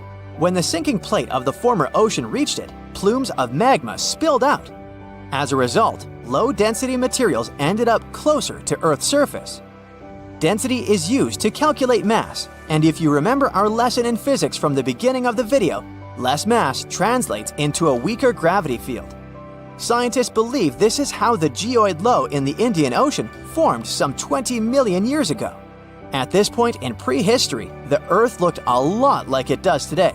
There were vast grasslands, and whales swam in the seas. Geophysicists who created the computer model cannot tell for sure what will happen in the future. Ghosh thinks it's possible that the gravity hole in the Indian Ocean will remain in place for a long time. But plate movements can also cause the anomaly to fully disappear in the coming eons. Earth's tectonic plates are constantly shifting. They define the shape of our continents and oceans. Experts study plate movements to get a picture of how our world looked millions of years ago. However, telling Earth's geologic future is much more complex. The gravity hole in the Indian Ocean is the biggest, but it's not the only one in the world. Other areas with low gravity include the island of Cuba and the Bahamas. On the opposite side of the spectrum are the Philippines. Here, gravity is stronger than normal, but the poles are the places with the strongest pull to them. They are the closest to the center of the Earth. If you stand directly on the North or the South Pole, you are 3,950 miles from the planet's core. At sea level on the equator, this distance increases by more than 13 miles. Earth's gravitational field also has an effect on your weight. At the equator, you weigh 1% less than you do on the poles. The South Pole is maybe more suitable for this experiment because there is actually ground there. But gravity is the strongest at the North Pole in the middle of the Arctic Ocean. This is where scientists in 2013 recorded the highest gravitational acceleration on the planet. This is the rate a falling object speeds up in free fall. The acceleration depends on the strength of gravity. When a team of researchers from a university in Perth set out to map these gravity changes, they discovered something interesting. Gravitational acceleration was the highest at the surface of the Arctic Ocean. This is something they expect to find, but the location of the lowest acceleration point amazed them. It wasn't on the equator as they assumed. The spot lay more than 600 miles south of it at Mount Huascarán in Peru. Scientists believe that the mountain's height had an effect on the phenomenon. This peak in the Andes is the highest point in the South American country. Hypothetically speaking, if a human falls from a height of 330 feet here, they will reach the ground 16 milliseconds later than if they performed the same stunt in the Arctic. On a sunny day, a man was diving in shallow waters near South Africa. At one point, he saw something that didn't catch his eye at first. A pile of shells that looked as if it had been put together. Maybe by some other diver, he must have told himself. But out of all these shells came the most unusual of creatures, an octopus. The gorgeous underwater animal looked straight at the man before swimming away. Impressed by his new acquaintance, the diver started visiting the octopus every day. He watched it use shells and seaweed to protect itself and learned how it hunted and cared for its eggs. All these encounters became the basis for a now famous documentary. In the movie, the diver wanted to study the relationship between a wild octopus and its observer. Initially, the octopus was a bit too shy to let the man get close. But over time, it began to trust him and even explored his body. At one point, the octopus even rested on the diver's chest. The man soon began to look at the underwater creature as his octopus friend. Sure, the documentary did make it look like a true friendship, but that was most likely because of all the close-ups and eerie music. But you can't really know what the octopus is thinking. Maybe what looks like tenderness is just curiosity or confusion. Maybe an apparent hug is really just a defense mechanism. Some people may love octopuses, but can they really be friends with a human? Until they learn to talk, I guess we'll never know. That doesn't make an octopus less of an interesting creature, though. Apart from those quirky sets of tentacles, obviously, octopuses have another characteristic that sets them apart from other sea creatures. A recent study that involved studying the footage of octopuses living underwater shows that they sometimes develop this unusual behavior. They seem to throw things at each other on purpose. It can be anything from dirt from the bottom of the sea to shells or rocks. Octopuses are known to be solitary creatures, so when something or someone, like an underwater camera person, gets too close to them, they might lash out. Just as we have yet to discover the limits of our galaxies and constellations, we know very little about the bottom of the sea. It's one of the reasons why we find it so hard to explain the behavior of some underwater creatures. The truth is, we don't have good enough technology able to deal with harsh conditions and a limited amount of light underwater. You might have asked yourself at one point, what's the deepest part of the ocean? It's called the Mariana Trench. We don't really know exactly how deep this giant hole is, since it's too difficult to measure, but it's somewhere around 6.8 miles deep and 5 times longer than the Grand Canyon. This massive underwater trench was first studied back in 1875 with the help of a weighted rope. Back in 2012, a Canadian film director reached the bottom of the trench in a submersible vessel called the Deep Sea Challenger. Some of the most bizarre creatures on the planet were discovered here, including the Dumbo octopus, the sea cucumber, and the goblin shark. The Mariana Trench got its name from the nearby Mariana Islands, which were named Las Marianas in honor of Spanish Queen Mariana of Austria. The Mariana Trench might be the deepest part of the ocean that we know of. But one other mysterious phenomenon that's interesting for researchers is called phantom bottoms. In the late 1940s, when the sonar became standard equipment, ships and submarines noticed unexpected signals coming from the ocean. Those signals came from areas where no seafloor was supposed to exist. What's even more mysterious is that this fake seafloor appeared to move. One researcher at Scripps University found out that these phantom bottoms showing on maps were indeed alive. They were made out of a layer of jellyfish, shrimps, and other deep-sea creatures. The reason why they move is that they rise to the surface at night to feed. To top it all off, even the way these creatures move is kinda calculated. They don't just move randomly, but seem to gather together by species. We used to believe underwater animals behave this way only to avoid being caught by predators. It's a mystery to scientists why they group in the same way to form a fake seabed. Our curiosity about the deep waters doesn't stop at the seafloor. If you went on a vacation to the beach when you were young, you probably remember the fun of digging in the sand. As the hole got deeper, you may have asked yourself, could I dig all the way to the other side of the earth? None of us have ever found out. Our parents took us home when it got dark and chilly. Scientists are more reasonable when it comes to this subject. For starters, they know the best place to start digging would be underwater, since those regions are already deeper than what we can find on land. They also do not have the ambition to drill a tunnel through Earth. It's not even possible. That's mostly because of the extreme heat and pressure inside our planet. Even if we could technically dig a tunnel, it would not be safe to travel through it. However, reaching the mantle and retrieving a sample would be a huge scientific achievement, similar to landing on the moon. What we live on is called Earth's crust. Underneath it, there are other layers called the mantle, outer core, and inner core. Researchers have been trying to drill into Earth's mantle since the 1960s, but they haven't succeeded.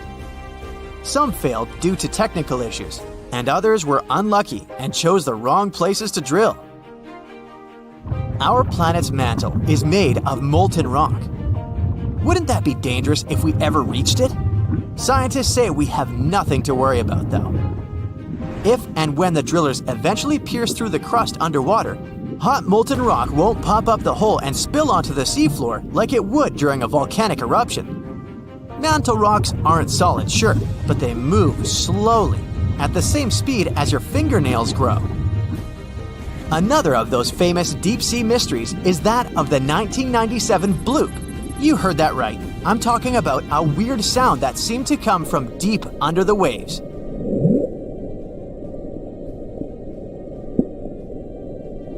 People heard it in the South Pacific. No one had ever recounted a sound like that before. Some thought it must have been emitted by a strange creature living deep in the ocean. It didn't help that the noise came from a location mentioned in a story by famous writer H.P. Lovecraft. In his story, it was a creature called Cthulhu that lived there. In the novel, the author described it as a large, human-like monster with tentacles on its face and wings on its back. For many years, people tried to figure out where the noise came from. It wasn't until 2005 that they concluded it was from icebergs breaking off of glaciers. Some people still don't believe that this explanation truly makes sense and are searching for a different reason for the bloop. If creatures living outside of our planet ever decided to come to visit, you wouldn't expect them to go straight to the bottom of the sea, right? Well, some people claim there's a sort of spaceship on the ocean floor, discovered in 2011. It's basically an oval-shaped object located on the bottom of the Baltic Sea. In 2012, a team of divers explored the anomaly and found what appeared to be a staircase and other structures on its surface. This only added to the belief that the large object had been made by someone and wasn't just a natural phenomenon. Even more bizarre, close to the unidentified anomaly, the explorers' electrical equipment, like sonar instruments and satellite phones, started to malfunction. Some scientists believe it just to be a glacial deposit or some other natural formation, but they still don't know for sure what it is. The concept of oil on troubled waters may seem like a strange expression, but its meaning of calming a tense situation is well understood. The origins of this phrase, though, have a much more literal explanation. It's true that even the roughest waves can be subdued by simple oil. Just like you dress your salad with oil to make it nicer, you can dress the sea to make it calmer. At the end of the 19th century, captains from various ships shared their experiences of using oil to calm rough waves in letters to the New York Times. One of those captains, Olsen of the Norwegian bark Wilhelmine, detailed what he did to save his crew and ship during violent storms. Despite the challenges they faced, the oil trick proved to be a game changer, drying up the weather side of the deck and helping them navigate through heavy gales. His words hinted at a secret power hidden within these simple bags made of sailcloth filled with irregular animal oil. He used it several times, and each time, the technique worked like a charm. One time, his crew encountered heavy gales on their voyage to Belfast. They were causing quite a stir, but they managed to stay ahead of the game by deploying these bags made of sailcloth filled with animal oil. As soon as they released the bag from the cathead, the weather side of the deck dried up in no time, even as the seas continued to wash over it. It was pretty neat to see it working its magic without even needing to check if the bag was empty, as it was a real lifesaver. Their vessel was still a little shaky and taking on water on the lee side. But this little trick really helped them out. Captain Jenkins from the British steamer Francisco used a similar method to calm the seas during their voyage from Hull, England to Boston. They ran into some strong westerly gales, causing really big waves. They didn't want to head any further north, so they decided to stop the engines and chill for a bit. They stuffed some oakum into the pipes of the closets and filled them with oil, and it worked like magic. The sea calmed down along the side of the ship, the big waves disappeared, and they stayed nice and dry. In total, 12 masters shared their success stories of using oil against rough waves, with only one reporting that it didn't work as expected. The use of storm oil, as sailors called it, was a tried and true method of preserving crew, cargo, and livestock from the harsh sea conditions. The toughest thing some of them experienced was just a little spray. Their methods were a tad different, but all of them used oil. But what made this storm oil so effective? First off, let's clarify something. Storm oil is not your average supermarket olive oil. To be truly effective, storm oil must be made of that thick, next to water insoluble consistency. Technically, it acts like a surfactant. This practice is very old and has been used for many centuries. Since ancient times, people have poured oil to calm ocean waves. It was poured onto the ocean surface to reduce wave intensity, making it easier for sea rescuers and navigation. This spilled oil accumulates on the surface and creates a concentration gradient that leads to extra dissipation and damping as waves move. In the past, steamships and lifeboats from various countries were required to carry storm oil as this practice continued until the late 20th century. It was included in the United States Maritime Service Training Manual as essential equipment for lifeboats, and British vessels were mandated to have it until 1998. Often, vegetable oil or fish oil was used as a cost-effective option. While those options were commonly used as storm oil substitutes, the thick consistency was the key to the oil's effectiveness. Storm oil has a dampening effect on water, absorbing some energy from the waves. It quickly forms a thin layer over a large area of the water surface, preventing wind from creating waves easily. The use of oil to calm ocean waves dates back to ancient times, with Aristotle and Pliny the Elder discussing its effects.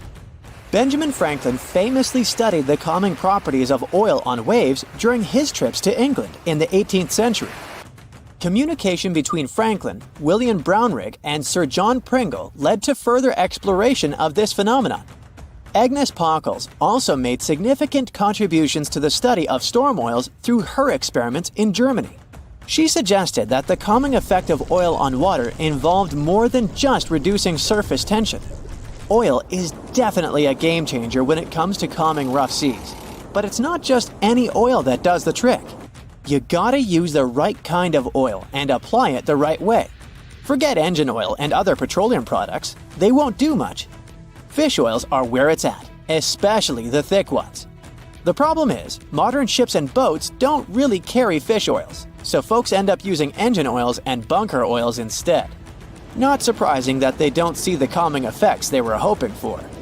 Back in the day, the Coast Guard used to carry a little tank of oil for rescue missions in choppy waters, but they stopped that practice ages ago. You can't just pour the oil on the water. You gotta let it leak out gradually, drop by drop. The best way is to hang a bag of cod liver oil or something like that over the side of the boat. The oil seeps out through the bag onto the water surface and smooths out the waves. Not only does the oil calm things down, but it also stops the wind from messing with the surface. Just a bit of the right oil, like a gallon or so, can flatten out a huge area around the boat. Believe it or not, tossing oil into the sea used to be allowed. Steamships and lifeboats were actually required to have equipment to slowly release oil during storms. The lifeboats on the Titanic fell under British law from 1894, which said they had to carry oil for bad weather. Now for the science part, as oil decreases water's surface tension, preventing those pesky waves from breaking. It's like adding an invisible layer over the water that makes it super smooth. So, when you pour some oil into water, the molecules don't clump up as they spread out to form a super thin layer. These oil molecules kind of do a somersault, standing on their heads and aligning with the water molecules like magnets. This creates a film on the water surface that is just one molecule thick. You can actually figure out the size of a single oil molecule by trying this out. For instance, one tester used a spoon that was under ½ an inch high, and the oil spot it spread out on the water was massive. If you do the math, you'll see that one molecule is incredibly tiny. Usually, wind creates waves by moving the surface of the water, but a layer of oil molecules acts as a barrier, stopping the wind from making waves and just pushing the oil around instead. This pretty cool trick has been used by all sorts of people throughout history for different reasons. I've already mentioned that Benjamin Franklin studied this phenomenon a lot, but he also liked to prank people by using this science. He would claim he could calm a choppy lake with just the touch of his cane. Turns out, he had a little vial of oil in the bottom of his cane that he could tap out onto the water surface. It made him look like some sort of magician or water-bending master. By the way, the science behind this trick is still used today. By putting a thin film of oil or smaller molecules like magnesium fluoride on glass, you can create invisible glass that reduces glare and reflection. This type of glass is used in smartphones, tablets, laptops, and glasses. Hey, don't freak out. Those red waters you see aren't blood oceans. It's just a natural occurrence called the red tide. Red tides often happen in Florida, especially in the West Florida shelf, and they can stick around for weeks or even months. They're basically caused by an increase in algae levels, hence the color.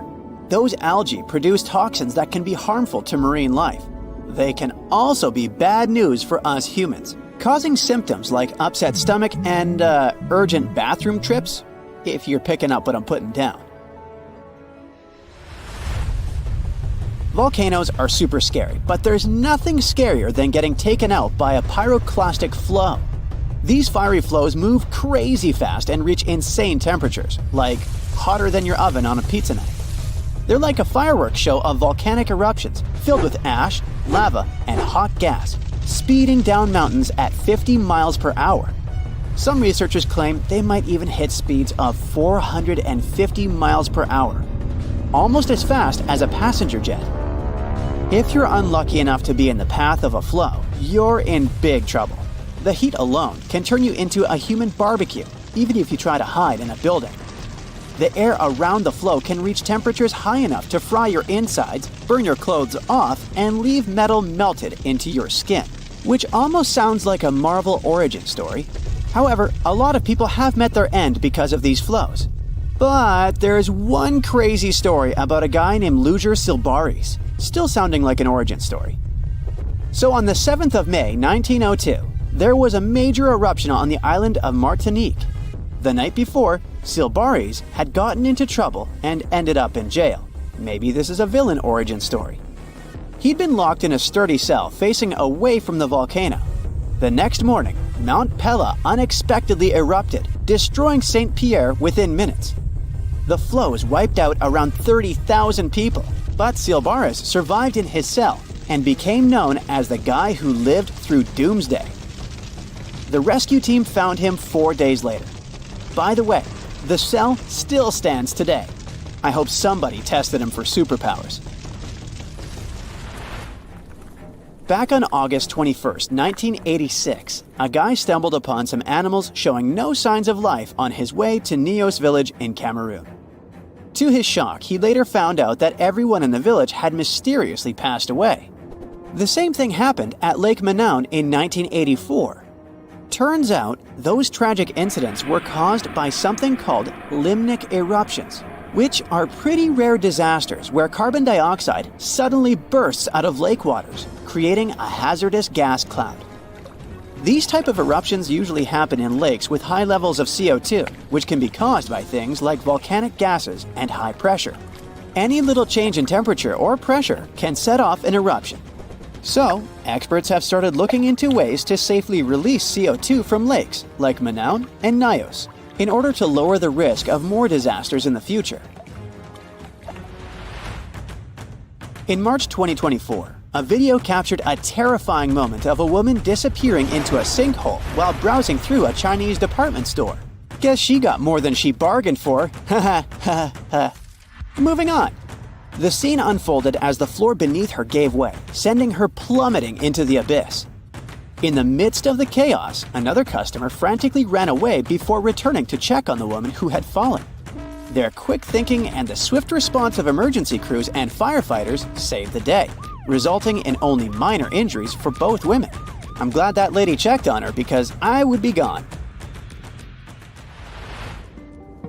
An anvil cloud is basically a big cloud made of ice particles that forms at the top of really tall thunderstorms, or those huge cumulonimbus clouds. The flat top shape is caused by the air rising in the storm and spreading out when it hits the stratosphere. That's why it's called an anvil. It looks like the tool metal workers use. Duh. The air from the anvil cloud is cooler than the stratosphere air, which keeps it from going any higher. You can spot anvil clouds from really far away, sometimes over 100 miles. Often you might see streaks of snow coming from the edge of the cloud known as virga. The snow disappears before hitting the ground because of the dry air. If you notice clouds poking through the flat top or bubbling up, it's an overshooting top, a sign of a super strong storm. Anvils are known for producing dangerous lightning. Normally, lightning comes from the bottom of a storm, but anvil clouds can produce really powerful lightning from the top. This lightning can strike out of nowhere, even from up to 30 miles away. So keep an eye on those anvil clouds if you see one forming nearby. Lahars are no joke. They're basically fast-moving, super dangerous streams of rock, ash, and water that come down the slopes of volcanoes. It's important for everyone to be aware of them. Scientists, policymakers, and even us regular folks. By understanding how lahars work and their potential impact, we can try to stay safe when volcanoes start acting up. Saving lives during natural disasters is the name of the game. There are two main types of lahars: debris lahars and mudflow lahars. Debris lahars are full of solid stuff like rocks and ash, while mudflow lahars are more waterlogged and sludgy. Lahars can be triggered by the rapid melting of snow or ice, heavy rain falling on loose volcanic material, or even a crater-like eruption.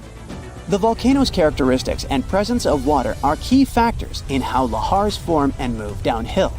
When lahars come barreling down mountains at speeds of up to 120 miles per hour, carrying loads of debris, it's a recipe for disaster. Unless you have a surfboard, but I doubt you'll have a surfboard on a volcano. Just saying. Also, it won't work. Going to the beach for a sunny vacation is the best. There's nothing like basking in the sun, feeling sand between your toes, and hearing waves crash against the shore. But even though it's all relaxing and picture perfect, always keep an eye on the water and never turn your back on the ocean. You may know about rip currents and tides, but have you ever heard of square waves? It's a real thing, and it can be pretty scary. Square waves, also known as cross seas, happen when two swells meet, forming a unique square pattern that looks like a checkerboard. They can be found along coastal areas, and while they are rare, they can create waves up to 10 feet high and make it tough for boats and swimmers to maneuver. If you find yourself in the water with square waves, you might feel like you're fighting against two different currents. The best thing to do is to not go too far out to begin with, and get out of the water as soon as the waves become too strong. Square waves are more dangerous for boats and ships, so it's best to stick to the shallow waters and stay safe. Whirlpools and maelstroms are powerful natural forces that have scared sailors for years. They happen when certain weather and current conditions come together just right. Most of them are safe if you stay away, but let's see what they really are and how they form. A whirlpool is basically water that starts spinning when two currents meet, or one current hits something solid like a wall. They can be big or small, depending on the speed of the water and waves. Most aren't dangerous, but there are also maelstroms, which are large, forceful, and violent whirlpools, caused by ocean tides and narrow straits. Tidal currents in places like Norway's Saltstraumen and Mockstraumen can create massive whirlpools. Scotland's Corribrecken whirlpool is one of the world's largest. Other examples of whirlpools can be found in Japan, Canada, and New Zealand. Are they portals? They're definitely not portals. Researchers have recently looked into ancient underwater volcanic eruptions and how they affected Earth's climate. They studied materials from Bronze Age eruptions to learn more about their scale, dangers, and impact on climate. For example, one eruption about 3,600 years ago in the Aegean Sea caused chaos in Santorini. The study focused on this event to understand its importance. By analyzing volcanic deposits, the researchers gained insights into how future eruptions could affect climate. They discovered that sediment waves from shallow underwater eruptions could lead to tsunamis and impact the ocean floor. These findings help us understand how underwater volcanic eruptions relate to the marine environment, which can help us predict climate changes in the future. If all the volcanoes on Earth suddenly erupted together, it'd be loud. We'd also have around 1,500 of these formations bursting at once. Now, normally it's just 10 to 20 volcanoes that are active each day. But what would the world look like if they all blew their tops simultaneously? Geologists think it wouldn't be pretty. Even if only the land volcanoes erupted together, it would set off a chain reaction way worse than anything we've ever seen before. The two big problems would be ash and volcanic gases. While the explosions in lava would be damaging for people nearby, the real danger lies in what happens next. A thick layer of ash would cover the planet, blocking out sunlight completely. No sunlight means no photosynthesis, which means crops would fade away and temperatures would drop considerably. And all this ash cloud could remain in our atmosphere for up to 10 years. Now, ash aside, there's also acid rain to worry about.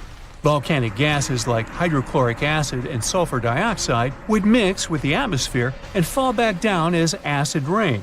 This type of weather would harm the groundwater and ocean surfaces. Even if humans would find a way to survive up to this point, we'd have no corals and no other sea creatures around. Scientists have seen similar events in Earth's history at a smaller scale. Big volcanic eruptions have been linked to mass extinctions. When Mount Pinatubo erupted in 1991, it cooled parts of the world for 2 years. But the extra carbon dioxide from these eruptions could also heat the planet, the same way we turn our stoves to broil for that extra crispy layer on our casserole. Geologists also mentioned that there's evidence in our atmosphere that stuff like this may have happened in the distant past. During the Cretaceous period, carbon dioxide levels were way higher than today, which made it difficult for marine life to thrive. Who would survive all this? Probably just some extremophiles, these organisms that survive in harsh conditions like hot springs or deep undersea vents. As for humans, we could all lay low in underground bunkers until things clear up, or build multiple space stations that could fit us all. Yeah, right. The chances of all volcanoes erupting at once, though, are very slim. Whew! That's because there isn't one giant source supplying all the volcanoes on Earth. Each one of these openings has its own deposit of magma, except for a few cases where they indeed share the supply. For example, in 1912, Nova Rupta in Alaska erupted alongside another volcano sharing magma. Scientists have also found evidence of magma hiding under volcanic areas, like under the Taupau volcanic zone in New Zealand. This magma can spread out horizontally for long distances, but is still just a local feature. Even if we consider all the magma under Taupau as one system, it's not connected to other volcanic areas like Indonesia or the Philippines. Because the great majority are isolated, volcanoes can't sync up to erupt at once. The magma comes from different processes, like mantle decompression or adding water to the mantle through subduction. There's no way to make all these different volcanoes erupt together because of how tectonics work. Now, that doesn't mean we won't see interesting volcano activity in the future. Take an underwater area near British Columbia, where recently about 200 small earthquakes per hour have been noted. Deep beneath the Pacific Ocean floor, off the coast of Vancouver Island, magma is set to erupt, heating the water so much that it'll bubble like soda. However, this event will likely go unnoticed by anyone other than scientists. The anticipated eruption will most likely happen around 3 miles below the ocean surface. Scientists explain that the earthquakes range from negative to 4.1 magnitude, meaning only those nearby would feel any tremors. This unusual activity gives us a rare opportunity to study how the Earth's crust forms. The magma beneath the ocean floor is estimated to be almost 1,500 degrees Fahrenheit, but will cool rapidly upon eruption and contact with water. This runny rock will solidify upon contact with the seafloor, turning black quickly. This event will be useful for biologists too, who will have the opportunity to study the marine animal's response to any changes, like run! Antarctica, often seen as a vast icy continent, also holds a volcanic surprise beneath its frozen surface. Researchers have identified over 130 under the western ice sheet alone, making it the largest volcanic region on Earth. Most of these volcanoes, about 90, were only recently discovered in 2017. But could any of these Antarctic volcanoes actually erupt? Well, it depends on which volcano we're talking about. While these formations are relatively young in geologic terms, it's hard for scientists to tell if they're still active or not. There are only 2 confirmed active volcanoes in Antarctica, Deception Island and Mount Erebus. The latter, standing tall as the highest peak on the continent, has been continuously erupting since at least 1972. It's known for emitting gas and steam, and sometimes even throwing out rocks in what are called strombolian eruptions. One of its most notable features is a persistent lava lake in its crater, a rare phenomenon due to specific conditions needed to keep the surface molten. For instance, it's fueled by a steady supply of magma from deep within the Earth's mantle. This continuous inflow of molten rock provides the material for the lava lake to exist. It also features low ambient temperatures. Despite its location in Antarctica, Erebus has relatively mild temperatures in its summit region because of the heat generated by the volcanic activity. This allows the lava lake to remain liquid rather than freezing over. Deception Island, another active volcano, last erupted in the 70s. While it's currently not showing signs of imminent eruption, it's being monitored closely for any concerning activity. Apart from these 2 being confirmed to be active, Antarctica is dotted with fumaroles, openings in the Earth's crust that release gases and vapors. Sometimes these fumaroles can create icy towers reaching heights of 10 feet. What we should focus on is maybe supervolcanoes. They're this type that has the potential to produce the most massive and destructive eruptions. Unlike the typical one, which has a single vent, supervolcanoes have a vast magma chamber beneath the surface, spanning tens or even hundreds of miles in diameter. Their eruptions can have catastrophic effects on the surrounding area and even impact global climate patterns because of the amounts of ash and gases they spill out into the atmosphere. One famous supervolcano is the Yellowstone one, which some say is gearing up for another eruption. It has the capacity to unleash a colossal eruption, spewing over 240 cubic miles of material. As much as we'd like to predict its behavior, volcanoes don't stick to a calendar. On the contrary, eruptions simply happen when there's enough magma beneath the surface. There also needs to be enough pressure for the magma to travel upwards. As far as we can measure, these conditions are not currently met at Yellowstone. Sure, many volcanoes operate on a cyclical pattern, but that doesn't mean Yellowstone is overdue. In fact, Yellowstone has had just 3 major eruptions over the past 2.1 million years.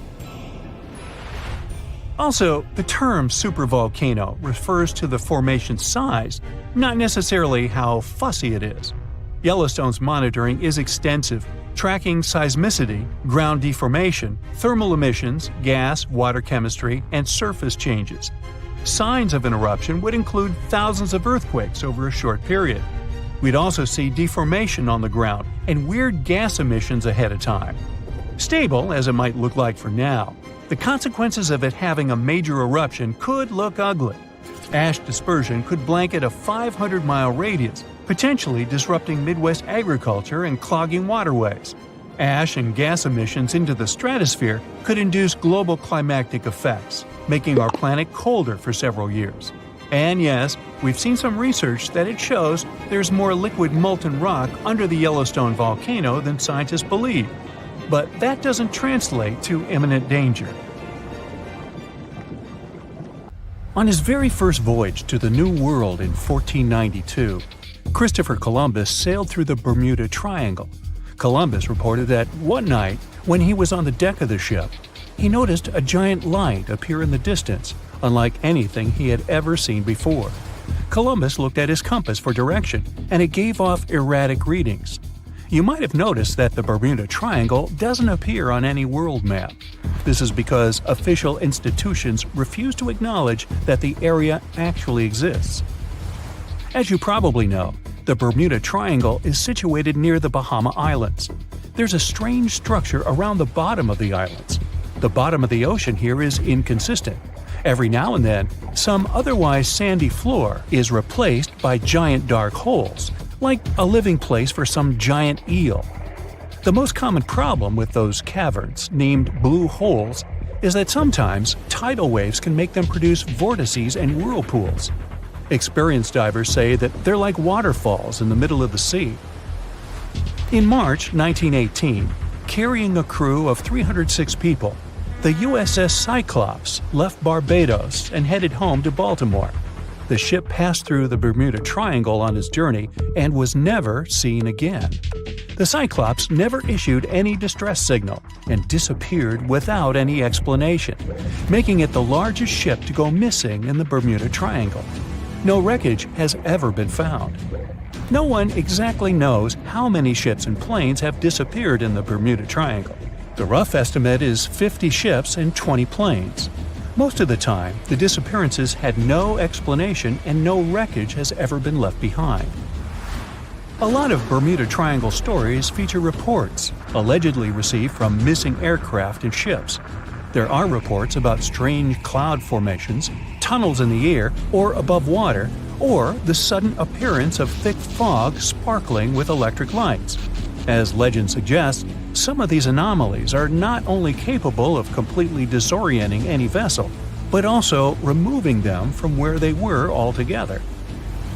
Some enthusiasts of this theory draw a line between it and the experimentations of Joseph Hutchinson, who is trying to prove that electromagnetic fields can collide with each other and produce all kinds of disturbances to reality itself. He's done countless experiments in which electromagnetic fields were able to make objects levitate, fly out of the water, and begin to illuminate. Hutchinson himself thinks that similar things may have their place in special places like the Bermuda Triangle. There are some strange structures lying at the bottom of this eerie area. Some even reported the presence of giant pyramids here. In reality, the only giant things here are overstatements. The structures don't look like pyramids at all. They are called the Bimini Road. It lies northwest of the shore of North Bimini Island. In fact, it consists of two strange rock formations. Both look suspiciously like building blocks. Research showed that underlying ground layers beneath the Bimini Road feature nothing but bedrock, with no possible cavities in it. That totally excludes any possibility of these rocks being part of a building. In the year 1800, a large sailing vessel called the USS Pickering departed from the U.S. on its way to the West Indies. The ship sailed into the Bermuda Triangle along with its 90-man crew and was never heard from again. The USS Pickering was the first ever confirmed ship to vanish in the Bermuda Triangle. It's believed that the ship was taken out by a storm, but because no wreckage was ever found, we'll never know for sure.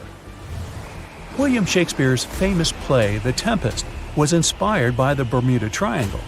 Sailors returned home to England to tell stories of treacherous waters near the Bahamas where ships mysteriously disappeared. These stories made it back to the bard himself and inspired his final play about a storm at sea transporting a ship to a mysterious land. The shipwreck in Shakespeare's play is based on the 17th century ship Sea Venture. The ship was carrying supplies from England to Virginia when it was struck by a massive storm in the Bermuda Triangle. Sea Venture was battered by the storm for 3 days and barely made it to the shore. Survivors of the wreck were stranded on a desolate stretch of Bermuda for 9 months. The floor of the ocean in the area is littered with shipwrecks from all over the world and of all ages. And as you can imagine, this is a sweet spot for treasure hunters brave enough to challenge the mysterious waters of this place. One of these treasure hunters was lucky enough to come across a secret map made from the orbit of the planet in the 60s during one of the first flights into space. This map reveals a lot of shipwreck coordinates in the Caribbean area. The luckiest treasure hunter in the world believed that these coordinates should lead to the remains of the ship that was part of Christopher Columbus's expedition. What he found there was a huge, unidentifiable object plastered with layers and layers of coral. It had long protrusions sticking out of it in bunches of 5 in different directions.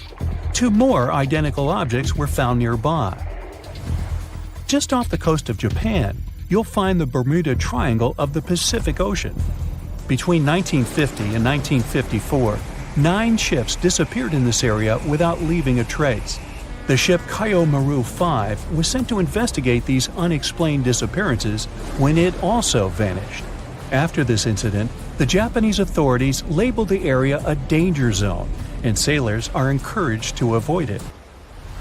The local people of Andros Island, part of the Bahamas, have a legend in their folklore about a giant, vile octopus-like creature named Luska. Nobody knows how big this creature could be, but they believe it is responsible for the disappearance of vessels in the area.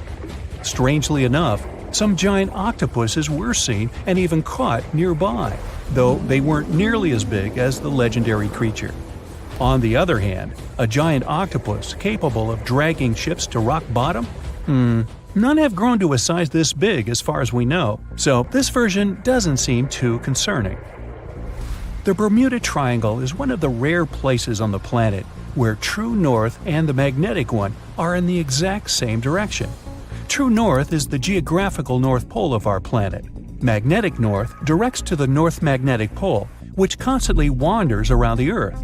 Sometimes these poles coincide, and the straight line that connects north and south is called the agonic line. If you fall into this line, your compass will behave strangely. It won't point exactly to the north.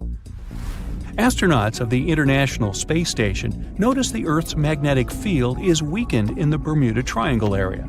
This field is a shield that protects us from solar radiation. Above the triangle, the particles of the sun's rays move faster than in any other part of the planet. This causes unstable work of electronics of satellites flying in the atmosphere of Earth. It doesn't apply to ships and planes, though. The Bermuda Triangle is one of the most heavily traveled shipping routes in the world. Some skeptics believe that this fact solves the Bermuda Triangle mystery. Statistically, the busier the area, the higher the frequency of accidents and disappearances. While this makes sense, it's not the frequency of disappearances that's responsible for the mystery of the Bermuda Triangle. It's the lack of explanation or wreckage found. A popular theory suggests that rogue waves are responsible for the many disappearances. Rogue waves are called extreme storm waves by scientists.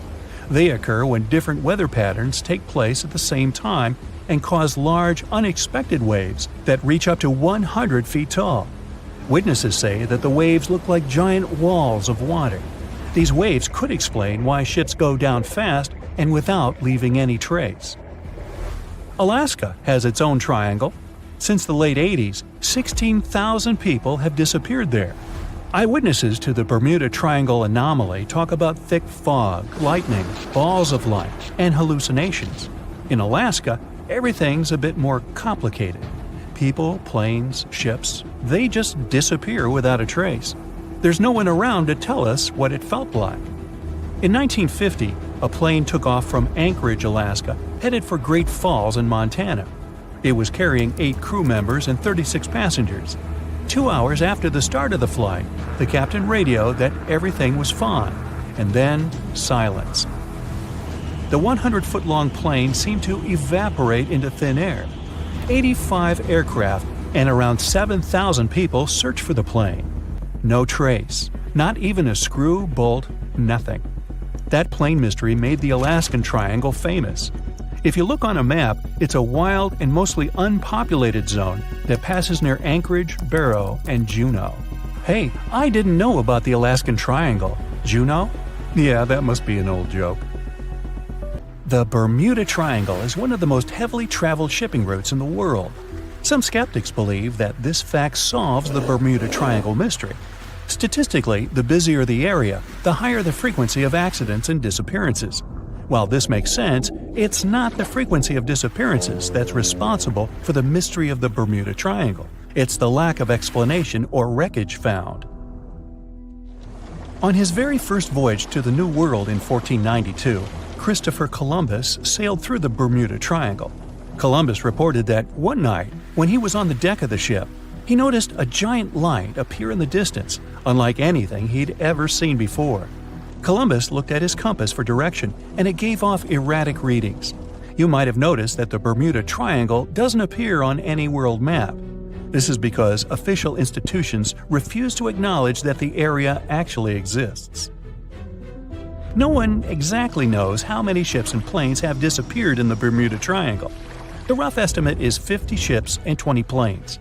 Most of the time, the disappearances had no explanation and no wreckage has ever been left behind.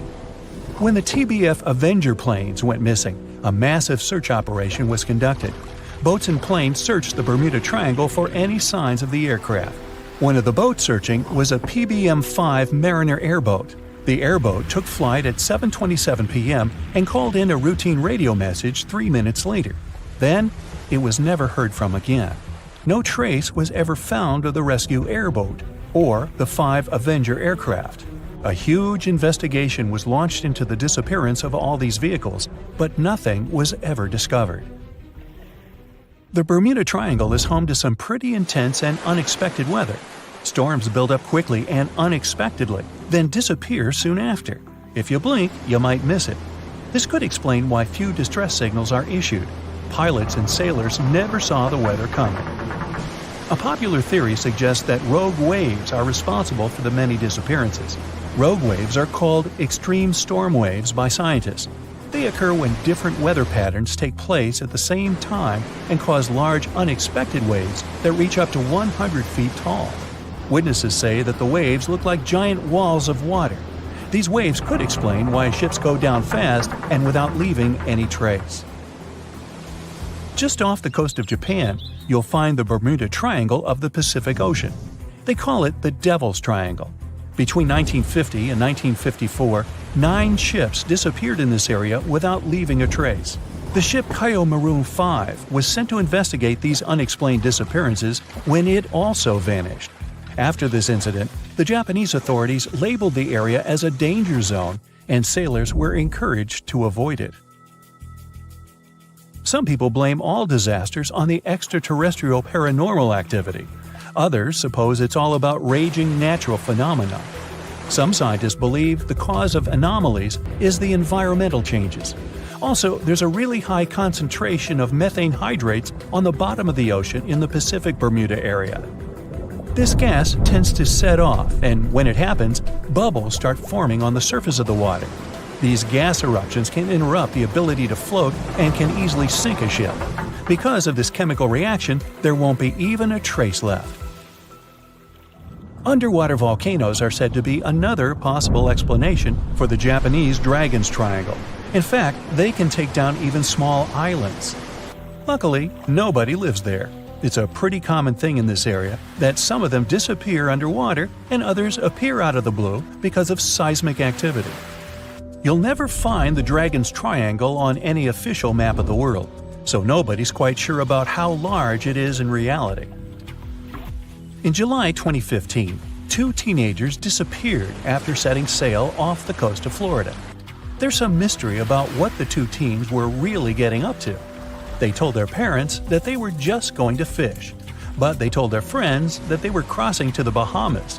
Shortly after they left, a line of thunderstorms moved towards the area, and the boys were never heard from again. A massive search was conducted, but sadly, nothing was found. 1 year later, the pair's boat was found off the coast of Bermuda with a broken iPhone and some personal effects left inside. One of the most popular and bizarre theories trying to solve the Bermuda Triangle mystery comes from Charles Berlitz. He insists that the area is home to the lost city of Atlantis. The missing ships and planes and malfunctioning equipment, according to him, were all caused by rays of energy let out by the special energy crystals that power Atlantis. While this sounds silly, Berlitz's theory was convincing enough that over 20 million people bought his book worldwide. Previously, the compass wouldn't work well in the Bermuda Triangle since the lines of the two poles coincided here, true north and magnetic north. But if you fall into this line, your compass will behave strangely. But the magnetic north is constantly shifting, and now it's far beyond the triangle. No legend says pirates of the last centuries operate in the Bermuda Triangle, or that the Flying Dutchman makes other ships disappear. A popular theory is that ships travel to the distant past or future through a time portal in the Bermuda Triangle. Fortunately, these are all myths. Just imagine hundreds of giant tentacles reaching out to a group of ships sailing through the Bermuda Triangle. In the past centuries, they could easily sink an entire fleet, since the ships were made of wood and were lighter. Squids wrapped decks with their strong tentacles, made holes in the ship's hulls with their sharp beaks. Toothy suction cups could break the masts and tear the sails. The water was filling the holds and slowly rising to the deck. The ship sank in a matter of minutes. Survivors reached the shore and told everyone about huge monsters. This is how the legends of the Kraken appeared. Fortunately, now people have sonars and equipment for monitoring the sea space. They say the main reason why this place is so enigmatic must be the magnetic fields that form this ominous triangle. Ocean floor is made of rocks containing a lot of magnetite. It's more like iron. Magnetic fields react to the high concentration of magnetite on the ocean floor, which may start a sort of conflict between the two. It can often lead to various weather anomalies and, as a result, navigation issues. And naturally, any changes in the ocean floor or the Earth's magnetic fields influence the Bermuda Triangle a lot. Magnetic fields tend to shift their position, so do tectonic plates and even the continents, even though we never notice it. The skies are usually very clear there, but back in 1883, some people witnessed abnormal things in the area. Some claim to have seen large blocks of ice falling from the skies, and the crew even managed to save one as hard proof. Seems like the Bermuda Triangle has an alternate not only on Earth, but even in space. Spacecraft usually don't disappear into thin air, though, like there's no air. This anomalous area is really large and stretches right above the South Atlantic. It occupies the area from Chile to Zimbabwe and sits right at the point where Van Allen radiation belts are the closest to the surface of our planet. The Earth has two such belts, which come in handy trapping the particles that shoot in from the Sun. They do a great job protecting the Earth from radiation. The magnetic field there is lower, so it allows the Earth's radiation belt to come closer to the surface. Whenever a satellite passes by, it will be exposed to radiation, which might lead to serious damage. So, no satellite can take pictures of it. The South Atlantic anomaly is part of the Earth where natural radiation just flows out of control. Still, there is little evidence that all these triangles are really dangerous. Many believe the Bermuda Triangle itself has been proven time and again to be nothing but a work of fiction. In fact, some shipwrecks, such as the Ellen Austin, gained popularity in the middle of the 20th century, while nobody even thought of drawing a triangle in the Bermuda area before that. The mystery was popularized by science fiction writers and became a common myth, while no serious research proved it any more dangerous than other parts of the world's ocean. So, the crew of the Ellen Austin back in 1881 weren't even aware of the Bermuda Triangle back then, let alone afraid of it. What do you think?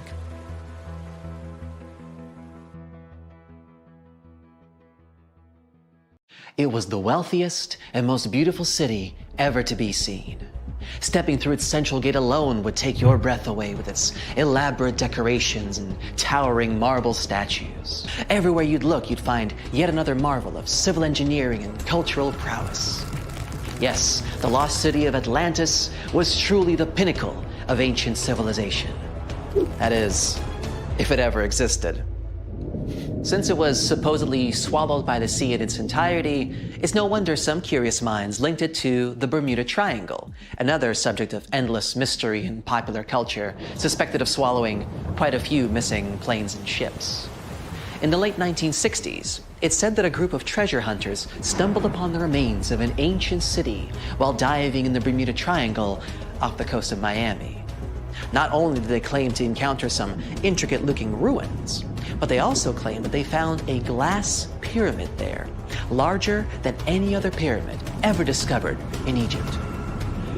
A huge glass pyramid on the bottom of the Atlantic Ocean? No, that story turned out to be a hoax. Nevertheless, we do know that strange phenomena are still happening in the Bermuda Triangle, like volatile water currents or even the occasional vortex. When anyone mentions the Bermuda Islands, this mythical triangle is often the first thing that comes to mind, due to all the mysterious disappearances or unexplained malfunctions. But there's a lot more to this territory than one mysterious triangle. Let me tell you about it, just in case you might want to visit.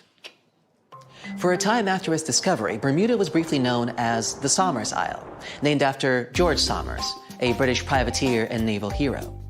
But the name that eventually stuck was the initial name, Bermuda, named after Juan de Bermudez, an explorer from Spain who discovered it in 1505. It's the oldest remaining British territory overseas, going back to a time before even the United Kingdom was established. The island's geographical creation is also unique. Scientists have recently discovered that the volcano that had generated this piece of land is like no other on Earth. Since it has pleasant weather almost all year, it's a great place for golfing, sporting 8 world-class courses, often frequented by famous golf players or celebrities. You might just run into one by accident, if you're lucky. If you're more of a music fan, you would be interested to know that John Lennon got the inspiration for about 25 of his songs right here on this island, including classics such as Watching the Wheels, Woman, and Just Like Starting Over. Bermuda's official online travel guide even provides a Lennon-inspired itinerary, taking you from the Bermuda Botanical Gardens to the Masterworks Museum of Bermuda Art to Front Street, a district well known for its very active nightlife.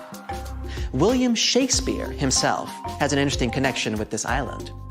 His famous play, The Tempest, a story about a shipwrecked crew that end up on a magical island where they are tormented by an old man and his servants, was initially going to be set in the Mediterranean. But after learning about a real-life shipwreck in Bermuda, Shakespeare was supposedly inspired, and so moved the setting here. The island is also home to some fascinating animal wildlife. On hot summer nights, a special insect that glows in the dark, called the Bermuda fireworm, can be found in protected bay areas. There's also a unique species of birds here, the cowhouse, also known as Bermuda petrels. Believed to be extinct for about 300 years, they were rediscovered back in the 1950s, and a sanctuary was built for their protection. Currently, there are about 300 of these birds in Bermuda, total. Some of the first sailors to end up on the island at times reported strange sounds coming from inland and the surrounding waters after sunset. They even described what they heard as children screaming. So, of course, they thought it must have been because of witches or sea monsters. It took a little more time and research to figure out the sounds were coming from the cowhouse. These birds emit a very specific sound that can be easily confused with distressed human noises. Just as the Netherlands are famous for their tulips and Brazil for its coffee, Bermuda is well known for, drumroll please, onions. Yes, Bermuda used to export an amazing amount of onions back in the day, and the general quality of the vegetables produced here is said to be very high. Bermudians, that's how people living in Bermuda are called, are so proud of their onion heritage that when the clock strikes 12 on New Year's, a giant-sized onion decorated with beautiful lights is dropped in St. George's Town Square to usher in a new year. This is a big part of Bermudian tradition, as their onion heritage is a point of pride for the Bermudian people. The community of Bermuda is known to be tight-knit and to be very friendly and sociable. It's common to say hi to everyone on the street, even if you aren't properly introduced. Not greeting people when entering a shop or jumping into a bus is actually considered rude, so be sure to get accustomed to locals saying hello when paying a visit. Another fascinating aspect of Bermuda is its architecture. The houses are all painted in bright, zesty colors. Bermudians take very good care of their homes, even repainting them every 4 to 5 years. And they can even choose the color of their house without any limits. The roofs, however, are a completely different story. When visiting, you will notice that they are all white and terraced. Here's why. Since there is no public water system in Bermuda, people living here have to collect their own water. And that's what the roofs are for. Rainwater is collected on the roofs and then funneled into water tanks for storage and future use. That's why it's so important that the roofs remain white. Not only is it much easier to spot debris on a white surface, but the white cement also helps with sanitizing the water. What about transportation? Well, only residents can drive a car here, and only a single car is permitted per household in terms of ownership. So if your trip itinerary includes renting a car, you may want to rethink it. If riding a bus is not your preference, there's always the option of renting a scooter. You just have to remember to drive on the left side of the road. It is a British colony after all. This wonderful location is also one of the few places on Earth with pink, sandy beaches. Because it's surrounded by coral reefs that are responsible for the special red pigment, Bermuda is home to some of the most spectacularly colored beaches in the world, such as Horseshoe Bay Beach, West Whale Bay, or South Shore Park. For those interested in more of a culinary experience, Bermuda has some interesting local dishes to explore. Its geographical location and the fact that it's surrounded by water mean that most local courses are based on fish and seafood. Here you can get a nice codfish breakfast, a Bermuda fish cake, or their famous Hoppin' John, a dish made with black-eyed peas, sliced sausage, bacon or chicken, Bermuda onion of course, and some brown rice, often seasoned with garlic and thyme. They do this last one for special occasions, like in January, during the Bermuda Restaurant Weeks, a culinary festival that you'd better not miss if you love a good feast. For a place to chill with a fantastic view, Bermuda offers 2 historic lighthouses, each with its own delightful peculiarities. To get to Gibbs Hill Lighthouse, for example, you would have to make a long pilgrimage up 185 steps. There's no elevator to get you there, so be sure you're properly hydrated before starting the journey. The panoramic view of the ocean, however, will make up for all the effort. There is also St. David's Lighthouse, which is known as an ideal spot for whale watching. Particularly in March and April, humpback whales generally pass through these waters as they travel north to their feeding grounds in Canada. The National Museum of Bermuda also provides an array of unique experiences, such as the Dolphin Quest. Through this program, tourists have the opportunity to view, meet, and interact with dolphins in a sheltered, natural ocean lagoon environment. Searching for the best hidden Instagrammable spots? Then Crystal and Fantasy Caves is the place for you. They were actually discovered by accident in 1907. 2 young boys, Carl Gibbons and Edgar Hollis, lost their ball while playing cricket. When one of the boys went down a hole to get the ball back, he discovered this magical place full of crystal formations surrounding a beautiful lake. Crystal and Fantasy Caves attract a huge number of tourists each year, and through a number of recently constructed bridges, they are now more easily accessible. Be sure to wear comfortable shoes, though. There's lots of other geographic, historic, and cultural attractions I could talk about, but I think you get the gist. Bermuda is a lovely and vibrant island paradise that offers so much more than conspiracy theories about missing planes and lost cities. The weather is pleasant, the people are friendly, and there's so much to do on this beautiful island. So what are you waiting for? Book a flight today! Just a suggestion, of course.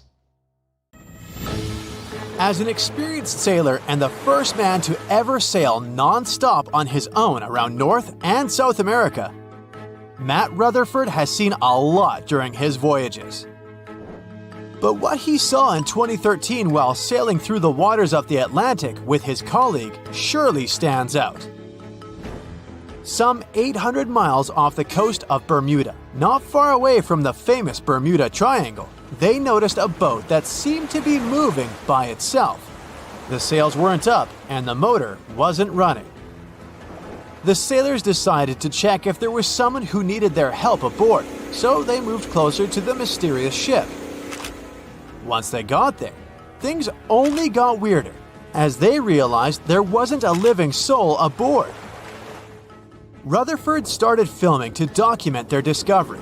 The boat looked so awfully abandoned that they expected to find some pretty scary things in there. But it didn't stop Rutherford from searching the vessel. The boat, which turned out to be named Wolfhound, looked like an upscale one, probably costing hundreds of thousands of dollars. It was pretty weird to find it floating by itself in the middle of the ocean. It seemed like whoever abandoned it was leaving in a rush. There were clothes and other personal belongings all over the main cabin. Some parts of the ceiling had fallen and some drawers had popped open.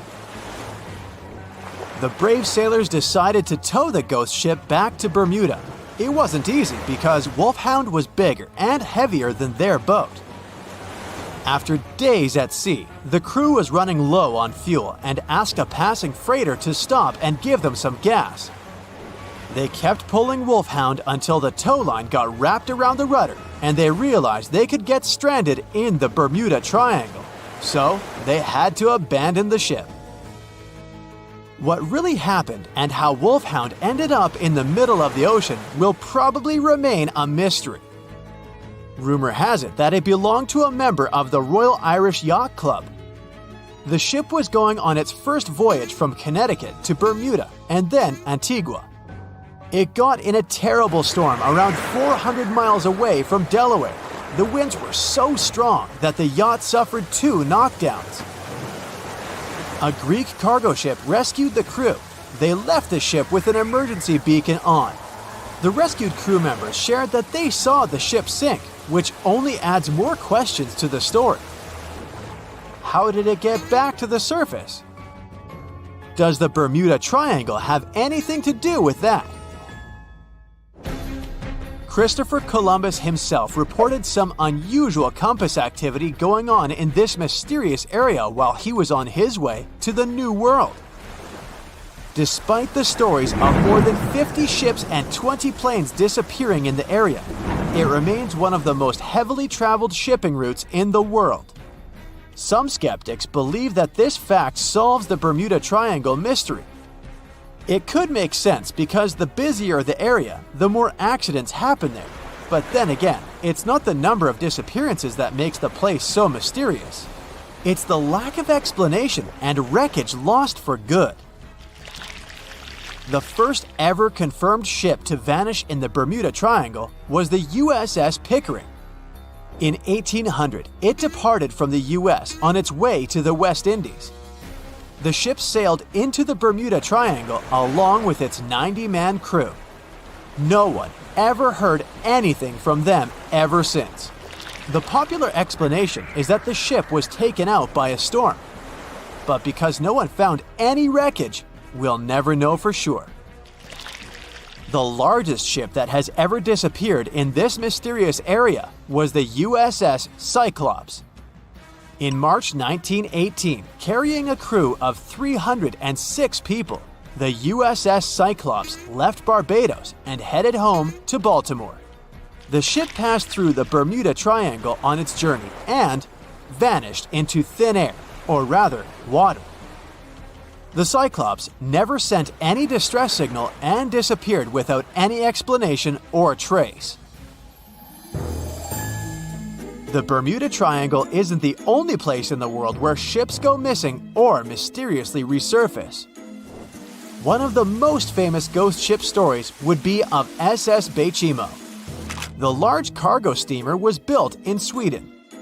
On October 1st, 1931, it got caught in pack ice. The crew decided to wait it out and managed to break free after a couple of days, only to get trapped again in less than a week. This time, they didn't manage to make it out. A rescue team went by air to save 22 of the crew members. 15 other members stayed in a wooden shelter they built not far away from the ship. Their plan was to wait out the winter and get back aboard. At the end of November, a strong blizzard was rushing through the area. When it was over, Bechimo seemed to have gone away with the storm. The captain decided it must have broken and sunk, but a few days later, a local hunter informed them that he had seen the ship around 45 miles away from their camp. The crew managed to find the ship and took the most valuable cargo from its hold. They had fears that Bechimo wouldn't live through that rough water, but it did manage to survive after all. Once the ice was gone, it floated away and ended up drifting along the shores of Canada and Alaska. Many people reported seeing the ghost ship in an open sea. Some even tried to board it to save the ship, but the weather didn't allow it to happen. The last time someone saw SS Bechimo was in 1969, 38 years after its crew had left it. It could still be drifting somewhere in the ocean. The story of MV Hoita happened in the South Pacific. The ship was originally a wooden luxury yacht. After serving for 20 years to various owners, it became a merchant ship. In 1959, it set on a trading voyage that was supposed to last around 2 days. When it didn't reach its destination on time, no one was worried at first, as things happen in the open waters. After another day, and no distress signals from the Hoita, it was obvious that something serious was going on with it. There were 25 people aboard, and their families wanted to find them. A search and rescue crew worked for 6 days looking for the ship, or at least its wreckage, in an area of nearly 100,000 square miles. That's 1.5 times as big as Florida. Sadly, the mission had come back with no results. It seemed like Hoita had disappeared without a trace.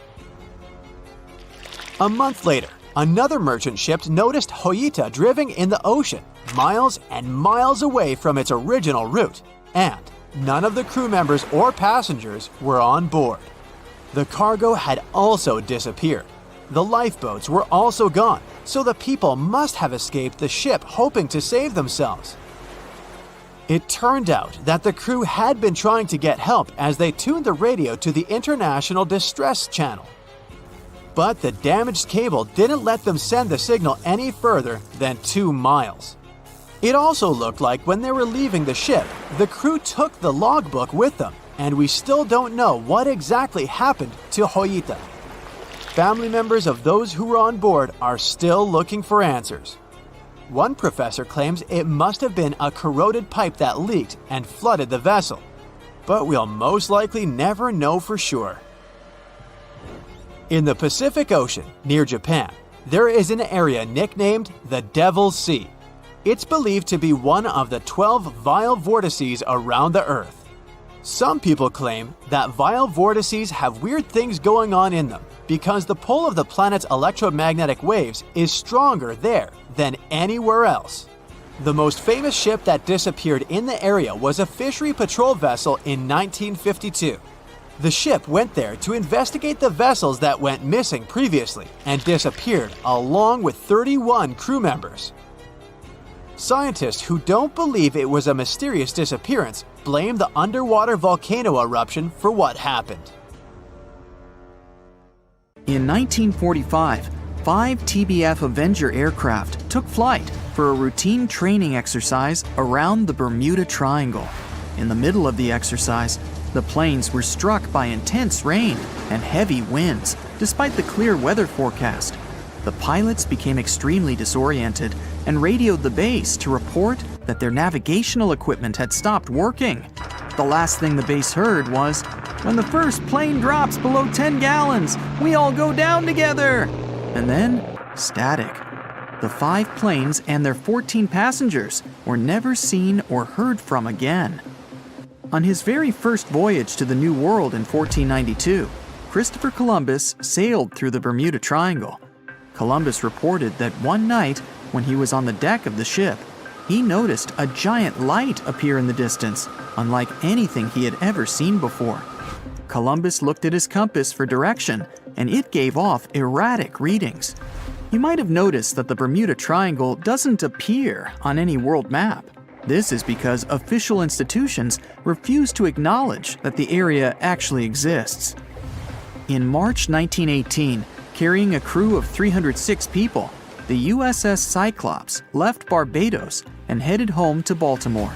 The ship passed through the Bermuda Triangle on its journey and was never seen again. The Cyclops never issued any distress signal and disappeared without any explanation, making it the largest ship to go missing in the Bermuda Triangle. No wreckage has ever been found. No one exactly knows how many ships and planes have disappeared in the Bermuda Triangle. The rough estimate is 50 ships and 20 planes. Most of the time, the disappearances had no explanation and no wreckage has ever been left behind. In the year 1800, a large sailing vessel called the USS Pickering departed from the US on its way to the West Indies.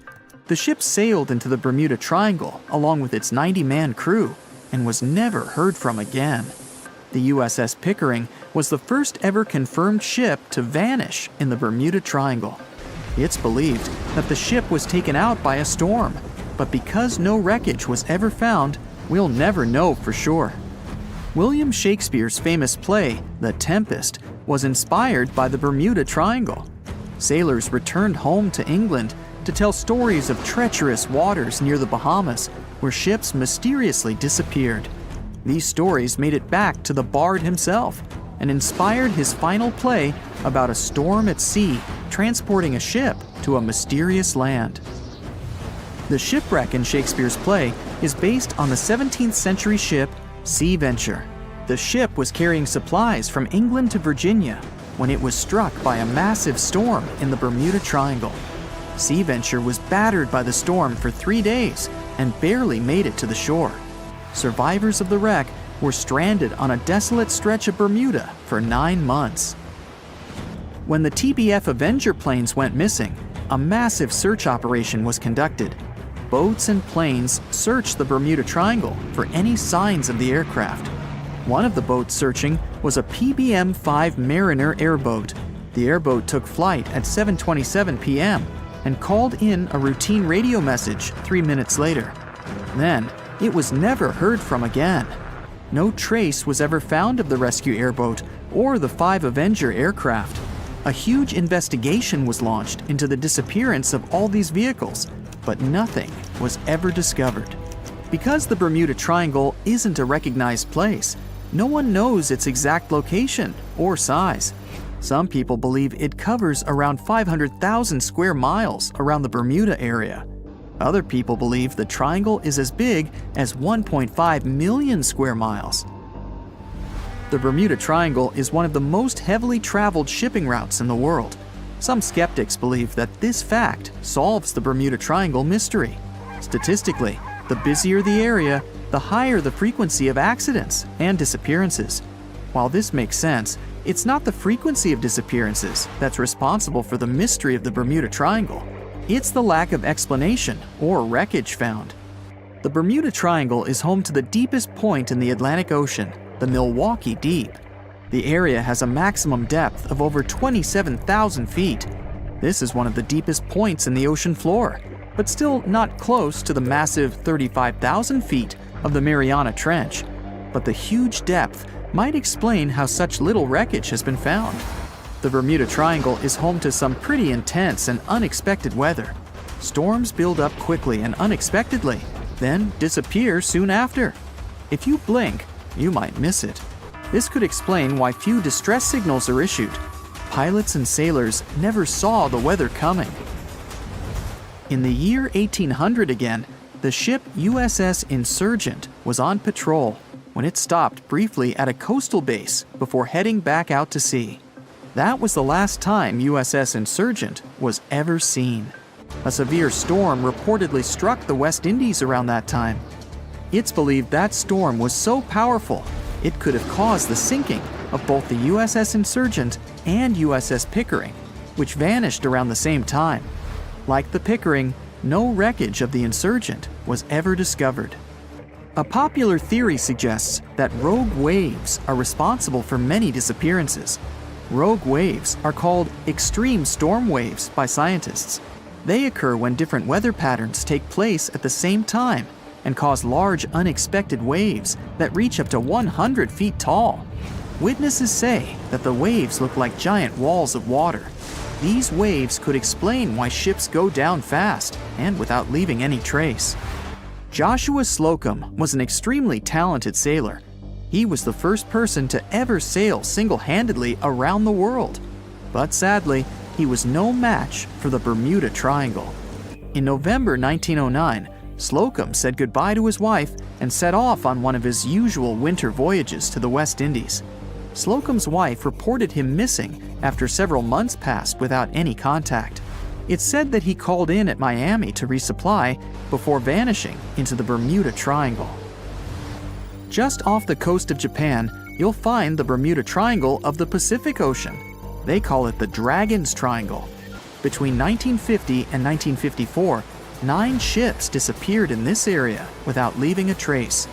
The ship Kaiomaru 5 was sent to investigate these unexplained disappearances when it also vanished. After this incident, the Japanese authorities labeled the area as a danger zone, and sailors are encouraged to avoid it. On the ocean floor, decomposing organisms let off large concentrations of methane gas that gets trapped under the water. This gas can build up until, boom, it ruptures. The gas surges up to the surface and erupts.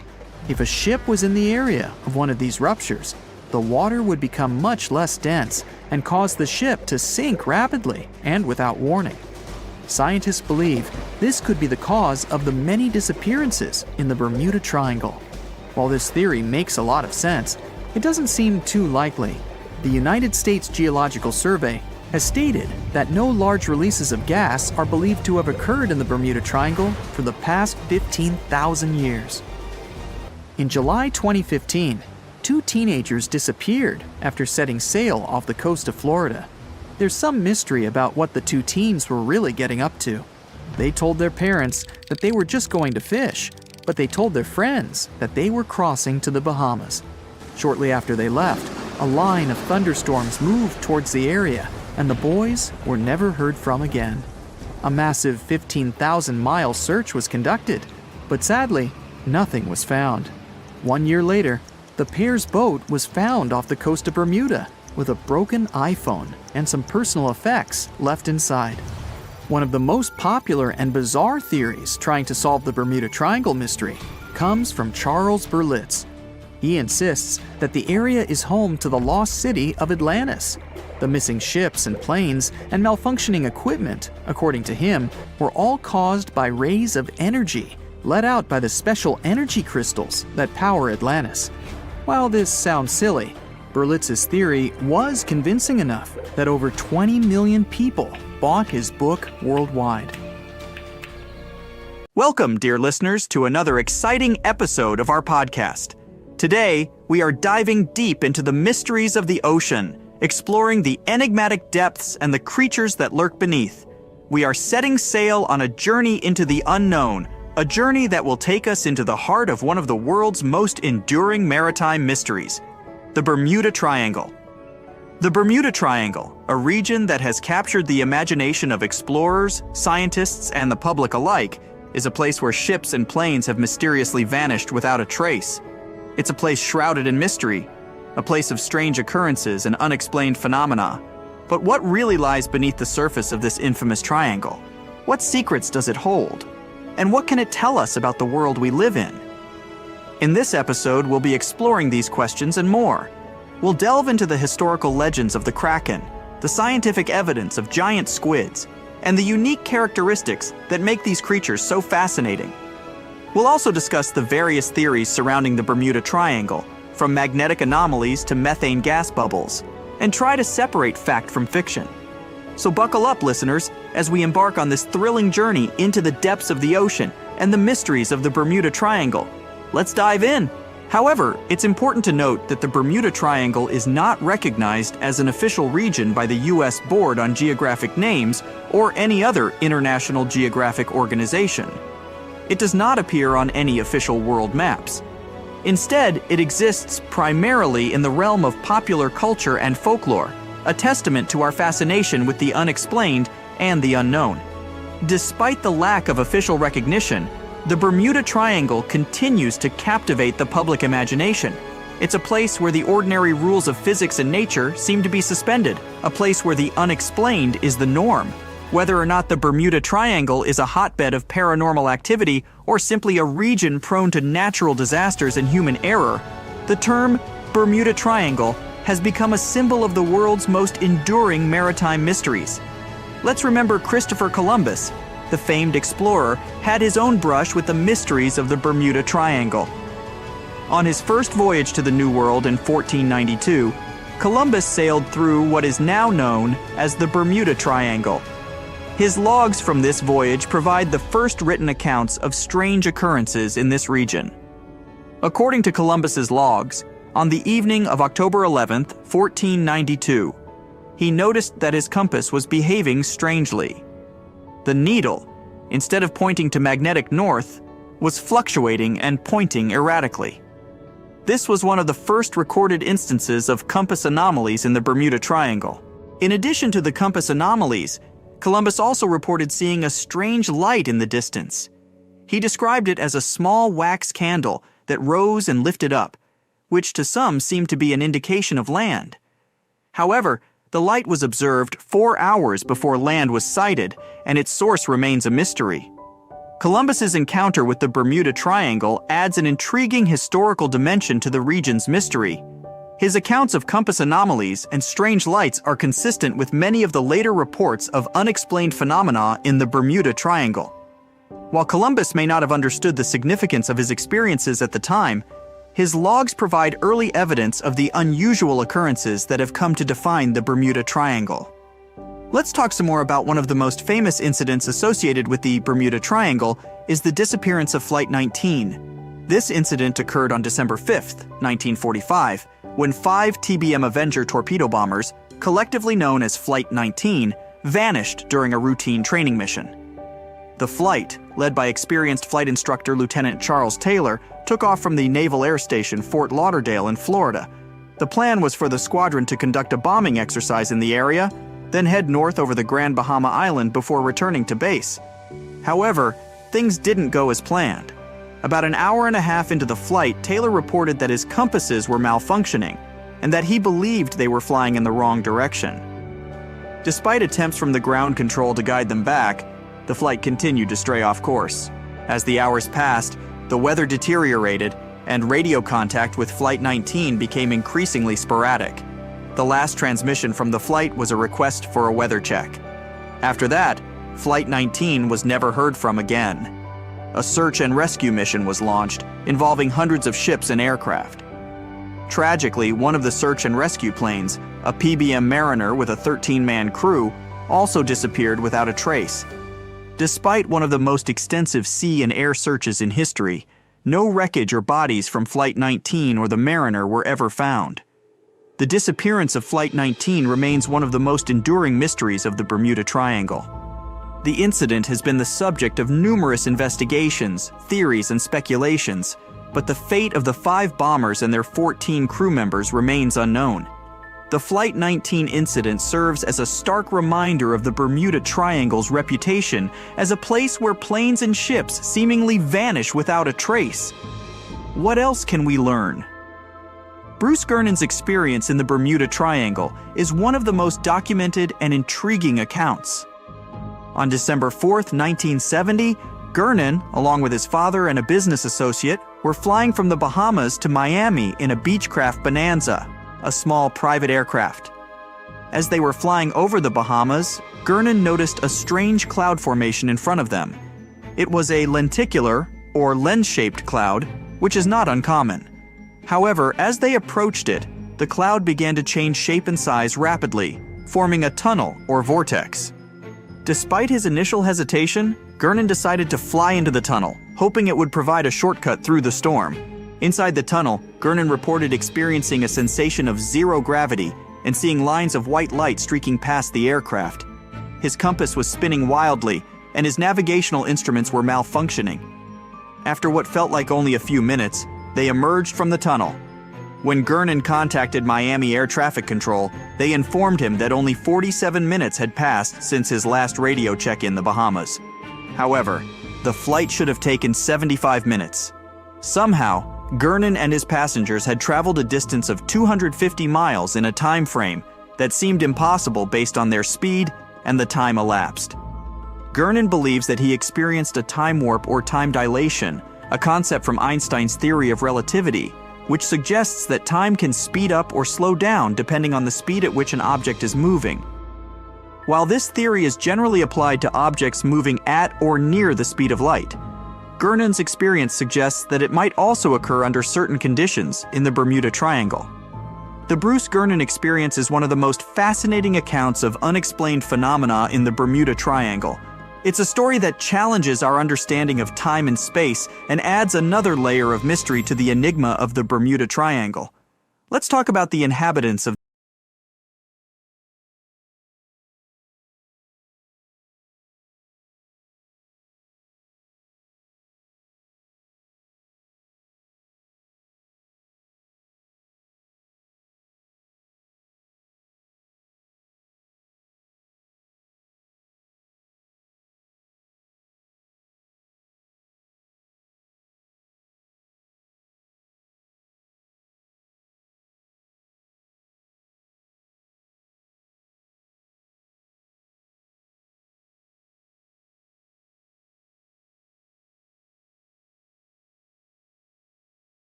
changes in wind speed and direction.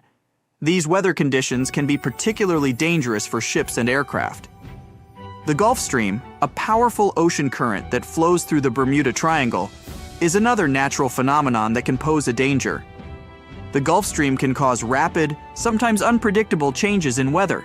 It can also create choppy sea conditions and can carry away debris, making it harder to locate a ship or plane that has sunk.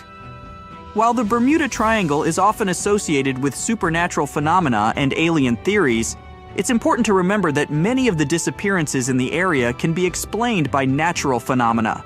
The ocean is a powerful and unpredictable force, and the Bermuda Triangle is a stark reminder of the respect it commands. As we conclude our journey through the mysteries of the Bermuda Triangle, we are left with a sense of awe and respect for the power and unpredictability of the ocean.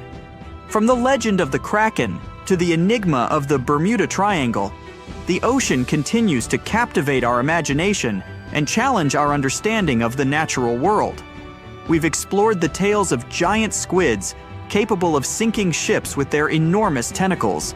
We've delved into the stories of ships and planes that vanished without a trace, leaving behind only questions. We've examined the natural phenomena that could explain these disappearances, from methane gas eruptions to rogue waves. We've also considered the role of human error and technological failures in the Bermuda Triangle's mysteries. From navigational mistakes caused by the Earth's magnetic anomalies to the potential for mechanical failures, we've seen that human factors can contribute to the region's dangers. The Bermuda Triangle serves as a reminder of the mysteries that still exist in our world. Despite our technological advancements and scientific knowledge, there are places and phenomena that continue to elude our understanding. The Bermuda Triangle is one such place, a region where the known laws of nature seem to bend and twist, creating a realm of mystery and intrigue. As we continue to explore and understand our world, let's remember the lessons of the Bermuda Triangle. For in the words of Marie Tharp, the pioneering oceanographic cartographer, "The world is a book, and those who do not travel read only one page." Ladies and gentlemen, let's cast our minds back, way back, to a time when seafaring was a perilous endeavor, a time when sailors whispered tales of monstrous creatures lurking in the unfathomable depths of the ocean. Among these tales, one creature stood out, a beast so formidable, so terrifying, that its very name struck fear into the hearts of the bravest mariners. This creature was the Kraken. The Kraken, a monstrous sea creature of colossal proportions, was said to dwell off the coasts of Norway and Greenland. It was described as a giant squid-like beast, capable of dragging entire ships into the watery abyss with its enormous tentacles. The mere sight of this creature was said to be a harbinger of doom, a sign of an impending disaster that would leave no survivors. These tales, passed down from generation to generation, were dismissed as mere sailors' yarns, the product of overactive imaginations and long, lonely nights at sea. That was until the 19th century, when science began to catch up with legend. A beak of an unknown squid, about the size of a human palm, was found on the coast of Denmark. This discovery sent shockwaves through the scientific community. Could the Kraken be real? The answer, it turned out, was a resounding yes.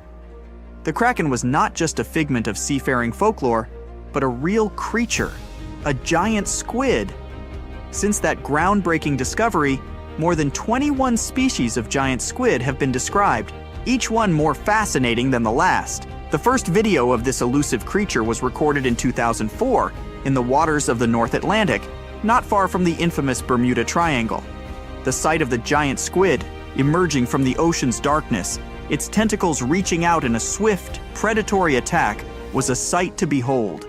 It was a moment that bridged the gap between legend and reality, a moment that brought a centuries-old sea monster to life. Diving into the world of giant squids, these creatures are truly a marvel of the deep sea. Their size alone is enough to inspire awe.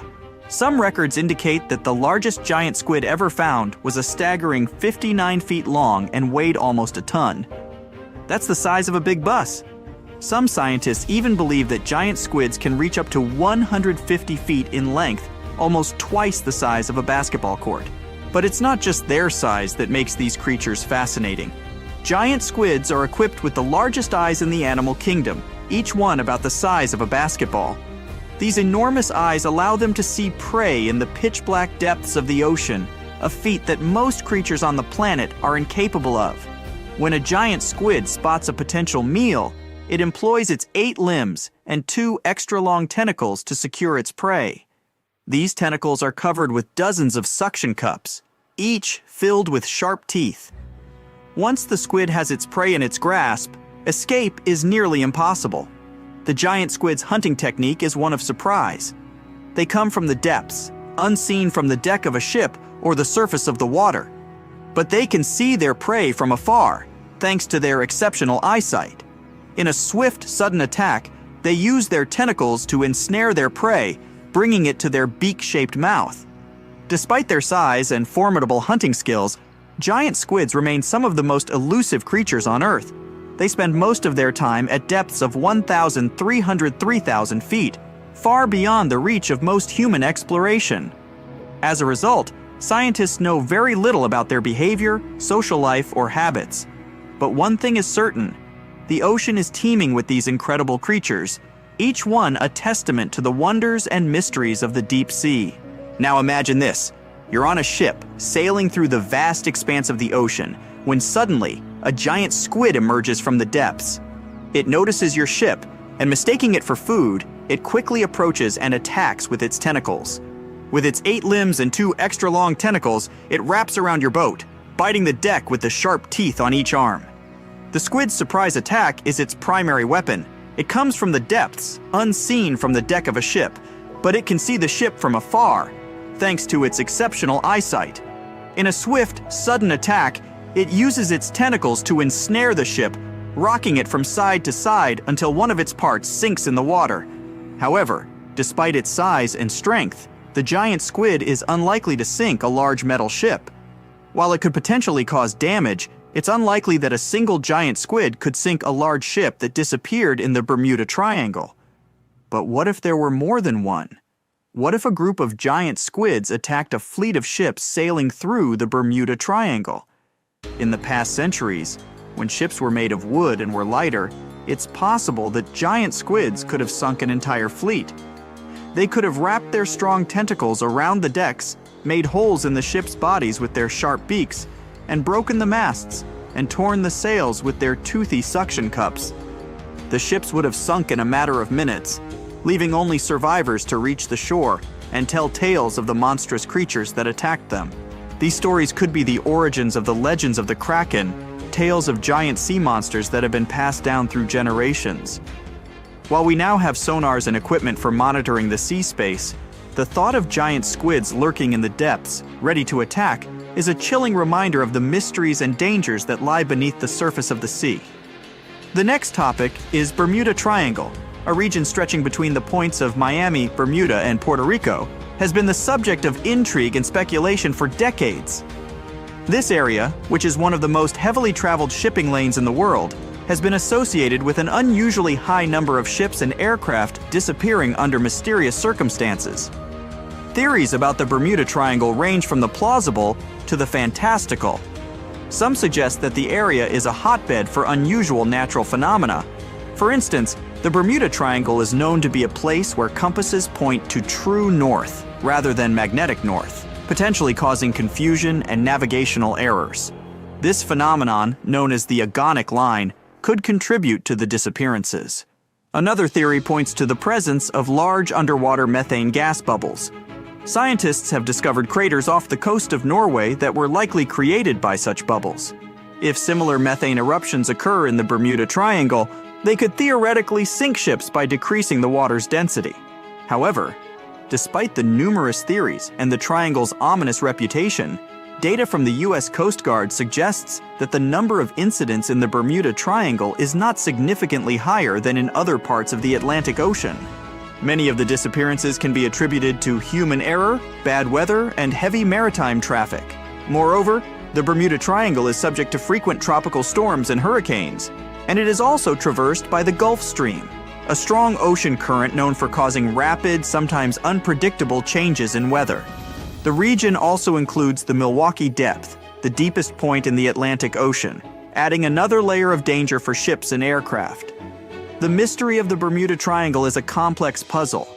It's a place where natural phenomena, human error, and perhaps even giant squids intersect, creating a web of intrigue and speculation that continues to captivate our collective imagination.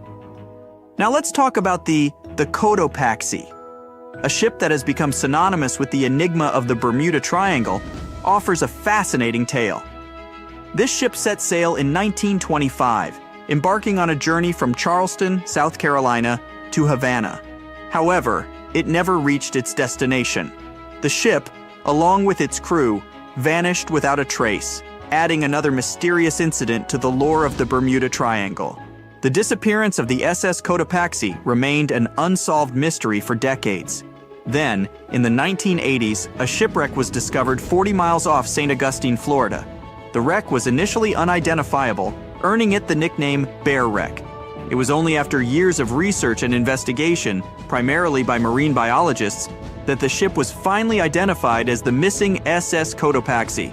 This identification was confirmed in January 2020, almost a century after the ship's disappearance.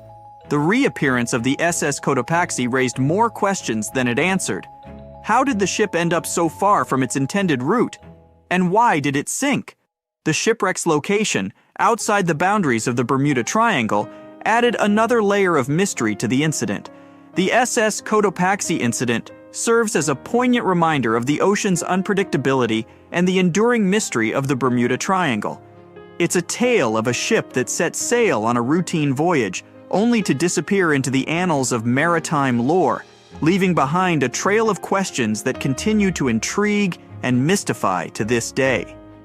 The term Bermuda Triangle was first coined by writer Vincent Gaddis in 1964 in an article for the magazine Argosy. Gaddis used the term to describe an area in the Atlantic Ocean, which is bounded by Miami, Bermuda, and Puerto Rico. He noted that a number of ships and planes had disappeared under mysterious circumstances in this region, often without a trace. Gaddis's article sparked widespread interest and led to the Bermuda Triangle becoming a popular topic in books, articles, and documentaries. The term Bermuda Triangle quickly entered popular culture, becoming synonymous with mystery, intrigue, and unexplained phenomena. More than 50 ships and 20 planes have disappeared here since the middle of the 19th century. You won't find this place using an ordinary paper map, since it's not an official region of the Atlantic Ocean. It's just a small area of water in the shape of a triangle, located not far from the southeastern coast of the US. In the 20th century, this place became a legend. Some believe it's home to a secret base. Others are positive it's a time portal. Ships get caught in a strong storm and move to the past or the future. There's also a theory that the city of Atlantis is located right under the Bermuda Triangle. Its technologies create bursts of energy and destroy ships. Even airplanes have a chance to disappear in this area. All this has gone so far that if something strange happens in the ocean, everyone thinks it's somehow connected with the Bermuda Triangle. The fear of the triangle has been made popular through books and movies. Directors, writers, and journalists like to use this theme. But in their works, you only see a few correct answers. You can find the truth about this place yourself if you look closely. But first, let's refute the weakest theories. Space objects, Atlantis, time travel. All these myths appeared in the middle of the 20th century. There weren't any records about mysterious phenomena before this time. People just noted that a lot of ships were sinking here. But then, one author wrote a book about Atlantis lying in the waters of the Triangle. The author didn't provide any evidence, but he described this hypothesis very convincingly. People read it and liked it. The human psyche likes to read something secret. When you learn something that no one knows about, it makes you feel special. And of course, you begin to believe in this secret. So, this was one reason why the Bermuda Triangle book has become so popular. It brought the author a lot of money, and other people also wanted to enrich themselves the same way. Some other fantastic theories about time travel and secret bases have appeared since then. After that, people started making documentaries. All those works devoted to the mystical nature of the triangle were based not on real facts, but on theories from other books. It's impossible to find the truth in this chaos. Some people like to learn secrets, even if they're fake. But you can always find the truth if you really want. Just take any myth and try to find sources proving its reality. Most likely, you'll find nothing but non-scientific books and movies. There are also more realistic things about the triangle, but they are no less interesting. One hypothesis says that ships disappeared there because of methane. Deposits of this gas are under the seabed of this region. Sometimes it releases from there and rises to the surface. As soon as methane comes into contact with water, it takes the form of giant bubbles. Then these bubbles foam the water and create large waves that flip the ships. This theory is quite real, and such a natural phenomenon exists, but not in the Bermuda Triangle. None of the numerous studies have confirmed the presence of an increased concentration of this gas here. The last methane eruption occurred here about 15,000 years ago. Another realistic theory is rogue waves. They form without storms and winds. The calm water surface can transform into a big wave, the height of a 5-story building, in 3 seconds. It sinks a ship and then quickly disappears. The sea is calm again, as if there were no waves at all. Some scientists believe a surface sea current colliding with a strong headwind creates this phenomenon. But some recorded cases involved no wind. Another version says the wave is born thanks to the collision of warm and cold currents. But the most exciting theory talks about kinetic vampirism that forms the waves. Under certain natural conditions, waves get the ability to exchange kinetic energy. And among all the waves, there will be the biggest, the vampire one. It absorbs the energy from all the others. When the power is accumulated, the vampire wave splashes it out. This explains the force of the impact and its sudden disappearance. All theories seem logical, but scientists still can't figure out the nature of this phenomenon. Yes, rogue waves can carry ships underwater, but not only in the Bermuda Triangle. They rarely appear in all the waters of the world's oceans. So let's move on to the next theory. Some of those who sailed through this place reported their navigation devices had become unstable. The compass and electronics broke down. The signal and radio communications were lost. We need to look at the triangle from space to find out the reason. If you use special sensors and devices, you'll see that the Earth's magnetic field is weakened above the Bermuda Triangle. This field is a shield that protects us from solar radiation. The ISS astronauts said that the triangle gets more of the sun's particles than any other part of the planet. Therefore, electronics are unstable in this area. But such failures don't occur with satellites and other space objects flying within our planet's atmosphere. Areas with a weakened magnetic field appear all over the world, and they hardly ever disrupt navigation. This means that ships and planes work stably in such conditions. But all the same, a compass doesn't work correctly in the triangle area. Could it be that some magnetic anomaly affects the navigation systems? This theory was quickly refuted. Scientists regularly check the magnetic map of this region and don't find any deviations from the norm. The reason for the unstable functioning of a compass is not an anomaly. The Bermuda Triangle is one of the few places on the planet where the true north and magnetic poles coincide. True north is the geographical North Pole. The magnetic pole is constantly moving around the globe directly to the north. Sometimes these poles collide and cause such a phenomenon as agonic lines. If you fall under this line, your compass will behave strangely and won't point you to the true north. That's why so many ships disappeared in this place at the beginning of the 20th century. People used an ordinary compass. They didn't have modern navigation technologies, and the misfunctioning of the compass could have led to disastrous consequences. Imagine that you're a ship's captain in, let's say, 1901. Your compass is guiding your way. You know you always need to sail north to get to land. Then you get into the Bermuda Triangle.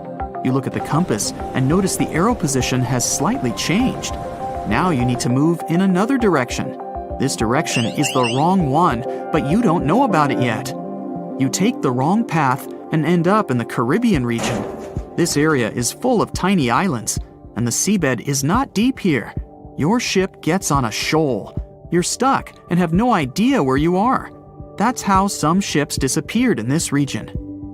But if you had GPS, you wouldn't have lost your route and would have sailed safely to land. By the way, now, in the 21st century, you can use a compass here without problems. since the magnetic North Pole doesn't meet the true one on the territory of the Bermuda Triangle anymore. The agonic lines are somewhere else right now. But still, for some reason, ships get lost here.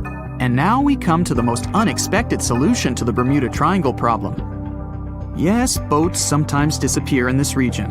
And the reason for this is water, ocean, nature, call it whatever you want. Unfortunately, ships sink all over the world. Don't be afraid of just one triangle. There are places in the Atlantic Ocean territory where more boats disappear, and the Bermuda Triangle is not even in the top 10 of them. But why does no one know about them? Well, it's because people wrote fairy tales about one particular place. One of the most popular ship routes of the Atlantic passes through the Bermuda Triangle. Can you guess where most shipwrecks occur statistically? In a place with many sailing ships. That is, in this region. The only true statement about the Bermuda Triangle is frequent storms. But even bad weather and a raging sea doesn't always sink ships. Also, hurricanes often form in the Triangle territory. The Bermuda region has high atmospheric pressure. This pressure diverts storm clouds away towards the Triangle. Strong winds and large waves can sink ships, and lightning flashes can damage planes. But this is not unique. So don't blame the Triangle for all the problems. It's a beautiful and picturesque place that attracts many tourists.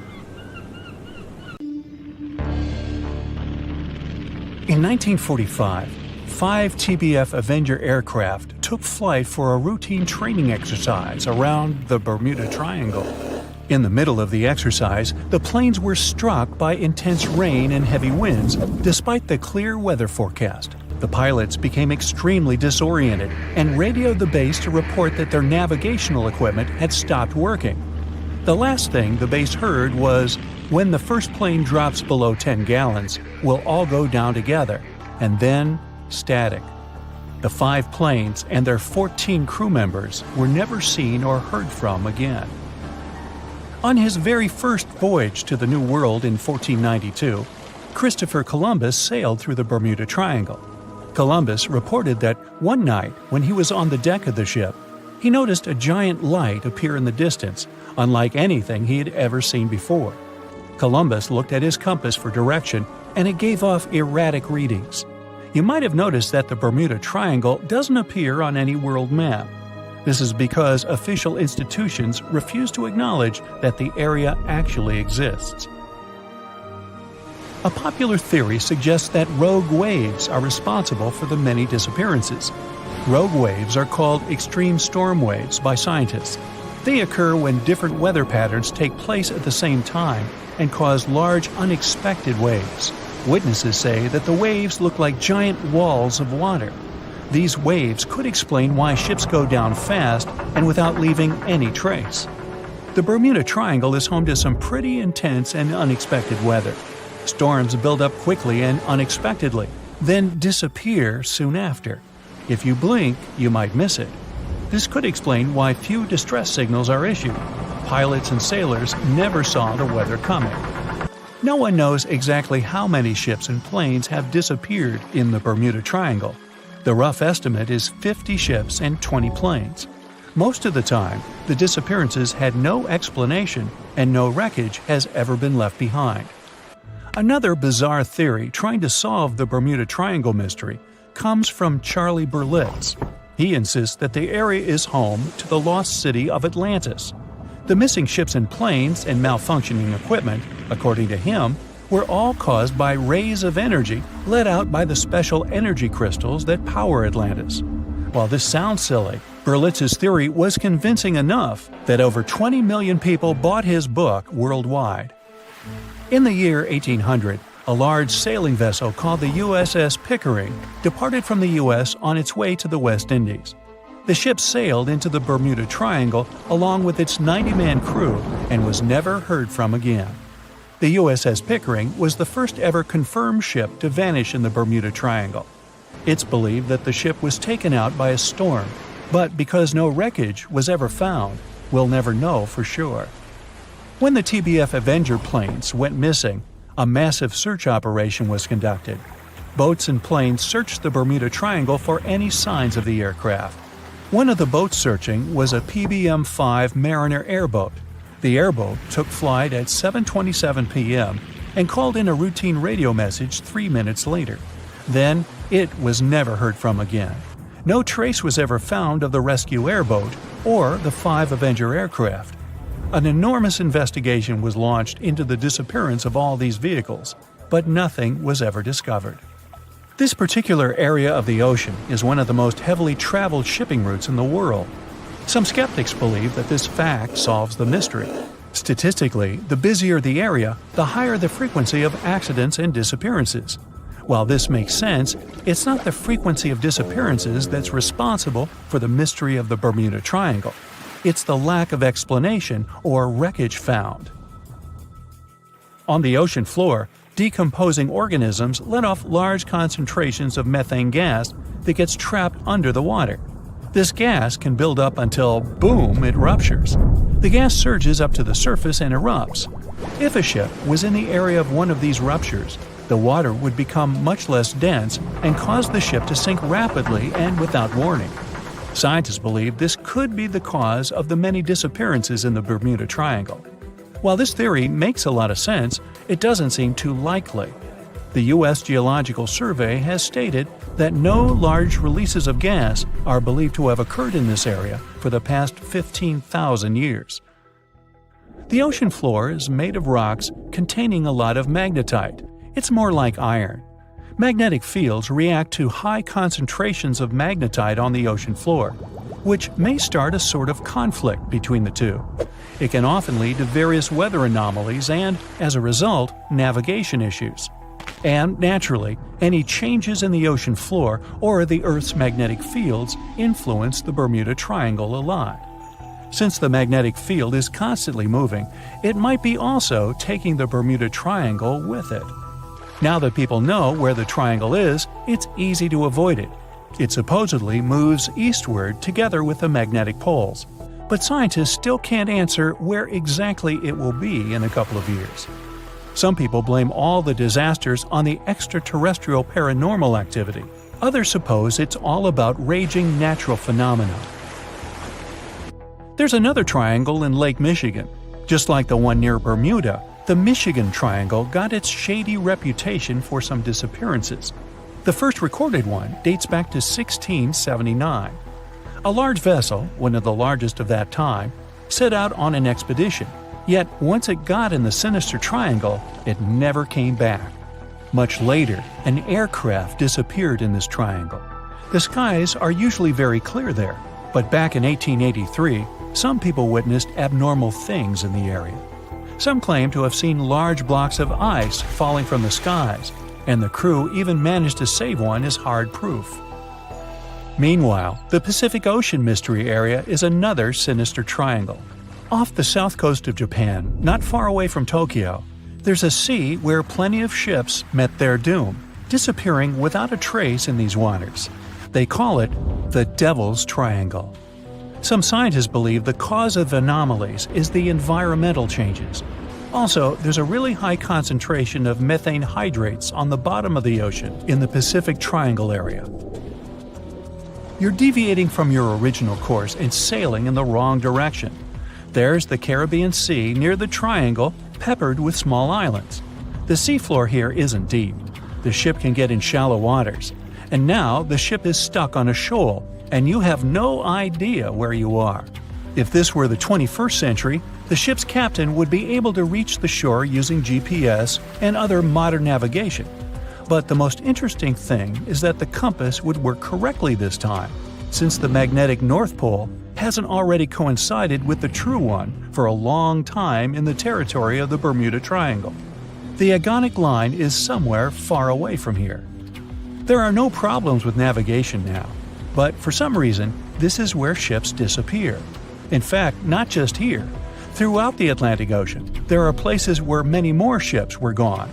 The Bermuda Triangle is not even in the top 10 of such places. One of the main reasons why many ships are lost here is that one of the most popular shipping routes in the Atlantic passes through the Bermuda Triangle. And the more ships in one place, the more shipwrecks. Simple probability. Then, it just starts getting weird. Other theories say that there's a space-time rift in this region. Ships and planes fall into this rift and end up in the past or the future. But for some reason, there's not a single proof of this myth. There's no reason to think that the rift is hidden somewhere here. The base of an extraterrestrial civilization is located in the Bermuda Triangle. Visitors from other galaxies steal sea vessels along with the crew, so no one finds the wreckage of the ships. This is also a popular myth that has no scientific justification. The Kraken lives somewhere in the triangle. It's a huge squid that sinks ships and also is a legend that sailors tell each other. However, gigantic squids live in the depths of the ocean. They can grow to the size of half a train car, but no cases have ever been recorded where they sunk a large vessel. And in the area of the Bermuda Triangle, they have never ever been seen. People in the past didn't know about the existence of these creatures, so when they saw them for the first time, they described them as huge, terrible monsters. Giant squids are some of the most elusive creatures on Earth, and scientists had to use sonar equipment to find them. They don't like to leave the dark depths and are likely to be afraid of the sound of any ship. So, that should squash the squid as a suspect.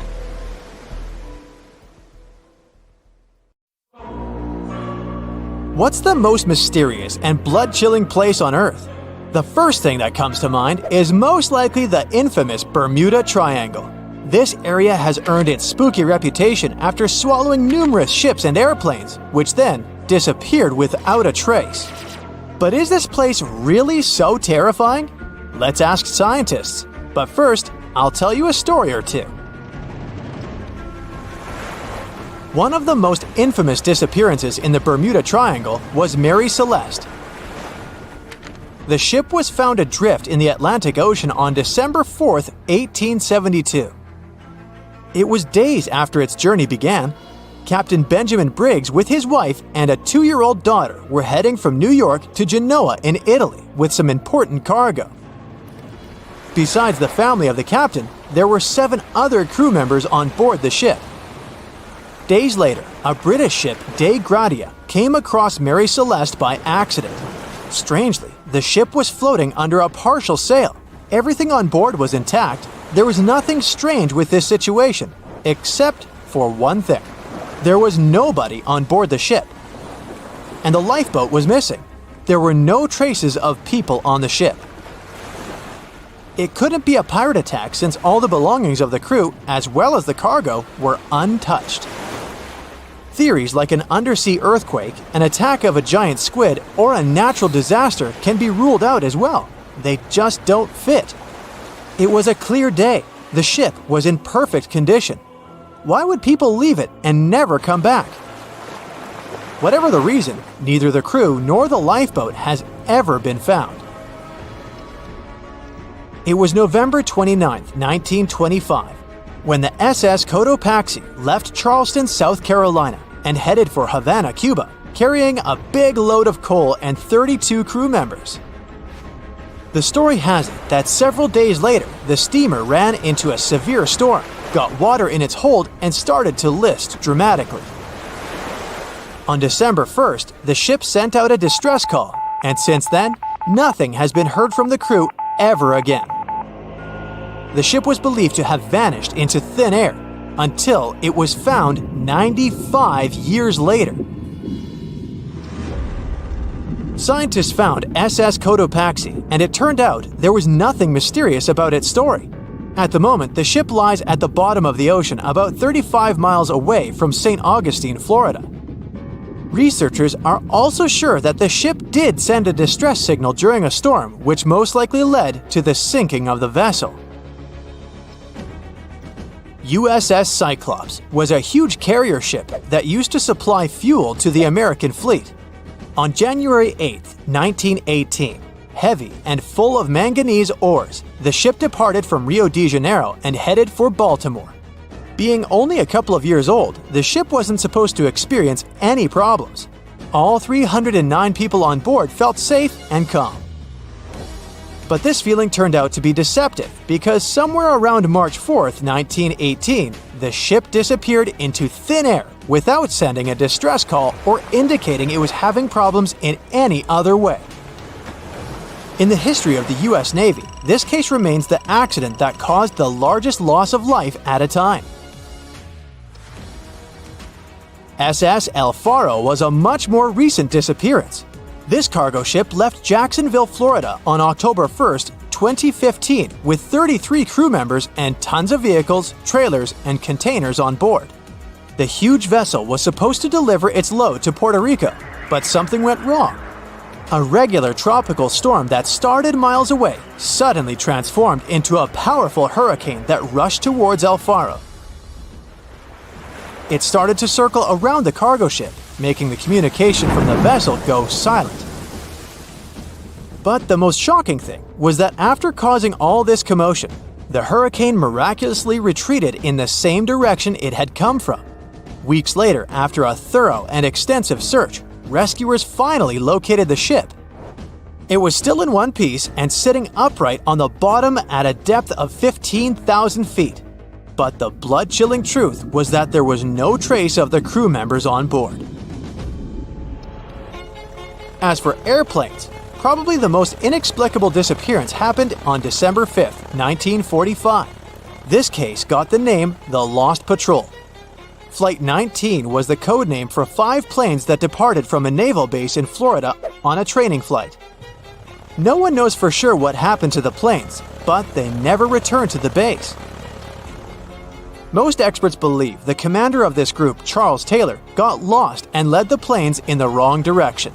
Those were the machines that could land on water, so hypothetically, after getting low on fuel, the pilots could ditch and wait for help, rocking on the surface of the ocean. But it didn't happen. Although 2 rescue Martin Mariner planes were searching the area all through the night and the next day, they found no trace of the 5 disappeared planes. But the most spine-chilling coincidence was that one of the rescue planes failed to return to the base as well. All 6 planes vanished into thin air, as if they had never existed. There have been several other plane disappearances when aircraft went off radars and never returned. In some cases, pilots had to send out a Mayday distress call. In others, they disappeared in the blink of an eye when everything seemed to be going perfectly fine. Of course, over the years, there have been loads of theories trying to explain the phenomenon of the Bermuda Triangle. For example, some researchers believe that ships and planes crash and disappear in the area due to methane gas. And it has indeed been proven that in some areas of the ocean floor, there are massive storages of this gas. Therefore, when gas gets released into the water, the process can sink ships and make planes crash. Potentially, it can happen so fast that a craft in distress doesn't even have time to send SOS.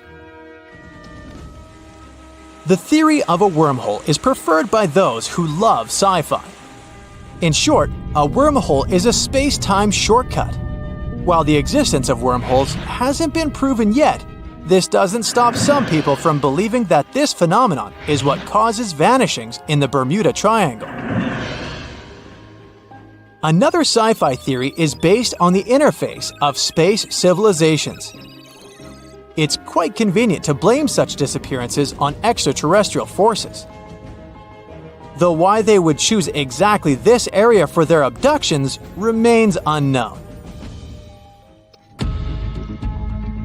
Waterspouts, or simpler, tornadoes in the ocean, are said to have been spotted in the Bermuda Triangle. This weather phenomenon raises water many feet up into the air. Potentially, this can make a ship disappear with ease. The human error theory may sound rather disappointing for those who love mysteries, but some are sure that all the crashes and disappearances in the Bermuda Triangle happen due to people's mistakes. There are too many confusing islands that are hard to distinguish from one another, as well as difficult weather conditions there. And now, let's see what modern-day scientists have to say.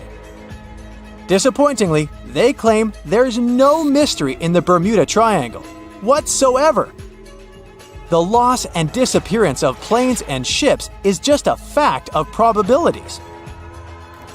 Researchers are sure that there's no evidence that in the Bermuda Triangle, mysterious events occur more often than in any other well-traveled large region of the ocean. The sheer volume of all that traffic in an area that is pretty hard to navigate gives us such unsettling statistics. But on a percentage basis, the number of vessels and aircraft missing in the Bermuda Triangle is the same as anywhere else in the world. And what theory do you believe? Some people are still afraid of sailing through this region because more than 50 ships and 20 planes have disappeared here since the mid-19th century. You won't find this place on a regular paper map, as it's not an official region of the Atlantic Ocean. It's just an imaginary area of water in the shape of a triangle near the southeastern coast of the US. Right now, we're going there to debunk all the myths and fairy tales about this place. The most popular theory says that the ancient city of Atlantis was once located where the Bermuda Triangle is now. It was inhabited by a more advanced civilization than the rest of the people on Earth. In this area, some mysterious crystals were installed that generated infinite energy and powered the entire city. Then the city sank, and its ruins still lie on the bottom of the Atlantic. But among its ruins, there are still places where crystals work. They're the reason for most disappearances. Crystals randomly release beams of energy towards the surface and disable the electronics of planes and ships. There are no facts to support this theory. Someone once wrote this legend in a book about the Bermuda Triangle, and some people have been supporting it ever since. However, there's some oddity associated with electronics. Astronauts of the International Space Station noticed the Earth's magnetic field is weakened in the Bermuda Triangle area. This field is a shield that protects us from solar radiation. Above the triangle, the particles of the sun's rays move faster than in any other part of the planet. This causes unstable work in the electronics of satellites flying in the atmosphere of Earth. It doesn't apply to ships and planes, though. There's also a theory that the Bermuda Triangle is the center of a magnetic anomaly causing navigation errors, but regular checks of the magnetic map of this region don't reveal any issues. You arrive at the place, the water is calm, and there's no coming storm in sight. You look at the compass and see the arrow moving from side to side. Oh no, it's begun! Panic rises within you, and you quickly turn the steering wheel of the ship to sail away from this place. Oh, stop.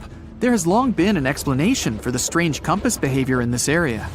The Bermuda Triangle is one of the rare places on the planet where true north and the magnetic one are in the exact same direction. True north is the geographic north pole of our planet. Magnetic north directs to the north magnetic pole, which constantly wanders around the Earth. Sometimes these poles coincide, and the straight line that connects north and south is called the agonic line. If you fall into this line, your compass will behave strangely. It won't point exactly to the north. Imagine that you're the captain of a ship sailing in the Bermuda Triangle at the beginning of the 20th century. You need to know where north is to get to the shore. You look at the compass and it points incorrectly. You're deviating from your original course and sailing in the wrong direction. There's the Caribbean Sea near the triangle, peppered with small islands. The sea floor here isn't deep. The ship can get in shallow waters. And now, the ship is stuck on a shoal, and you have no idea where you are. If this were the 21st century, the ship's captain would be able to reach the shore using GPS and other modern navigation. But the most interesting thing is that the compass would work correctly this time, since the magnetic North Pole hasn't already coincided with the true one for a long time in the territory of the Bermuda Triangle. The agonic line is somewhere far away from here. There are no problems with navigation now, but for some reason, this is where ships disappear. In fact, not just here. Throughout the Atlantic Ocean, there are places where many more ships have gone. The Bermuda Triangle is not even in the top 10 of such places. One of the main reasons why many ships are lost here is that one of the most popular shipping routes in the Atlantic passes through the Bermuda Triangle. And the more ships in one place, the more shipwrecks. Simple probability. Other theories say there's a space-time rift in this region. Ships and planes fall into this rift and end up in the past or the future. But for some reason, there's not a single proof of this myth. There's no reason to think that the rift is hidden somewhere here. The base of an extraterrestrial civilization is located in the Bermuda Triangle. Visitors from other galaxies steal sea vessels along with the crew, so no one finds the wreckage of the ships. This is also a popular myth that has no scientific justification. Sunken ships are not found here, as there's one of the deepest trenches in the world. Any sinking ship will sink to a depth of about 19,000 feet. The enormous pressure and distance makes it difficult to find the ships. Also, the Puerto Rico Trench is nearby. In some spots, it's as deep as 27,500 feet. The Kraken lives somewhere in the triangle. It's a huge squid that sinks ships, and is also a legend that sailors tell each other. However, gigantic squids live in the depths of the ocean. They can grow to the size of half a train car, but no cases have been recorded where they have sunk a large vessel. And in the area of the Bermuda Triangle, they've never even been seen. People in the past didn't know about the existence of these creatures, so when they saw them for the first time, they described them as huge, terrible monsters. Giant squids are some of the most elusive creatures on Earth, and scientists had to use sonar equipment to find them. They don't like to leave the dark depths and are likely to be afraid of the sound of any ship. A more realistic hypothesis about the mystery of the Bermuda Triangle is methane. Large deposits of this gas can be found under the seafloor of this region. From there, methane is released into the water. It takes the form of huge bubbles that quickly rise to the surface. Then, the gas makes the water almost boil, creating waves that sink ships. The theory is quite realistic, but numerous studies still haven't confirmed the presence of an increased concentration of methane in the region. Last time this phenomenon occurred was 15,000 years ago. Another credible theory implies the appearance of rogue waves. Imagine a clear, calm sea without wind. Suddenly, you hear a loud hum. In just a few seconds, a huge wave, 100 feet tall, appears from the calm surface and falls on your ship. Some scientists believe rogue waves are created by a surface sea current colliding with a strong headwind. There's a version claiming the wave is born because of the collision of warm and cold currents. But the most interesting theory says the waves are formed by kinetic vampirism. Under certain natural conditions, waves can exchange kinetic energy. And among all the waves, there will be one, the vampire, that gets the energy of all the others. When it accumulates enough energy, the vampire wave spills it out. This explains the force of the impact and its sudden disappearance. This phenomenon is observed in all the waters of the world's oceans, but there's no evidence that it occurs most often in the Bermuda Triangle. If rogue waves appeared there, it was not during a calm. A restless sea is the main reason for ship disappearances in the Bermuda Triangle. Severe storms and hurricanes are a frequent thing there, because the Bermuda Islands is an area of high pressure that diverts thunderstorms towards the triangle. Huge waves simply overturn ships, and thunder and lightning flashes disable planes' electronics. There's nothing mysterious about this. Storms and ship disappearances occur in all oceans, but a lot of legends were made exactly about the Bermuda Triangle. It all started in the middle of the 20th century, when a book was published that tells us that Atlantis lies in the waters of the triangle. No proof was given, but people liked this mysterious theory so much, they began to build upon it. They started making documentaries about it and writing new books. Each material devoted to the fantastic nature of the triangle was based not on facts, but the theories of other written books and films. And when a topic is popular, you can make money on it.